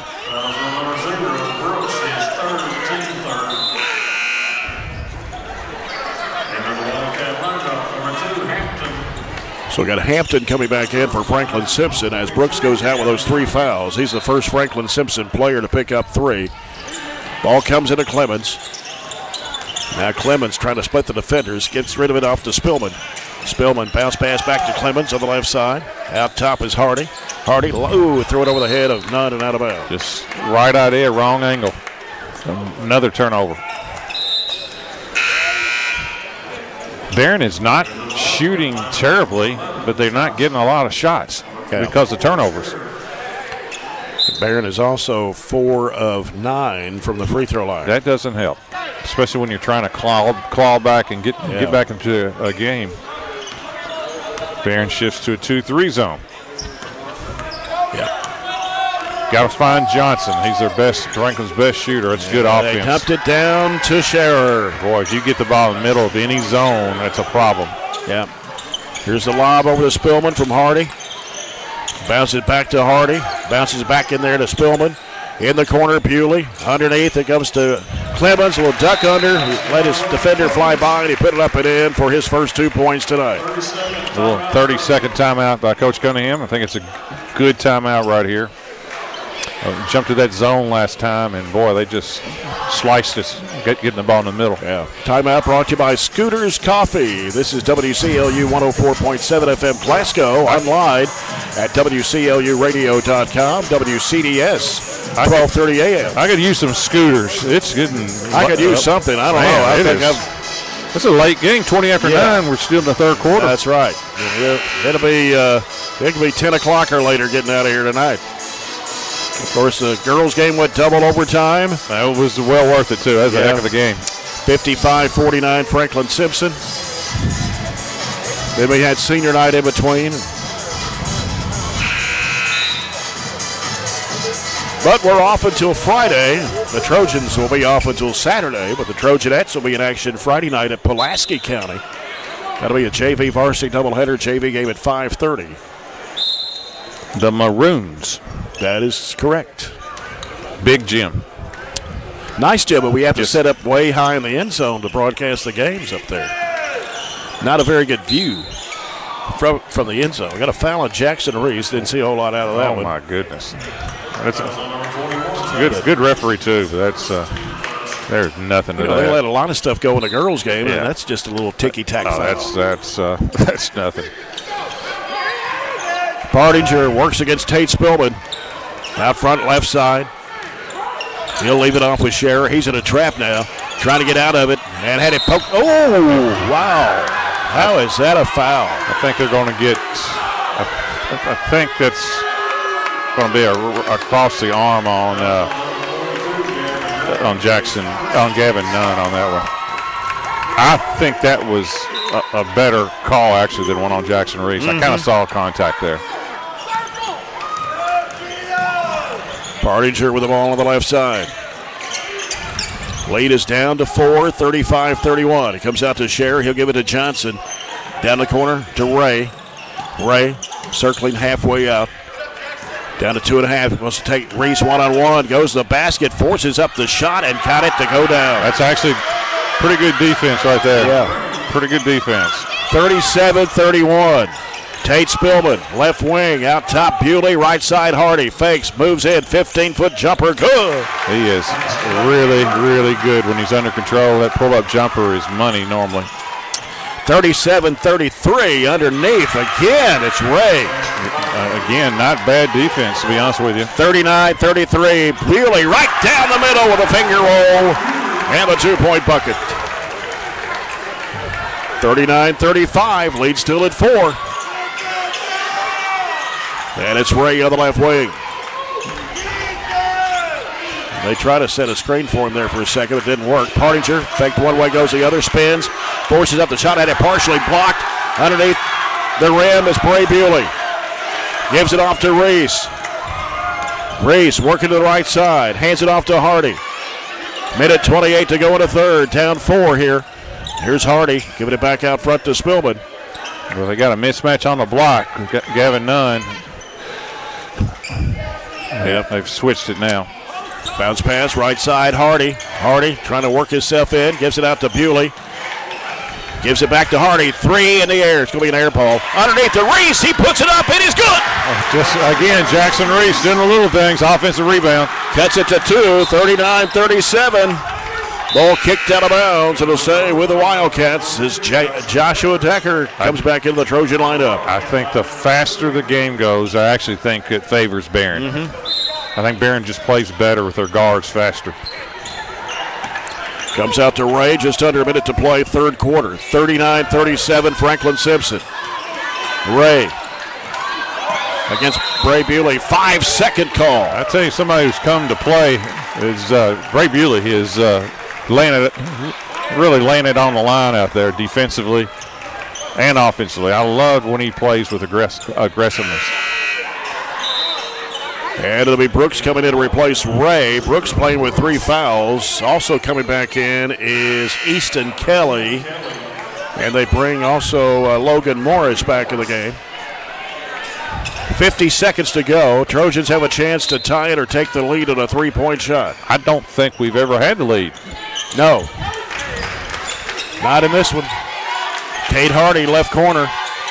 Left elbow, Nunn. Underneath it goes to Decker. Pump fake, puts it in.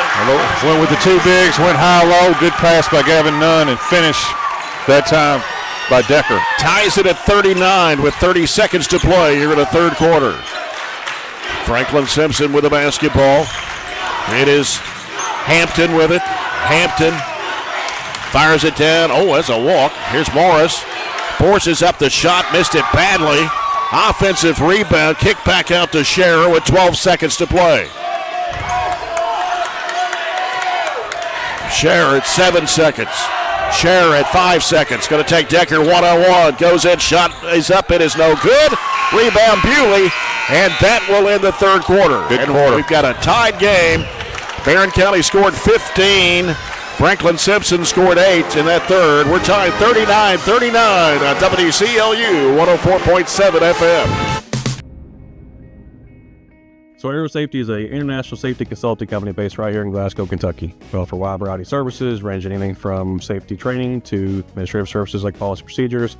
It's any manufacturing, any industry around our area, we can apply that. And we can also make everything site-specific to the customer. So we make sure we're incorporating the company's policies, procedures, applicable hazards, equipment, things like that, that it's making it more relevant and engaging for the customer. Aero Safety is here to keep your employees safe and keep your business headed in the right direction. Growing up is realizing that everyone who told you to eat your breakfast when you were little was actually eating this for breakfast. It's your turn to take your place at the breakfast table and savor the taste of culinary independence with freshly toasted bagels at McDonald's. Indulge in the breakfast you've always wanted and start the day off the right way, your way. Ba-da-ba-ba-ba. 39-39. Barren was down by 12 at one time in the first half.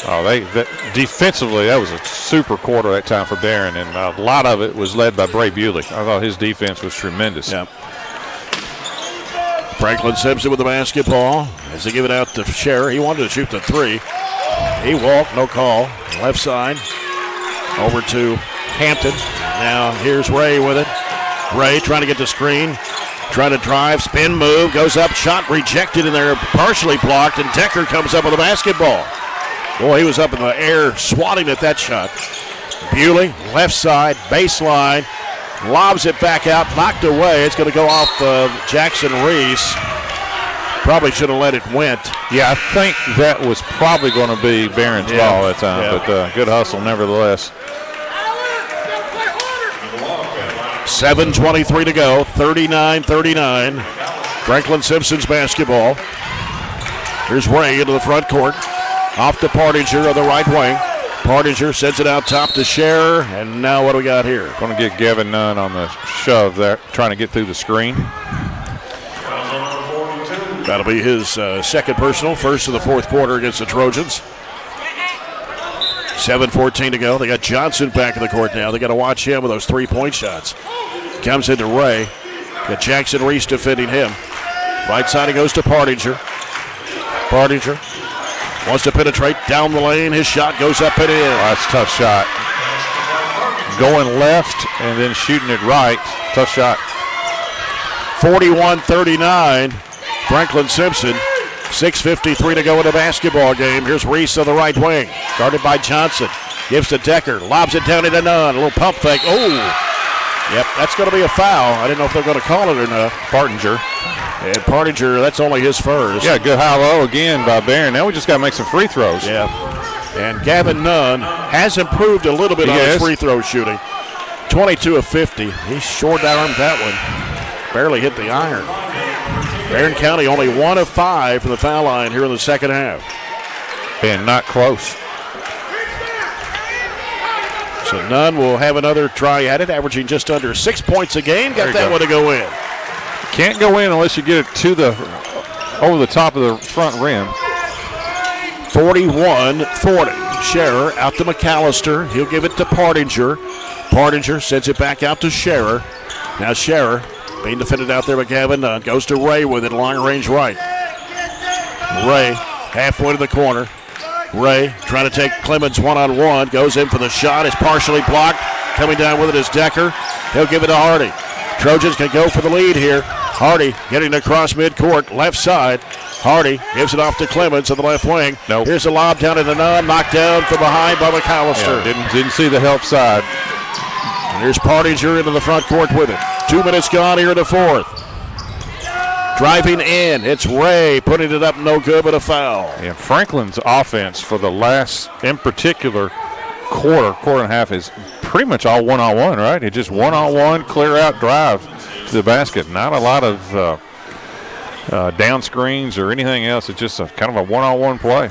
Yeah, Clemens, his first personal. Ray, free throw is good. All right now, the separation in the game are free throws. That's only the first free throw of the second half for Franklin-Simpson, but they've made them all. Yep. 6 of 6. Yep. 42-40, none has come out of the ball game, and Ray Bewley back in. Here's the free throw, good again for Ray. 43-40. Ball comes into Spillman. Across it goes to Bewley. Bewley gets around Scherer. Stops, looks, throws it cross court to Spillman. Spillman for three. No good. Too strong. Clemens with the offensive board. Hardy fires it off to Spillman. Goes inside. Underneath. Puts it up and in as the defender fell down. 43-42. Franklin-Simpson. It's Ray driving. Throws up the shot. No good. Gets a foul from Bewley. Man, it is hard to defend somebody who just lowers their shoulder and takes it right to the basket with momentum. It's just so difficult to defend. Ray's a 73% foul shooter. He's 2 for 2 tonight, making 3 for 3. He's not hitting rim right now. No. Averages 10.4 points a game. 44-42, Franklin-Simpson. 5:34 still to play. Here's Ray's second shot. It's on the way. He missed it off the front of the rim. Rebound pulled down by Waylon Clemens. Here's Hardy into the front court with it. Hardy needs some help. Gives it over to Bewley. Bewley being defended out there by Partinger. Try to drive right side. There's a foul on Partinger.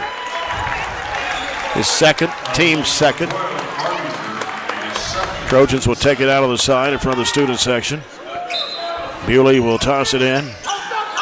Bounce pass in the corner to Hardy. Down inside, there's Decker. Nice move inside. Puts it up and in. Yeah, Franklin does not have a lot to answer our post play inside if we can get it in there. Here's Ray again. Oh, that's a bad call. Yeah, that's again. I'm not a big fan of. I think those are just no calls, to be honest with you.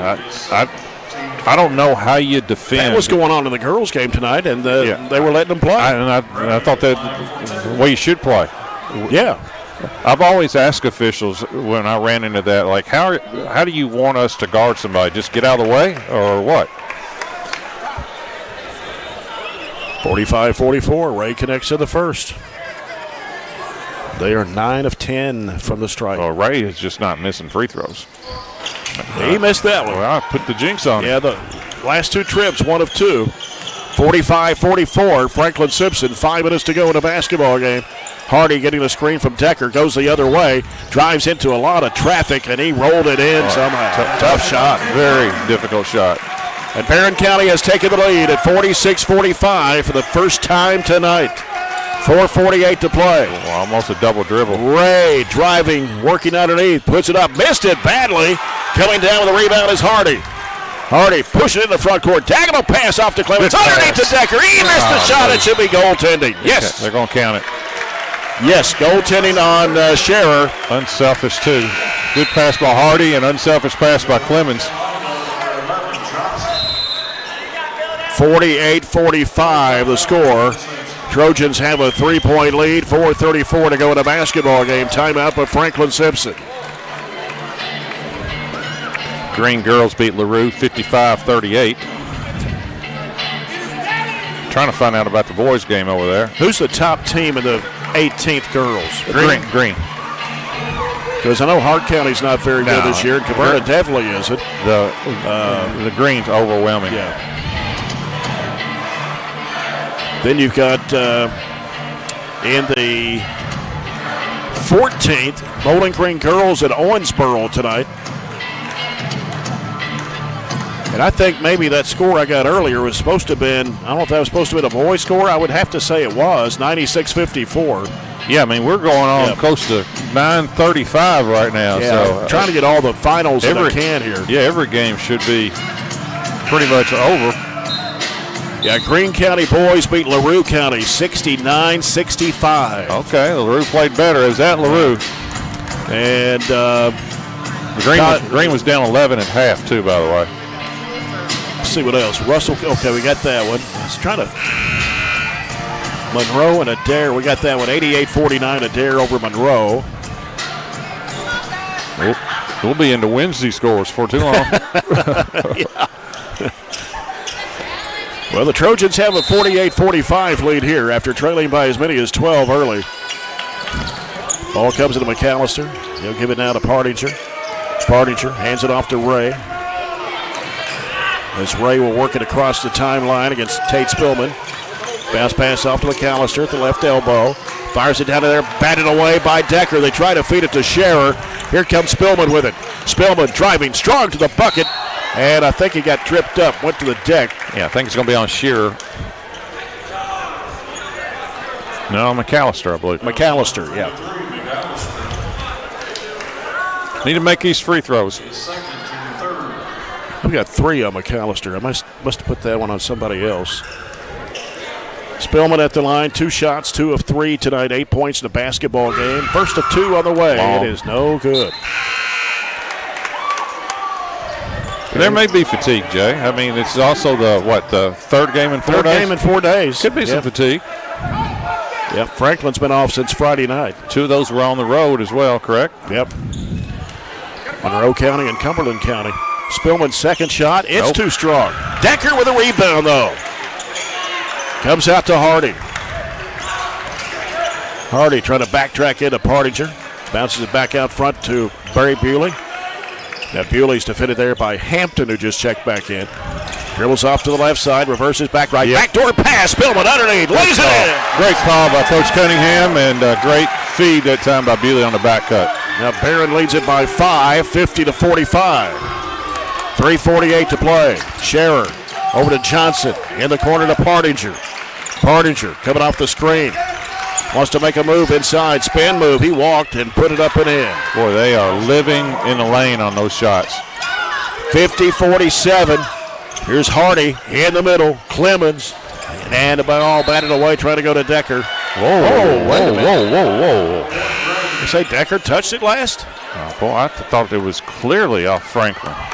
Maybe I don't know. Maybe it was. Maybe it was deflection. Not from our angle. Yeah, good official, though. Tony Franklin, as good as it gets. Here's Ray, 3:20 to play in the basketball game, 50-47, and the ball skipped out of his hand. Somebody swatted at it, but Ray got it back. Ray trying to make a move against Spillman, turns. How about 3 seconds in the lane? It's Johnson a 3, air ball, out of bounds. Oh, the difference was it was contested 3 that time. But Franklin wants a deflection, but I don't think it was. I don't think anybody got a hand on that. Yeah, one. The shooter didn't even react to that. Yeah. And that ball gets batted away out of bounds. Franklin-Simpson in a 1-2-2. Yeah, you got to be careful to get. You're probably going to get trapped anywhere in the corner. So somebody has to always be behind the play and in the middle. Ball comes into Bewley. He's in a trap. Trying to turn up court. Lobs it over to Hardy. Hardy. Diagonal pass over to Decker. Decker on the right side. McAllister trying to reach in on it. Lost the handle. Dives one. Scooted it out there to Hardy somehow. 15-footer. Rims no good. Battle for the rebound. Decker going up strong. Got him in a foul. Great effort by Decker. Wow. Great effort. You know, sometimes when you're not playing well, the team has not played well, sometimes you can overcome it just by effort. And, man, they have played hard this second half. I think it hit a free throw here. That's 1 of 4 at the line. Well, you got to get it to the rim. You know, if I shoot one air ball, the next one I may hit the backboard. So, you know, back-to-back air balls, get it to the rim. Bend your legs, just get it there. 52-47, Trojans, 2:43 to play. You know Decker's tired. He's been over. But, man, what an effort. Barren just outworking Franklin at times. Yeah. There's some housekeeping duty. What's another 5 minutes, right? Yeah. Like I said, it'll be at least 10 o'clock getting out of here.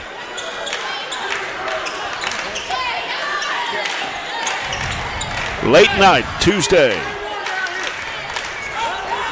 All right, Joshua, over the front rim. 62% from the foul line of the season.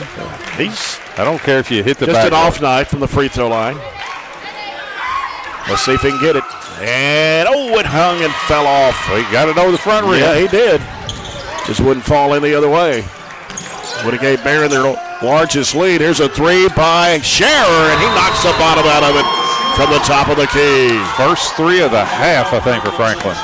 It is. They hit two in the first quarter, and those were by Johnson.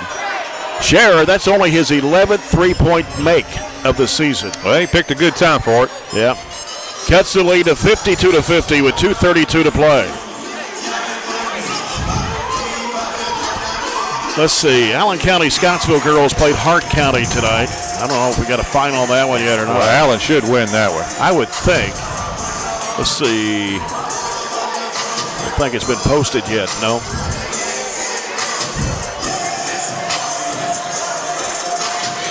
Let's see. Monroe County girls and Adair County. Don't have that one either. Got the boys score, but not the girls. Generally, in the past, if you don't get a score and the home team loses, that's the reason. Yep. So that's kind of the general usually rule. The case, yeah. The home team has lost. Yep. I think that's all the other updates I have right now on the scoreboard. 2:32, Barren County's basketball leading by 2, 52-50. As Kate Hardy will toss it in. And the middle goes to Spillman. Had it back tap from behind. Quick hands. McAllister into the front court. They can tie it here in a 2 or take the lead in a 3 with 2:22 to play. Partinger in the lane. His floater, no. And Decker pulls down the rebound. Decker dribbles out of trouble. Bounce pass up court. It is Spillman. Now he'll hold up with it.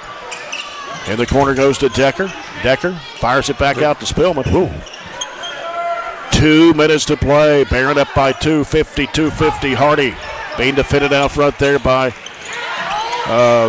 Ray. Now here's Decker driving to the basket. Puts it on. It's going to count it a foul. What about that move? Now Joshua just needs to finish it. That was on Hampton. 5 fouls on the Wildcats here in the fourth quarter. Decker, 1 of 5 from the line. He missed his last 3 in a row.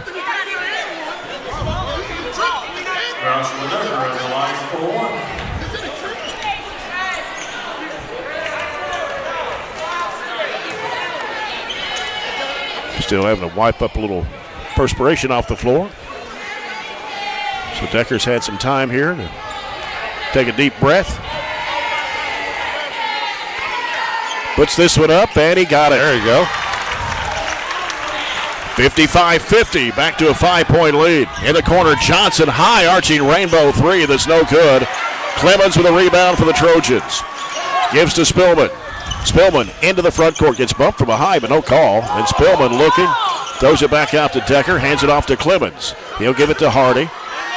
Minute and a half to play. Hardy trying to weave his way in. Shot blocked, got it back, goes up again, had it blocked again. And taken in there by Ray. Ray swatted away from behind, but Clemens out of bounds. He tried to make a dive for the basketball. And it will stay with Franklin-Simpson midcourt across the way with a minute 21. Need a big stop right here for Barren. That would really help Barron's chances. Yep. It's McAllister with it against Hardy. Trying to backtrack in, a whistle, and they're going to call a foul. No, that was way on the floor. It wasn't close. I don't know what Franklin's arguing about. That should be 2 shots. That was not even close to being I don't know if that's an NBA continuation.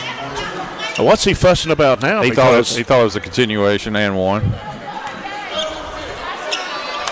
Well, it's McAllister at the line for 2 shots. And his first free throw is good. He only shoots 47.5% for the foul line. Well, that is 55-51. Made that one. That means he should miss this one, right? Well, we'll see. And nope, he got them both. A lot of rim on that one, though. 55-52 Trojans. Clemens gets it inbounds to Bewley. Jump pass back over to Clemens on the right side. Back to Bewley. Long pass down underneath to Jackson Reese. Dribbles into the key. Now needs some help. And a timeout by Warren County. Now be a full timeout with 1:03 to play. 55-52 Trojans. Well, now, this is where it gets tricky at the end of the game. You don't really hard to hold it for a whole minute or whatever. You want to take care of the ball. You're not going to turn down layups. Not going to turn down any layups, so you're going to get fouled more than likely. But you got to make free throws too. Only 3 for 10 in the second half for the Trojans. That's why the game is right now within 3 is just the inability to make free throws. So that's where it gets a little bit tricky. That's that fine line between what's a good shot and what's not a good shot right now. But I still think you're very, very patient. If you can get a layup, you take a layup. But other than that, probably just want to kind of play a little keep away. Yeah. Franklin-Simpson's 11 of 13 from the foul line. And they've made 6 of 8 in the fourth quarter alone. Now, if I'm Franklin, I'm doubly aggressive. And if you get a foul, you get a foul. But the way Barren's shooting free throws, that's not probably a bad ploy. Yep. And here's Tate Spillman over the right side to Hardy. Hardy's in a trap, feeds it down to Spillman, turns, puts it up and in. There's the layup, and has a big basket too. 57-52, 50 seconds to play. Here comes Ray with it down the right side. Ray will send it out to McAllister. McAllister back over goes to Ray. Ray trying to make a move, crossover in the lane. How about 3 seconds? Ducks under, flips up a shot that's no good. Batted out to Hardy. What a bad shot that was. Hardy in the backcourt. There's a foul on Ray. I'm just shocked that Ray on the trip down just didn't attack. He's attacked all night, and he really didn't attack that time. He's going to send Cade Hardy to the free throw line. He has not been there tonight. 7 points, a 3, and a couple of 2s. A good free throw shooter. 65%. It's a little low, actually. I thought he'd be better than that. First one's good. This is the one that gets it to a 2. That gets it to a 3-possession game right here. Right now it's 6. This is a big one. 58-52, 27.7. Free throw, got it. You don't want to foul. 59-52, Trojans, 26 seconds to play. Here's Partinger, working it all the way down, throws it up and got it. Not much you can do about that. You don't want to foul, so they're going to attack. And right now it's take care of the ball and make free throws, and you win the game. Yep. 59-54, 20.6. Barren has 2 timeouts left. If you can't get it in, you call a timeout. But this is right now when you're up 5 with 20, it's your game to win or lose, to be honest with you. If you take care of it and make free throws, you're going to win.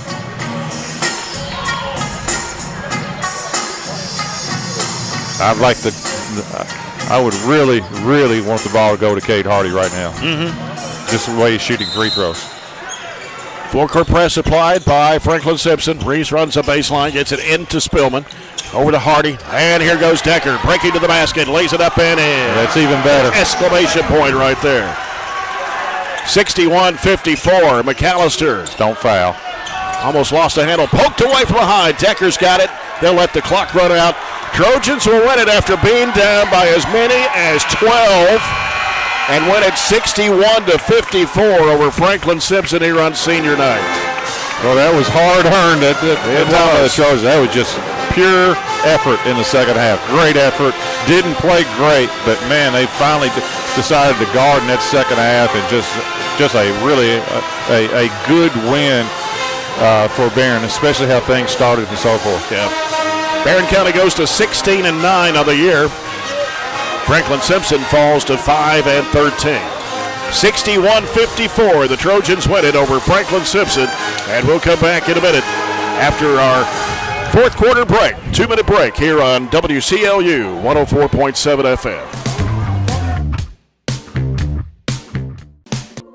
Cold weather means you've got some things to take care of, like heat to keep you warm and comfortable. Put it on your list of things to do. A call to Southern States Glasgow to fill your propane tank. Southern States is one of the top suppliers of propane gas in the country, and your Southern States in Glasgow is the local, smart, reliable source for all your propane needs. Safe, clean-burning propane gas is the premier energy source for heating and appliances. Call 651-6167 and 651-2159. And we are now on 120 Cross Street, just off 31E South.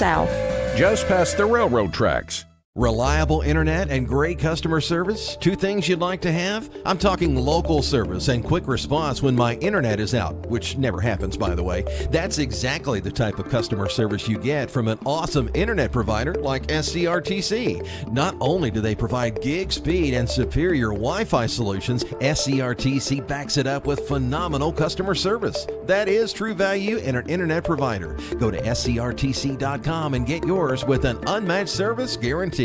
Attention home buyers and homeowners. If you're shopping for a mortgage or considering home financing, call one of Kentucky's top mortgage lenders, South Central Bank. Recognized as the area's best mortgage company, we are ready to help you walk through every step of the borrowing process. With experienced lenders and a full range of loan solutions that suit your budget, South Central Bank can make your dreams become reality. Contact us today. You can even apply online at southcentralbank.com. Member FDIC Equal Housing Lender.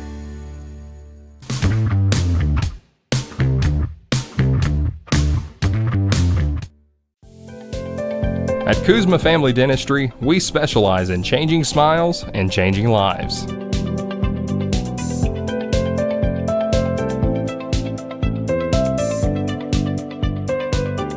If you'd like to experience this wow factor transformation that not only can change your smile, but change your life, give Kuzma Family Dentistry a call at 270-651-2638. Located at 501 West Main Street in Glasgow. At 10 out of their last 11. Franklin-Simpson goes to 5-13. This is the postgame report brought to you by SCRTC. SCRTC's alternative to cable is MyStream TV. Switch today and save on your cable bill. Our postgame stats brought to you by Southern States and their new location on Cross Street. Barren County trailed by 9 at the end of the first quarter, 23-14. And then cut it to 7 at halftime, 31-24. And then tied it after 3 periods. Went on a 15-8 run to tie it at 39-39, and then they scored 22 in the last quarter to Franklin-Simpson's 15 to win by 7. And that was their largest lead, 7 points for the Trojans to win it 61-54. Franklin-Simpson had 20 field goals tonight. 3 of those were three-pointers, 11 of 13 from the foul line. And they had 3 players in double figures. They were led by Cole Scherer's 12, 10 for Brody McAllister. Ja'Kiah Partinger had 10, 8 each for Cameron Ray and Alan Johnson, 6 for Jamier Brooks. Trojans tonight with 23 field goals. 5 of those were three-pointers, all in the first half, 8 of 17 from the charity stripe. Joshua Decker, 11 of his 14 points in the second half, 12 for Tate Spillman. He scored 8 of those in the second half, 9 for Cade Hardy, 8 points for Bray Bewley, 6 for Will Brody Spillman, a couple of threes in there in the first half, 5 for Jackson Reese and a 3 and a 2, 3 for Gavin Nunn, and 2 for Waylon Clemens. And Coach Warren Cunningham getting his 304th or 5th. You had, I know you had 300 because they gave you a ball out there before the game tonight. Congratulations. It's an honor for you. Well, I appreciate it, but those type of things are team achievements because we've had a lot of good players and a lot of good assistant coaches, a lot of folks that have gone into that. That's certainly not a one-man job, and I've been very fortunate, so I appreciate it. I tried to hold off on all that as long as we could, but Ms. Hughes was pretty adamant. So, I was proud of our team. It's proud of our team that we battled there. We kind of got we were a little bit sideways there early in the game, and they were pressuring us. We were turning it over a little bit, and kind of just never did seem to settle in. And I thought we were much better in the second half. Of course, this was your 3rd game in 4 days, and a rough game last night over in Cumberland County. And it was senior night tonight. Girls' game went double overtime. Kind of got you out of the, I guess, a rhythm or routine there. Yeah, it probably did, and we kept talking about that in the pregame. Is that you can't let all the other stuff, whether it be senior night or a little bit of a delay there, all that kind of stuff get you off track, and that's easier said than done, especially with teenagers. But I was proud of our guys. Your defense really stepped it up in the second half. You outscored them 37-23. Yeah, we did. We were able. We just kept saying on the bench, we cut it back to 2, 3, 4 there, and if we could ever just take the lead, I thought it would change the way they had to play, because they were being very, very deliberate. There were times they were running almost a minute off the clock, and we struggle a little bit if we got to speed somebody up. So that's not really what we do best. And so when we took the lead, I thought it really changed the game, because they were being a little bit more aggressive and not being as patient, and that kind of helped us a little bit. We were able to rebound, and we made some plays around the basket. Joshua and Gavin made a little high-low time or two, and then Joshua was really good there, making some plays there late. I was going to say, Joshua Decker, what a second half he had tonight. Well, I think that's 3 straight games he's played really well in the second half, and I just told him there after the game that I was going to start telling him that the second half was in the first half too, so that he would play like that in the first half. But man, he went and got a couple rebounds down there, just a man's rebound in traffic, and went up and got it with 2 hands and come out of there with it and scored it. So he made some big time plays there. Yeah, he only had 5 threes tonight. All those were in the first half. Didn't really have any, good looks at a three-pointer much in the second. Well, I thought in the first half we settled maybe at times a little bit too much. We only had 5 or 6 2-point field goal attempts. I think at halftime we had 6 2-point field goal attempts in a half, and that's not good. That's not us. And we got to, you got to play inside out. We got to get the ball in there and then play off of that. And I thought we did a much better job of that in the second half than we did the first half. We just, we turned it over too much there early. In the first half, I think we had 10 and had a couple there early in the half. But after that, when we didn't turn it over, we scored it a lot better. So, proud of our guys, proud of our seniors. We got 7 seniors.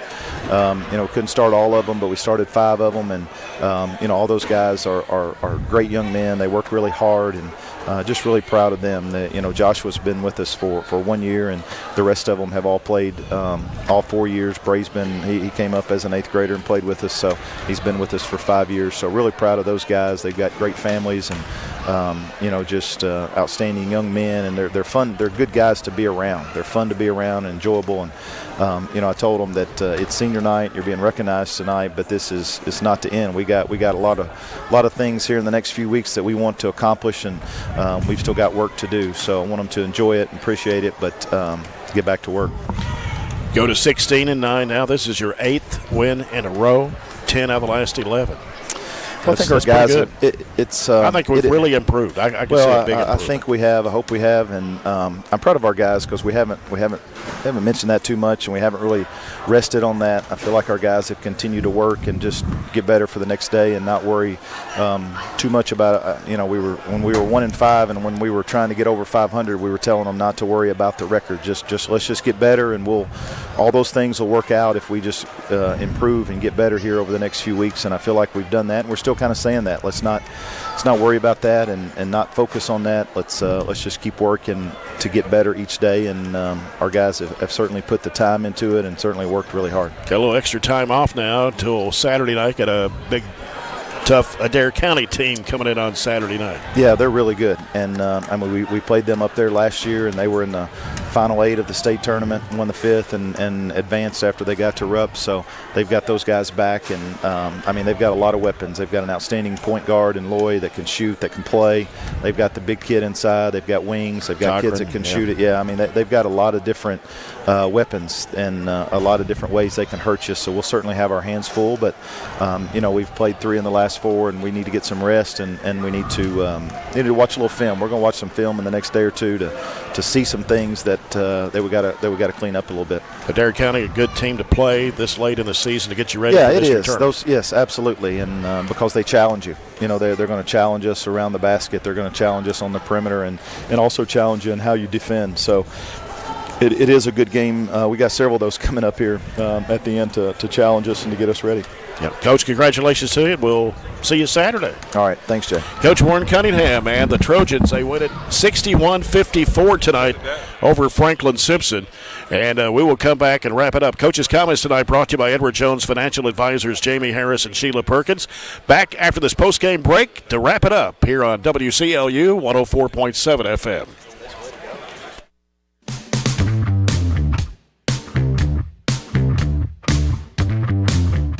If you haven't heard, there's a new approach to banking. It's called Kasasa, and you'll find it at the People's Bank.